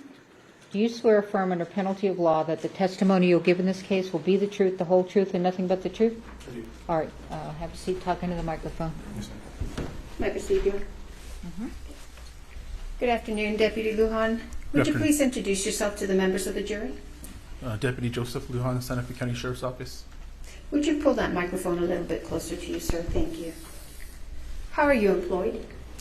With the Santa Fe County Sheriff's Department. And how long have you been with the Santa Fe County Sheriff's Department? A little over 10 years now. And what are your duties? I'm currently assigned to the Court Services Division. And how long have you been assigned to the Court Services Division? About 10 months now, I believe. And prior to that, where were you assigned? I was on the Patrol Division. And what does a patrol division do? We answer calls throughout the county, anything from DWI, crash investigations, criminal investigations, that type of thing. Were you on duty on October 21st, 2021? Yes, it was. And do you recall what you were assigned to do that day? Just normal patrol duties. And were you involved in the investigation into a shooting that occurred at the Bonanza Creek Ranch? Yes, it was. And what role did you play in that investigation? Deputy or Sheriff's Office personnel had already been dispatched to the scene at the movie set. Lieutenant Benavides advised that one of the persons shot was being transported to the hospital and requested a deputy respond to the hospital as well. Which hospital? The St. Vincent's Hospital here in Santa Fe. Okay. And was that deputy you? Yes, ma'am. Do you recall approximately what time you were dispatched or you went to the hospital? It was a little bit after 2 o'clock.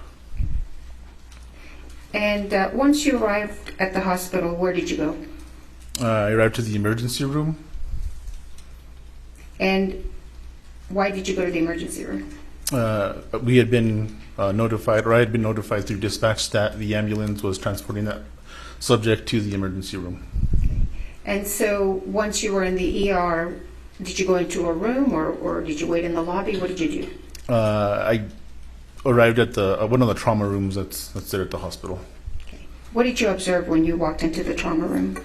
A gentleman sitting on or laying on like a gurney hospital bed type thing in the upright position. He had an approximate half-inch hole to, I believe it was the right side of his shoulder. Do you remember his name? Yes, it was Mr. Joel Souza. Okay. And what did you do next?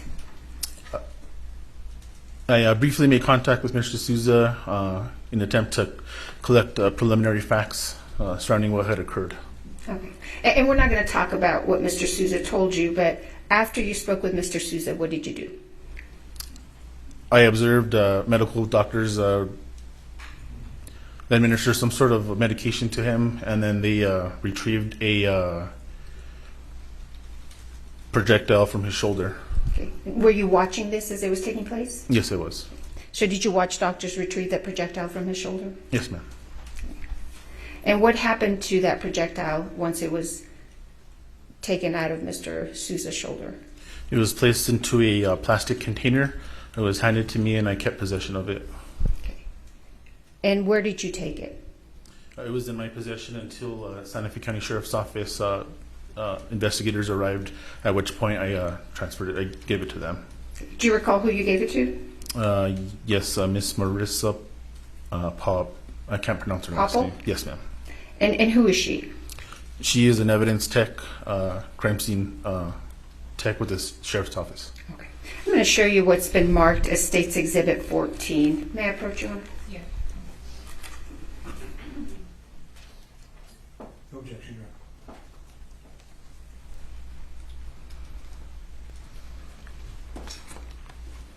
Do you recognize State's Exhibit 14? Yes, ma'am. What is it?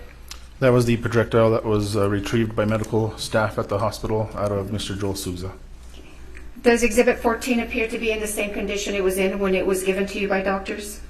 Yes, ma'am. Your Honor, the state would move into evidence State's Exhibit 14. Yes, you may follow. Thank you. So after you provided this to the crime scene technician, did you have any other involvement in this investigation? Other than just writing a report, and that was it. May I have a moment, Your Honor? I have nothing further. Thank you, Deputy. Yes, ma'am.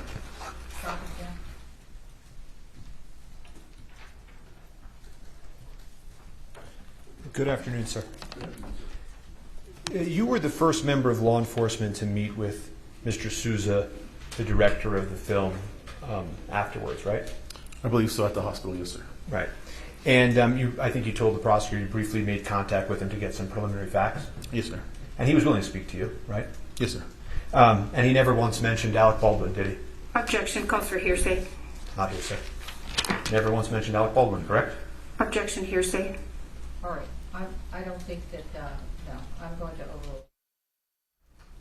He never, in describing the preliminary facts to you, ever mentioned Alec Baldwin, correct? Correct. No further questions for this witness? Any redirect? No, Your Honor. All right. Thank you, sir. You're excused.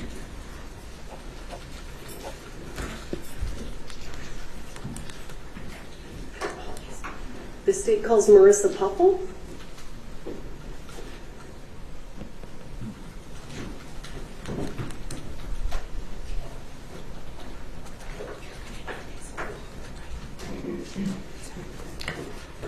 Yeah, but she took it. Okay.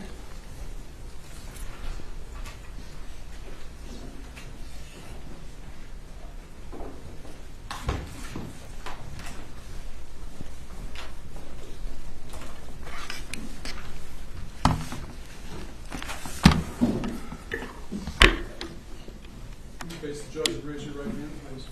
Do you swear affirm under penalty of law that the testimony you'll give in this case will be the truth, the whole truth, and nothing but the truth? Yes. All right. Thank you. Have a seat. Talk into the microphone.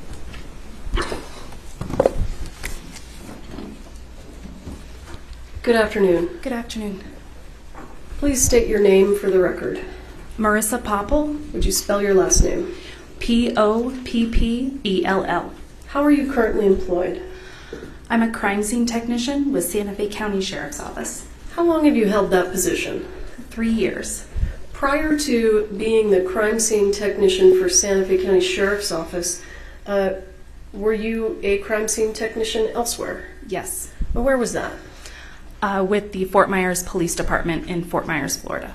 And how long did you do crime scene technician work in Florida? 4 years.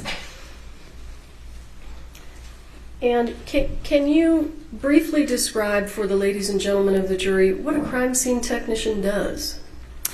Yes, as a crime scene technician, I respond to all sorts of different scenes, whether they're death investigations, burglaries, robberies, whenever there's an abundance of evidence or an abundance of documentation that's needed. I take photographs of the scenes, of the evidence, I collect the evidence, and then I package it at our office. And do you ever send any of the evidence that you collect somewhere else for additional testing? Yes. And tell us, where would you send things, and give us an idea. Sometimes things are sent to our local state lab here in Santa Fe. Sometimes they are sent to private labs, or sometimes they are sent to the FBI if they're working with us. Why would you send things to any of those places? So our state lab is local, so it's nice to be able to have them in the backyard so that they can help us with more common day items. For independent labs, if we have something that needs done within a very quick time frame, we'll utilize them, but they require us to pay for the testing ourselves. Or if the FBI is assisting with us, sometimes they can do additional testing that maybe our local lab wouldn't be able to do. I want you to give the ladies and gentlemen of the jury an idea of what kind of testing you are requesting when you send items out. Yes, this could be latent print analysis, DNA analysis, firearms testing, things of that nature. And Ms. Popple, how did you become involved in this case? I was asked to respond to a scene of a shooting along with my criminal investigations division. That would be the detectives and myself responding to a scene on October 21st of 2021. Do you recall approximately what time you arrived on scene? I believe it was between 2:30 and 3 o'clock in the afternoon. And when you arrived on scene, kind of walk us through what you were tasked with doing. The first thing I was asked to do was photograph the initial scene and what was going on around me, essentially. And can you give us an idea of, so you indicated that you were asked to photograph the initial scene. Is that common? Yes. And generally speaking, after you photograph the initial scene, do you photograph other things? Yes. And what do you photograph? So any items of evidence would be photographed on scene, and then if additional photographs are needed, then those items could be laid out at our office in a secure area and re-photographed. And did you take photographs of items of evidence at the scene? Yes. Did you also take photographs of some of those same items back at the Sheriff's Department? Yes. What's the point to that? If there are areas of detail that would be difficult to photograph on scene, we can do so at the office in controlled lighting conditions. Areas where we could move the objects in order to see different parts of it a little easier. Did you, and I don't want to get too much into the details right now, but did you also participate in the execution of search warrants? Yes. And why do you, as the crime scene technician, participate in the execution of search warrants? Part of my duties when we're executing a search warrant is I'm not only documenting all of the evidence on scene, but I'm also collecting all of that evidence, and that evidence stays in my custody. Other than collecting evidence at the scene itself, did you collect evidence in other places pursuant to search warrants? Yes. Go ahead and explain to the jury the different places that you went to, just to kind of give them an overview before we get into it. I was asked to collect evidence at the initial scene at the church.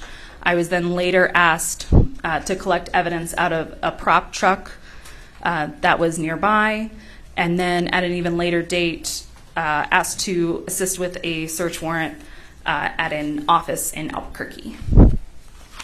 Can I have the Elmo? Let's maybe start that way. And the office in Albuquerque that you were asked to participate in a search of, what office was that?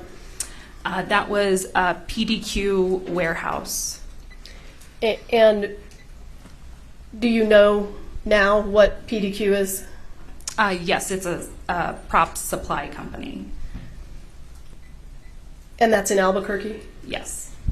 Did you search and take your photographs at PDQ in Albuquerque on the same day as this incident? No. On the 21st of October? No. Do you recall approximately when you did the search warrant at PDQ? November 30th.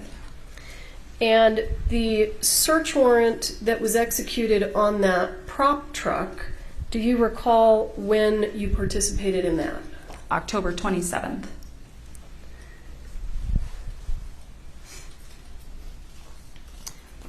I'm going to show you what's already been admitted as State's Exhibit 7. Let's see if I need to adjust.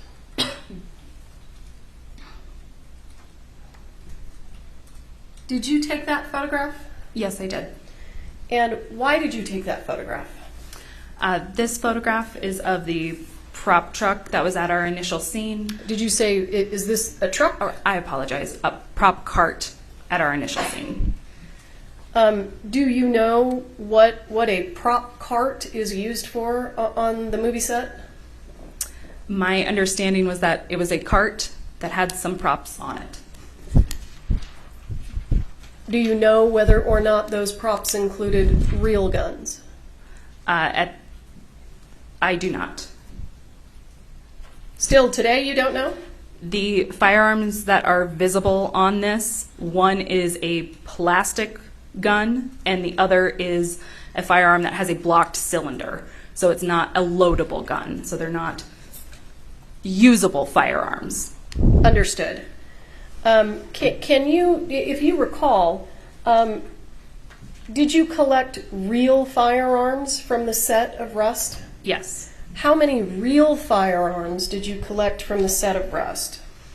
There was one firearm that was taken on the initial scene. But when you continued your searching, when you indicated you searched the prop truck, is that right? Yes. So let me back up. The initial real firearm that you took, where was it when you first saw it? And do we have number 6? What happened to the item of evidence? He's got it.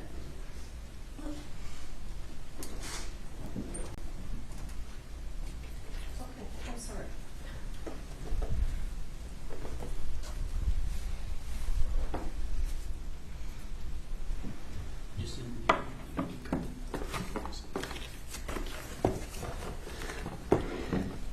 Ms. Popple, this is State's Exhibit 6, and it has previously been admitted into evidence.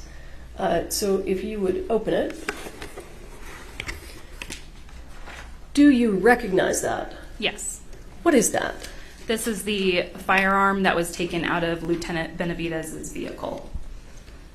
And what did you do with it?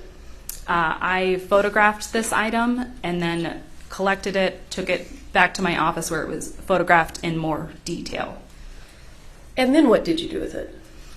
It was submitted to the FBI for analysis. And why did you submit it to the FBI for analysis? What kind of analysis? I believe that we were requesting DNA, latent prints, and firearms testing on it. DNA, you said latent prints? Yes. For those folks that aren't involved in law enforcement, what does latent prints mean?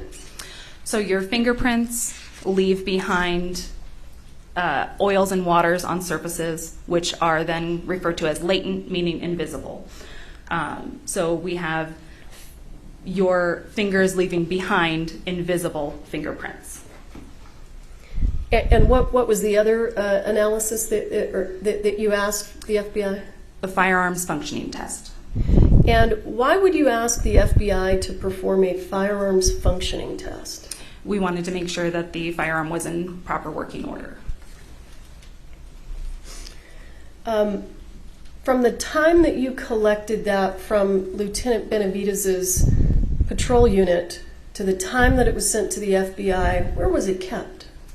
It was first secured in my office and then submitted into our evidence vault. And when you say vault, does that mean that it's secure? Yes. And how long was it kept in the vault before it was sent to the FBI, if you recall? I don't recall exactly. I would say it was within that week that it was sent out. And when we send items of evidence to the FBI, how do you do that? Do you just throw them in a box and put them in the mail? No. A formal request was made to the FBI lab, and then they had an agent respond and take custody of the items. Who was that agent? I believe that was Agent Cortez. So does Agent Cortez come to the Sheriff's Department and take the items? Yes. Okay. And then at some point, do you get the items back? Yes. And do you recall when you got these items back? I do not. Okay. Were they away from the Sheriff's Department and at the FBI for a considerable amount of time? Yes. And I apologize, I have been corrected. I thought that State's Exhibit 6 had already been admitted into evidence, but I've been notified that it hasn't been, so I would like to move it into evidence. I'm pretty sure it has been admitted into evidence. It is She didn't move it. No, she didn't. It's 57813. Yeah. You did not move it in. Okay. I'd like to go ahead and move it into evidence at this time. No objection. All right, state 6 is submitted. You may publish. When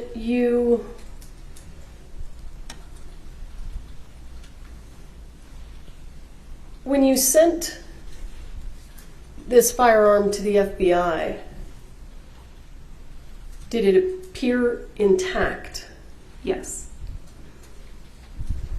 At some point, did you receive it back from the FBI? Yes. Had its condition changed? Yes. Describe just generally, when you opened the box, what had changed about its condition? The cylinder of the firearm had been removed and placed separately, and there appears to be an internal component that was bagged in a small plastic bag separate from the firearm. Okay. And may I approach? I just want to, I haven't actually seen what's in the box.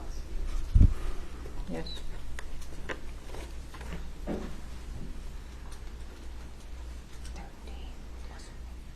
I think that maybe what I'd like to do is have it moved to the elbow. Can I move it, or does someone else have to do that?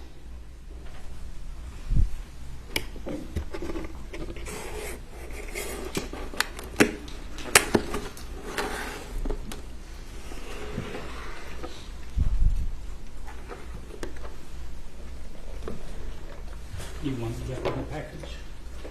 Let's open it and set it right there so that the jury can see what we've been looking at and talking about as best we can.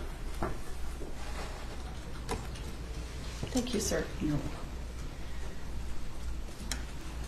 Just to be clear, this is the same firearm that you collected from Lieutenant Benavidez' patrol unit? Yes. And is this generally the condition that it was in when you received it back from the FBI? Yes. I see that there's a little plastic bag. Can you tell us what's in that plastic bag? So there are 3 small metal broken pieces in the plastic bag. Okay. But other than those broken pieces, was the firearm in generally the same condition? Yes. Okay, thank you, sir. And does this stay at the courthouse overnight? Yes. Okay, so I don't know if you want to sit want back there with it or... We leave it here. Yeah. We'll secure it. Okay, great. Thank you, sir. I want to go back to State's Exhibit 7 if we can. This cart, did you go through the items that were on it? Yes. And did you photograph them? Yes. Can you give the jury an idea of what's on that cart? Because it's kind of hard to see everything.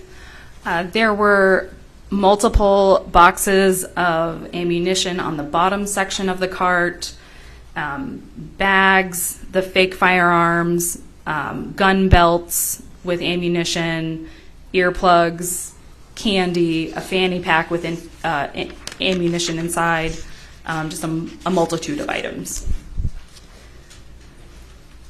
Did that cart, did those items appear to be in any discernible order? No.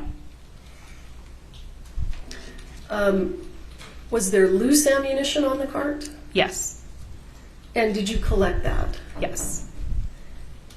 And when you collected that ammunition, did you take it back to the sheriff's office? Yes. And what did you do with it when you got it back there? It was then laid out and photographed. Now, is this the first time that you've been called to an investigation on a movie set? Yes. And have you learned, based on your work on this case, what a dummy round is? Yes. Can you explain to the ladies and gentlemen of the jury what a dummy round is? A dummy round is essentially ammunition that is not designed to fire a projectile. It is ammunition that's made distinct by either a hole being drilled through the side of it, so it's obvious that there's no gunpowder inside.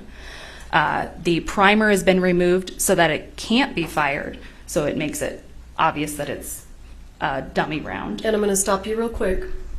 I want you to explain to the ladies and gentlemen of the jury what you mean when you say primer. The primer is the base of the round, so it's the small circle that the firing pin hits. So since that's removed, there's nothing there for the firing pin to hit and project that projectile. The dummy rounds are also indicated by, if you shake them, they make a rattle sound.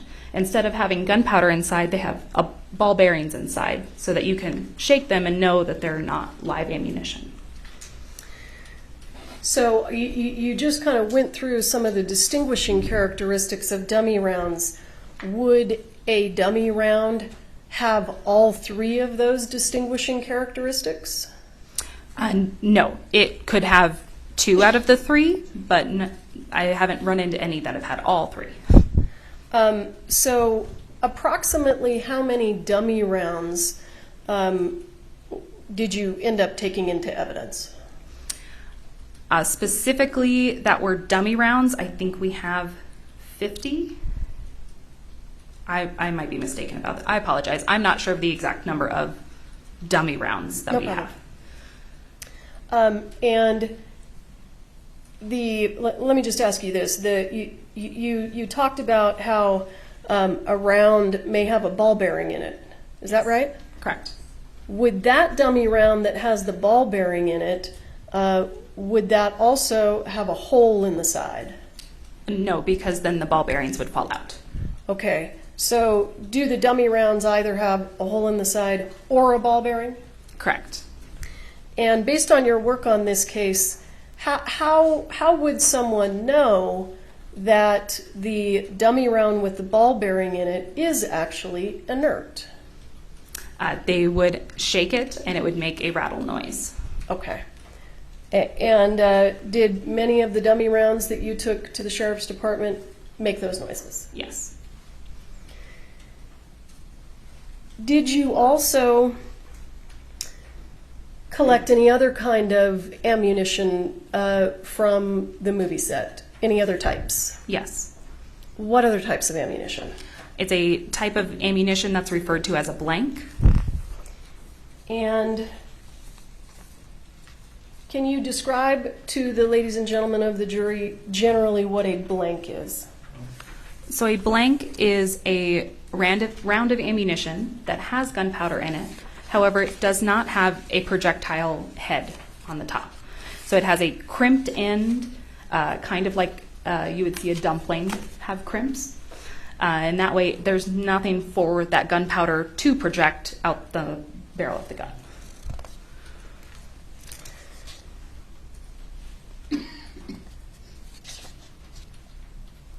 And when you collected all of this ammunition, you took it back to the sheriff's department? Yes. And at some point, did you examine closely all of the ammunition? Yes. And did you develop any suspicions? Yes. What suspicions did you develop? There were several rounds that, when shaken, did not make the rattle noise, and they all had a silver in color primer at the end instead of a brass colored primer.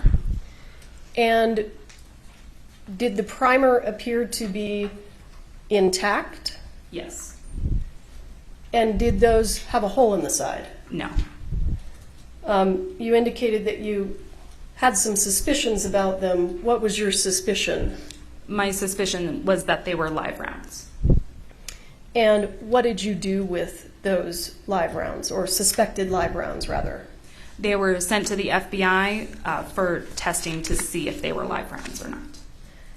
So you didn't take them apart there at the sheriff's department? No, I did not. Can you describe to the ladies and gentlemen of the jury what a casing is, or a spent casing? Once a live round is used in a firearm, the casing is what was encasing that round. So in a regular firearm it is what would be ejected out of it, out the side. In a case of a revolver, it's what's left in the cylinder. So the projectile has come out of the firearm, and the casing is what's left behind. Did you collect any spent casings from this scene? Yes. How many did you collect from the initial scene? 1. I'm going to show you what has been, I believe, previously admitted into evidence as State's Exhibit 10. Is that a photograph that you took?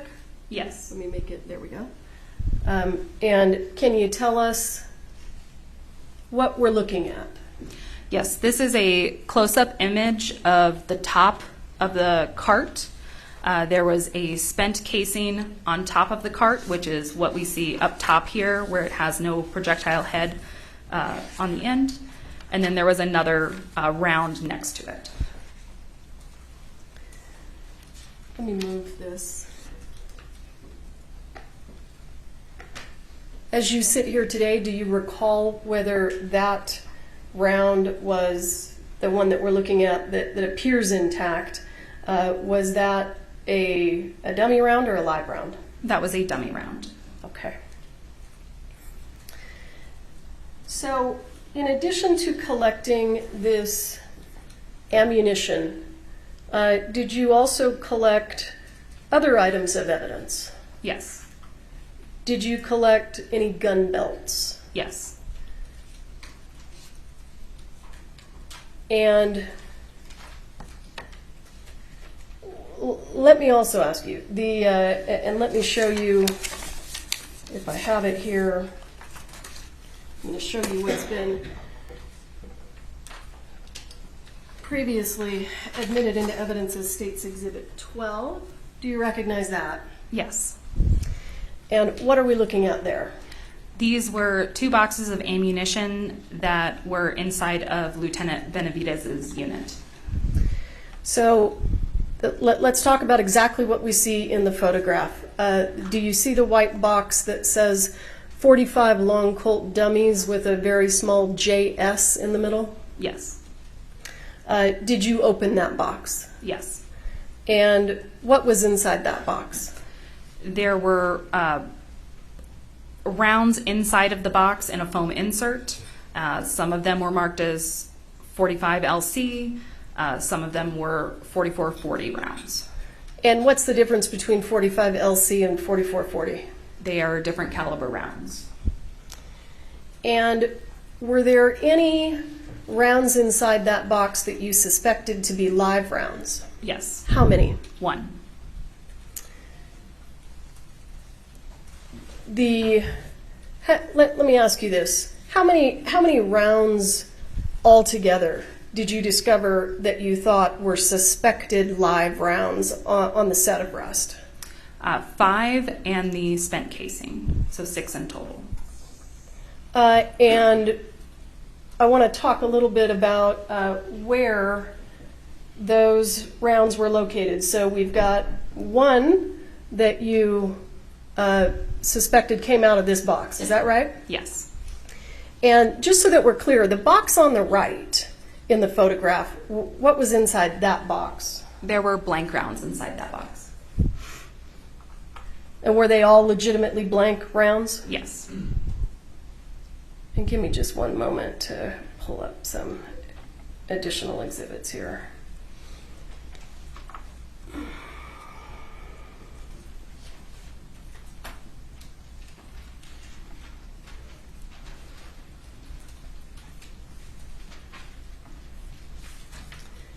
I think you testified that you collected some items of evidence from inside the church. Is that correct? Yes, correct. Did you collect any gun belts from inside the church? Yes. How many, if you recall? There was a gun holster, just 1 inside the church. And did you take that back? Well, the holster, was there anything unique about it? Was it just a piece of leather, or did it have additional parts to it? It appeared to be a shoulder holster. So the one that would not go around your waist, but one that would go over your shoulder, and it had a fake knife attachment to it. And were there the piece of leather? Did the holster hold anything? Yes, it was able to hold ammunition. And when you collected that holster, did it have ammunition sitting inside of it? Yes. And the ammunition that was inside of that holster, did you closely examine it? Yes. And did any of that was in the holster cause you to suspect that there were any live rounds in the holster? Yes. How many rounds that were in that holster did you suspect were live? 1. And you sent that to the FBI? Yes. And based on your work on this case, do you know who was the actor who was assigned to that holster? Alec Baldwin. Can we go ahead and, I don't know exactly. Yeah, let's publish it. Oh, I'm sorry. Do you have any objection to the exhibits that I showed you previously? I certainly don't have to this picture. Okay. So I'm going to move for the admission of State's Exhibit 22 and ask for permission to publish. All right. Hearing no objection, State's 22 will be admitted. You may publish. Did you take this photograph? Yes. And what are we looking at here? This is the interior of the church, and it is a close-up of some of the benches or pews that were inside of the church. And what is, do you see something leather there? Yes, on the second row of benches, there's a jacket and a holster. Is that the holster that we've been talking about? Yes. Is that where it was when you collected it? Yes. And I would like to show you what has been previously marked as, give me just one moment. I think it's 12 and 13. Mr. Spiro, do you need to go through these with me? If you just show me the picture quickly, I'm sure I have no objection. Okay, so I'm going to have to unplug. Or do you? Oh no, I can pull another set. Okay. I'll look at this one quickly. Well, but it's going to come up on the screen, so I don't want to publish it. I'll look at it and then I'm sure it's No, but as soon as I move it, it's going to come up on all the screens. Okay. Here, let's do it that way. I have no objection to exhibits 12 and 13. Thank you. And how about let's do 15 and 16? No objections to 15 and 16. 17? No objection. 18? No objection. I'm happy to stipulate that whatever Investigator Popple recovered at the scene. Well, we need a little more identity, but it's 12, 13, 15, 16, 17, 18? Hang on, there's a little bit more than that. It's 19, 20, 21, 26, 27, 28, 29, 30. We have 31, 32, 33. Okay, so what's missing is so you're not doing 22, 23, 24, 25, right? 22's on the screen. All right, what about 23, 24, 25? I didn't hear you name those. There's no issue. The only one. I just want to get the numbers. This becomes a problem later. 23 is already in evidence. What were the other ones you had? 24, 25. I don't think I'm. All right, I'll go ahead and do 24 and 25. Wait, No objection? okay, so 22's in evidence. I don't have 23. You don't either, do you? What do you mean? Well, we've been 23? keeping track, and we don't Right, have. so I think that, I think this is what we're moving into evidence, show me 23. Okay, just, I don't need to be, yeah. 22 23 is already in evidence. Or maybe it's, here, what number is this? Because I'm looking at the same picture that's up here. That's, I think she's tested the church benches. Oh, that's not it. 22 is the church bench. Mm-hmm. What's up on the screen? 7 and 8, so that's wrong. That is 22. You can see in the lower left there. This one on the screen? We can't see on the lower left. Oh, exhibit 22. Okay, 22. Yes, it is. All right, so Stand here with me so I can look at that. let me just clarify. All right, 13 has already been admitted. 12 has already been admitted. 26 has already been admitted.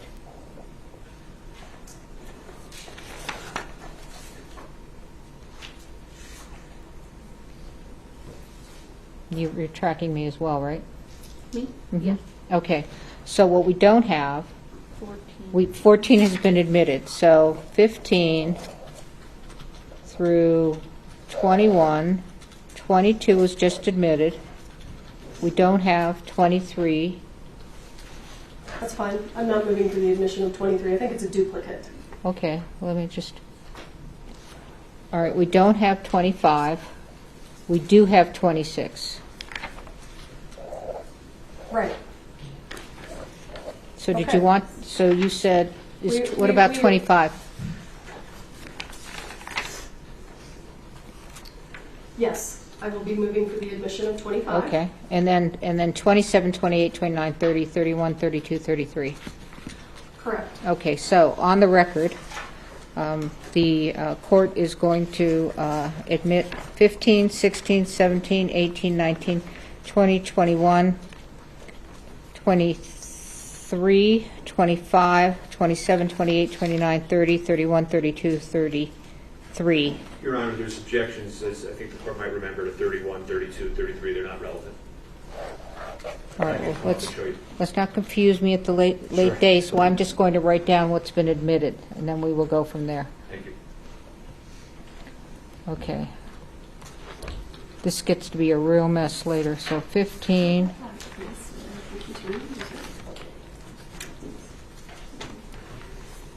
So we've got 15. Sorry to slow us down. 17, 18, 19, 20, 21, 23, 25, 27, 28, 29, 30. And you're objecting to 31, 32, 33. Yes, Your Honor, we've discussed that issue. And I believe the court reserved ruling on it. We can take it up in the morning if you want. All right, so let's just go with what we've admitted. You may publish.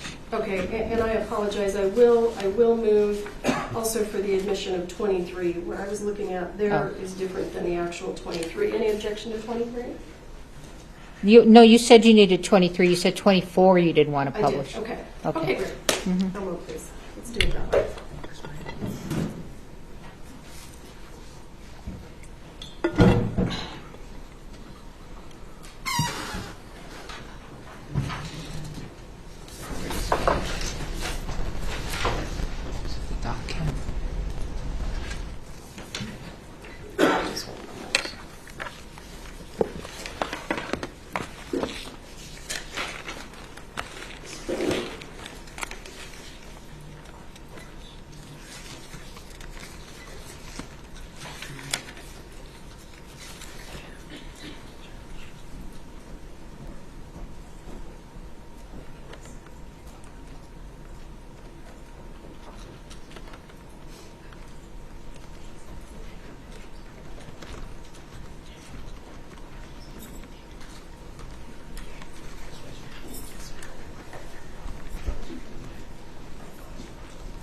Okay. Ready? Not yet?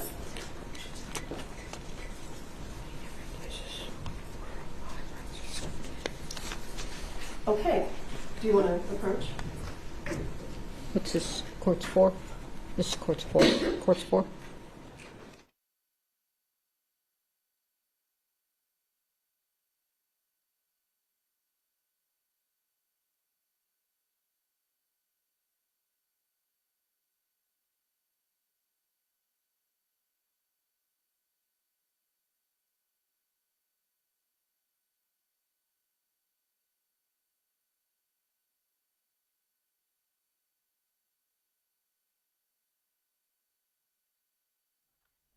Ms. Popple, I'm going to show you what has been marked, and I think these are all stipulated too, so we've just moved these into evidence. I think we're just collectively moving them into evidence, and I can go through them now. Okay. State's Exhibit 15. Ms. Popple, do you recognize that? Yes. What is that a photo of? This is a close-up of the rounds that were in the holster that we were discussing. Mr. Baldwin's holster? Yes. I see, how many silver primers do you see there? There are 2. And which one did you suspect was a live round? The one that's closer to the center that has a cleaner look to it. This one here? Yes. And the one that was on the left that has the silver primer, when you examined that, what happened? When that one was examined, it was determined to be a dummy round. Do you know who provided that dummy round to the set of Rust? I do not. Okay. Other than Mr. Baldwin's holster, were there other gun holsters that you collected? Yes. And were there other holsters that contained what you suspected to be live ammunition? Yes. How many others? There was one other gun belt that was located on top of the cart that had a suspected live round. I'm going to show you State's Exhibit 16. Can you tell us what we're looking at there? Yes, this is a close-up of the gun belt that was taken from the top of the cart, and it is a close-up specifically of the rounds that were inside of it. And was the suspected live round the one with the silver primer? Yes. We talked a little bit about that box of ammunition that you, the box of dummies that you took out of Lieutenant Benavidez's unit. I'm going to show you what's been marked as State's Exhibit 17. Do you recognize that? Yes. And can you point us to the suspected live round that you testified to inside that box? Yes, it's the round on the far right with the silver and color primer. This one right here? Yes. And I think you testified that there was some loose ammunition on the top of that prop cart. Is that right? Yes. And did you collect all that? Yes, I did. You took it back to the sheriff's department? Yes. Any of the ammunition that you collected from the top of the prop cart, did you suspect any of that to be live ammunition? Yes. I'm going to show you State's Exhibit 26, which I believe was previously in evidence. Do you recognize that? Yes. And did you take that photo? Yes, I did. So what is this a photo of? This is an overall photo of all of the loose ammunition that was collected from the top of the cart. So these 6 items here at the top, what are those? Those are all blank rounds. They have the crimped end. So they're missing the projectile? Yes. Do they ignite? Do they make a sound? If you know. Yes, they do. Do they have gunpowder in them? Yes. What are they missing? Just the projectile? Correct. And these here on the left, these 2 rounds that look very much like each other, were you able to determine whether those were dummies or suspected live rounds? Those were dummy rounds. And the 2 rounds over here on the right, when you examined those, did you have any concerns? Yes. What were your concerns? My concern was that they were live rounds. And did you send those to the FBI? Yes.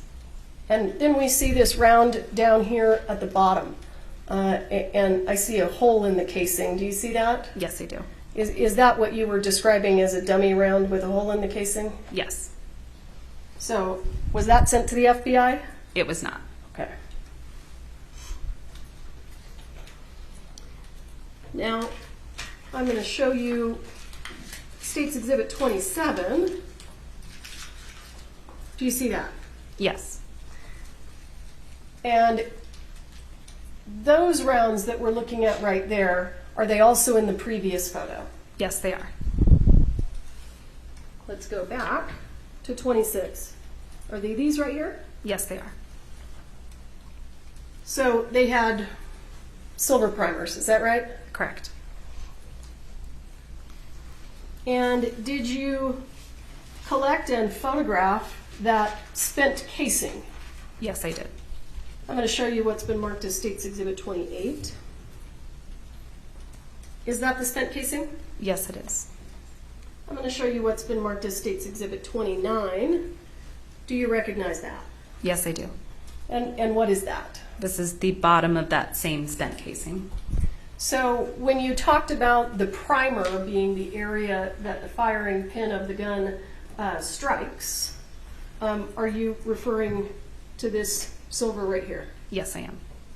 And do you know what that little dimple in the top is called? That is made from the firing pin. Okay. That's the mark that's left? Yes. All right.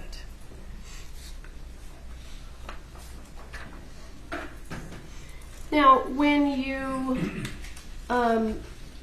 ultimately conducted a search of the prop truck, did you collect additional ammunition? Yes. And was there any live ammunition found in the prop truck? No. Or any suspected live ammunition, rather? No? No. So what kind of ammunition did you take out of the prop truck? We took blanks and dummy rounds.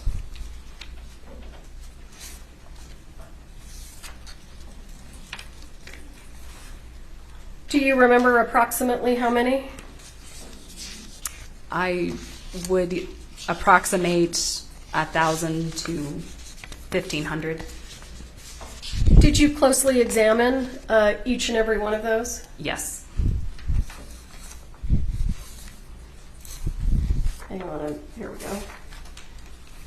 I'm going to show you what's been marked as State's Exhibit 19. Do you recognize that? Yes, I do. And where was that located? This was located in a bag on the prop truck. And when you say on the prop truck, because we weren't there, can you describe this truck? I apologize. It is a storage truck, so almost like you would see a moving vehicle. It has that amount of storage in the back area of it. And does it have a door that comes down? Yes. So you found this inside that prop truck in a bag, is that right? Yes. And did you go through the contents of this box? Yes, I did. And there were no dummy rounds? I'm sorry, there were no suspected live rounds? There was one round that did not make a sound, so it was sent to the FBI as well. But okay.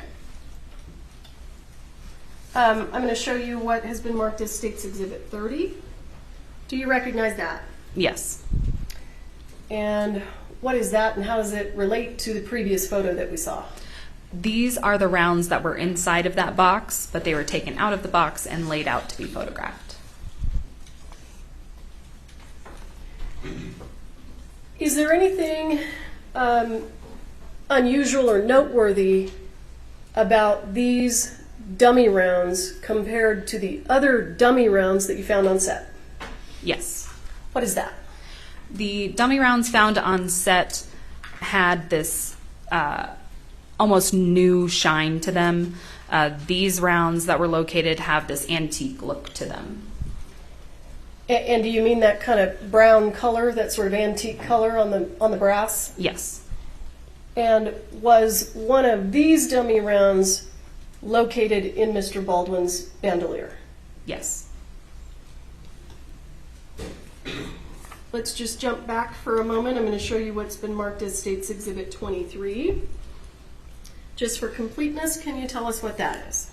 Yes, this is a close-up of the jacket and holster that were found on the bench inside of the church. And I'm going to show you what's been marked as State's Exhibit 25.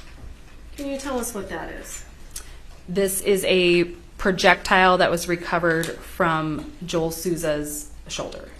And how did you get that? I responded to the hospital and received it from Deputy Lujan. And when you took it from Deputy Lujan, what was it in? It was in a plastic cylinder container.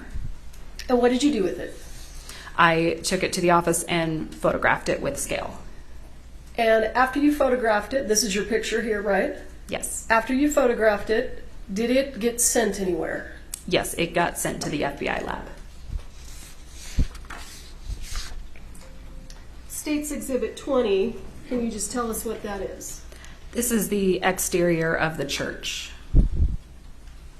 State's Exhibit 21, can you tell us what that is? This is the interior of the church. State's Exhibit 24, did you take that photo? Yes, I did. When did you take that photo? This was after the firearm was recovered from Lieutenant Benavidez's vehicle. Is this the condition the firearm was in when you recovered it from Lieutenant Benavidez's vehicle? Yes. Is this the condition it was in when it was sent to the FBI? Yes. All right, bear with me. Let me catch up with you here.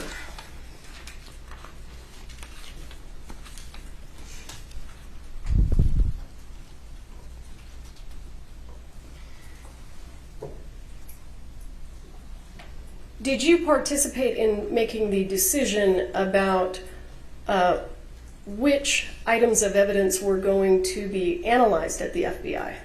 Yes.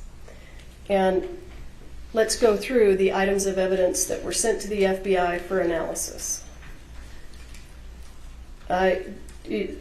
State's Exhibit 24, we understand it was sent, correct? Yes.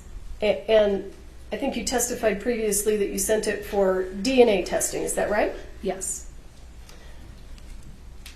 And without talking about specifically that testing, did you get results back? Yes. Did you I think you indicated that you sent it for functionality testing, is that right? Yes. And did you get the results of that? Yes. And then at some point, did you participate in a discussion or a decision to have additional testing done on this gun? I believe I was part of that conversation, yes. Okay. And so was additional testing of this gun requested at the FBI? Yes. And do you recall generally what that requested testing was? I'm uncertain as to what they phrase it as, but I believe it was a drop test. Okay. Was requested. And what did you intend them to test for? That the firearm, whether or not it would be able to go off without the trigger being pulled, I believe. Okay.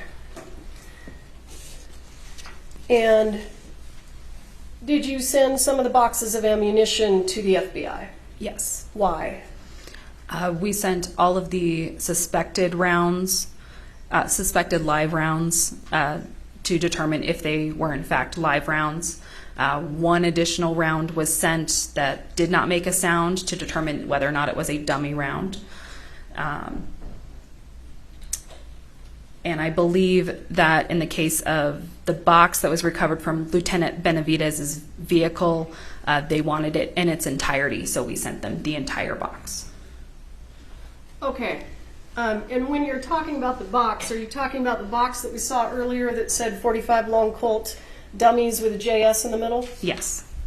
And what kind of analysis did you want done on the box? Did it have anything to do with the box itself? We wanted latent prints completed on the box itself. Okay. And is it customary, if you can explain to us how this works, is it customary that the Sheriff's Department swabs items of evidence for DNA? There are times where we will swab items for DNA. However, most labs, when we are requesting that they assist us, they want the items in their entirety. So they want to complete the swabbing themselves. So with regard to State's Exhibit 24, which is a photograph of the firearm, with regard to that firearm, did you swab it for DNA? No. Why not?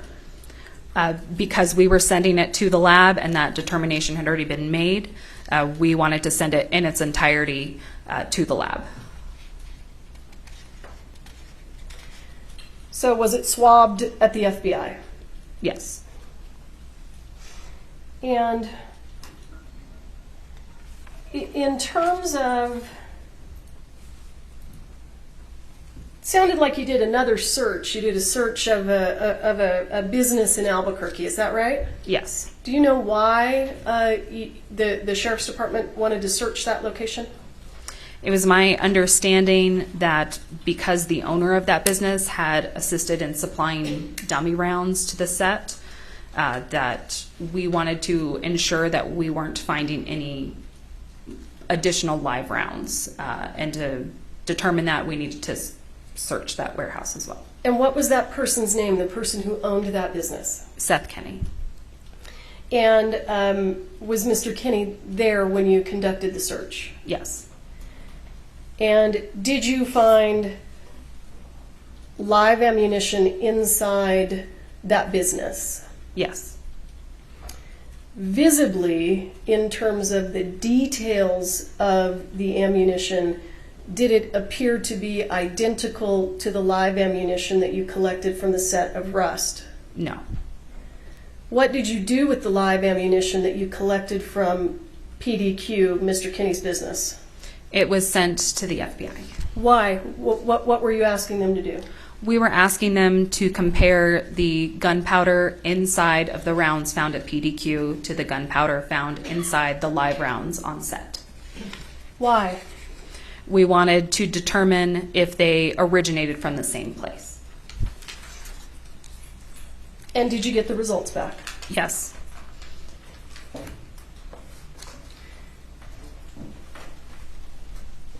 And if you would, I see that you've got a box with you. Yes, I do. Can you pull that box out for us?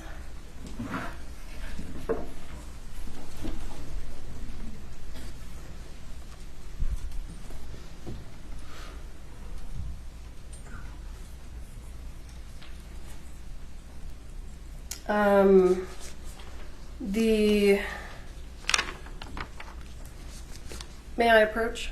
Yes. Let's have a look at what's in your box.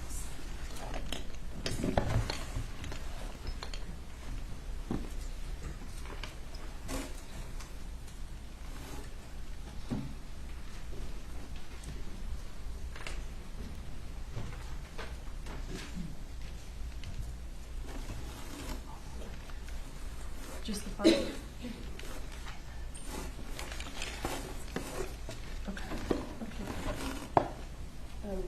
Can you give them to me? Yeah.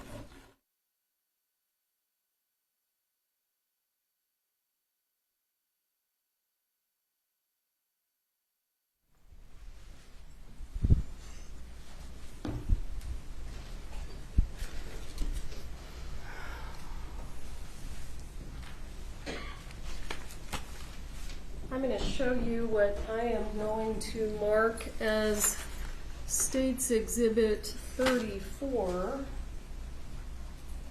Mr. Spyro, do you want to have a look?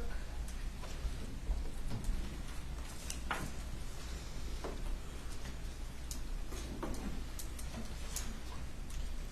think because it's in the box, I don't have a... Do you want to come up here and have a look? Sure.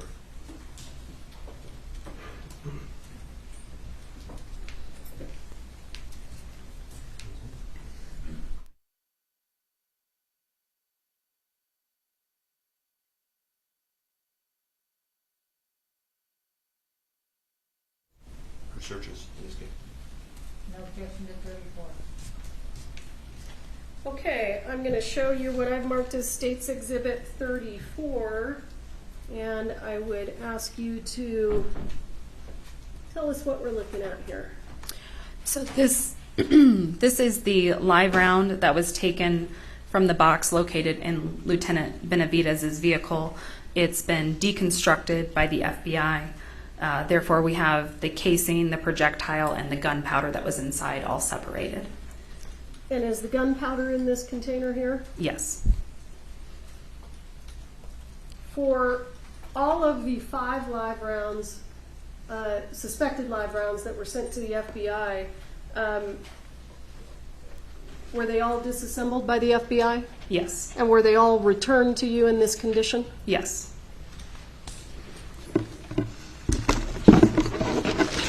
Do they all look exactly the same? Yes. I'm going to move into evidence State's Exhibit 35, 36, 37, and 38. Your Honor, if I could just ask one clarifying, just to find out the date of that, just so I know, because I haven't examined this. The date of what? When she received them back, or the date around, I think approximately even is fine. Do you know approximately when you received them back? I do not. I have that back at the office, but I don't have it on me at the moment. Can you give us an estimate? Was it a month? Was it a year? I would estimate 6 months to a year. That's fine, Your Honor. Thank you. Did you also say 39 or just end at 38? I ended at 38, but there will be a 39.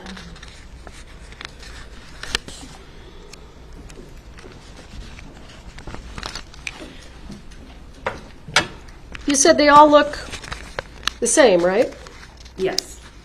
Is that true also of the powder in the little container? Yes.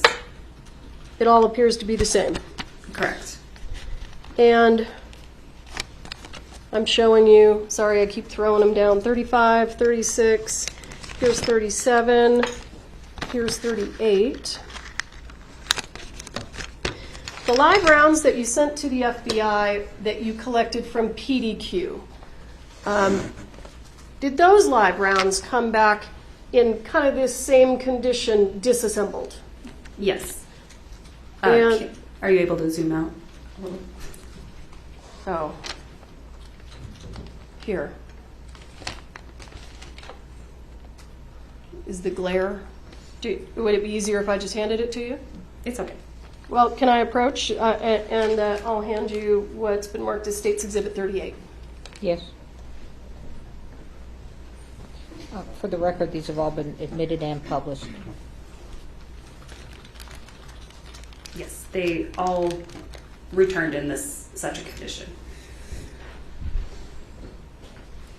So the live rounds that you took from PDQ, did I ask you to bring those here today? You did not. Do you have them back at the Sheriff's Department? Yes. And when they were returned to you from the FBI, they were deconstructed like this, right? Yes. So you had a casing, a projectile, and a container of powder. Yes. Did the container that holds the gunpowder just visibly, did it appear the same or different than the live rounds that came from the set of Rust? It was different. And you could just see that with your eye? Correct. And I'm going to show you what has been, or what I will mark right now as State's Exhibit 39, just for completeness. And what is that? This is the spent casing that was located on top of the cart. Okay.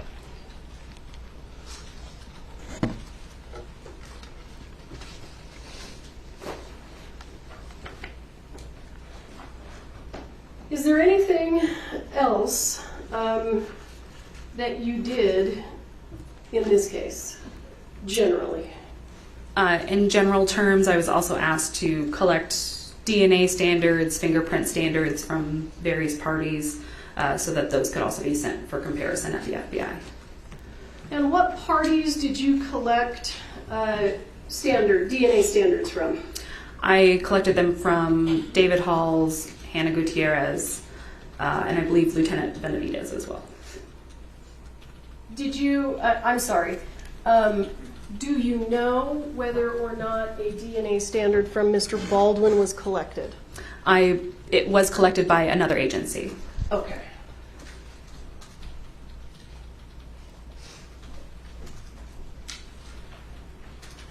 Bear with me.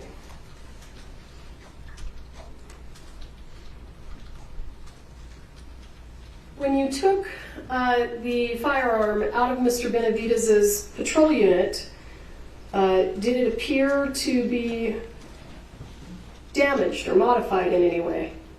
Not that I was able to see.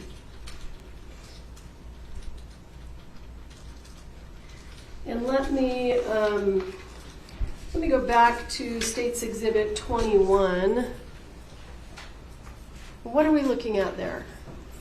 This is the interior of the church after I've laid down evidence markers. So just explain to the ladies and gentlemen of the jury so that they know what are evidence markers and where do we see them in this picture so they can make sense of what they're looking at. Evidence markers are utilized so that when we go back and reference photos, we can easily determine where things were placed in a scene, where things were when we went there. So in this photo specifically, any numbered areas were physical items of evidence or possible evidence that was collected by myself. Any areas that are marked with a letter were areas of suspected blood that were also swabbed and collected. And just to be clear, the evidence that we've looked at that was photographed, all of these, is that all the evidence in the case? No. And the items of evidence that you brought in the box, that's not all the evidence in this case, right? Right. Do you still have all of the evidence? Yes. And where is it? It is in the evidence vault at the Santa Fe County Sheriff's Office. So if anyone wants you to bring it in, you can do that. Is that right? Yes. All right.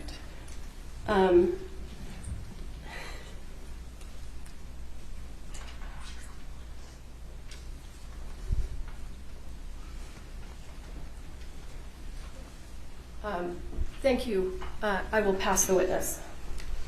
Thank you so much. I think we're going to end for the day so that you all can get your exhibits together for Faith. Okay? Aiden. Sorry, I thought I looked and said different name. Okay, thank you. Jury, please don't talk among yourselves or anyone else about the evidence received here in court. Don't be looking at anything about the trial, anything about the subject matter, either on TV, Googling, research, whatever, news accounts, what the caution I've told you, okay? At 8:30, according to Steve Bing, have a good evening. Thank you. All rise with the jury.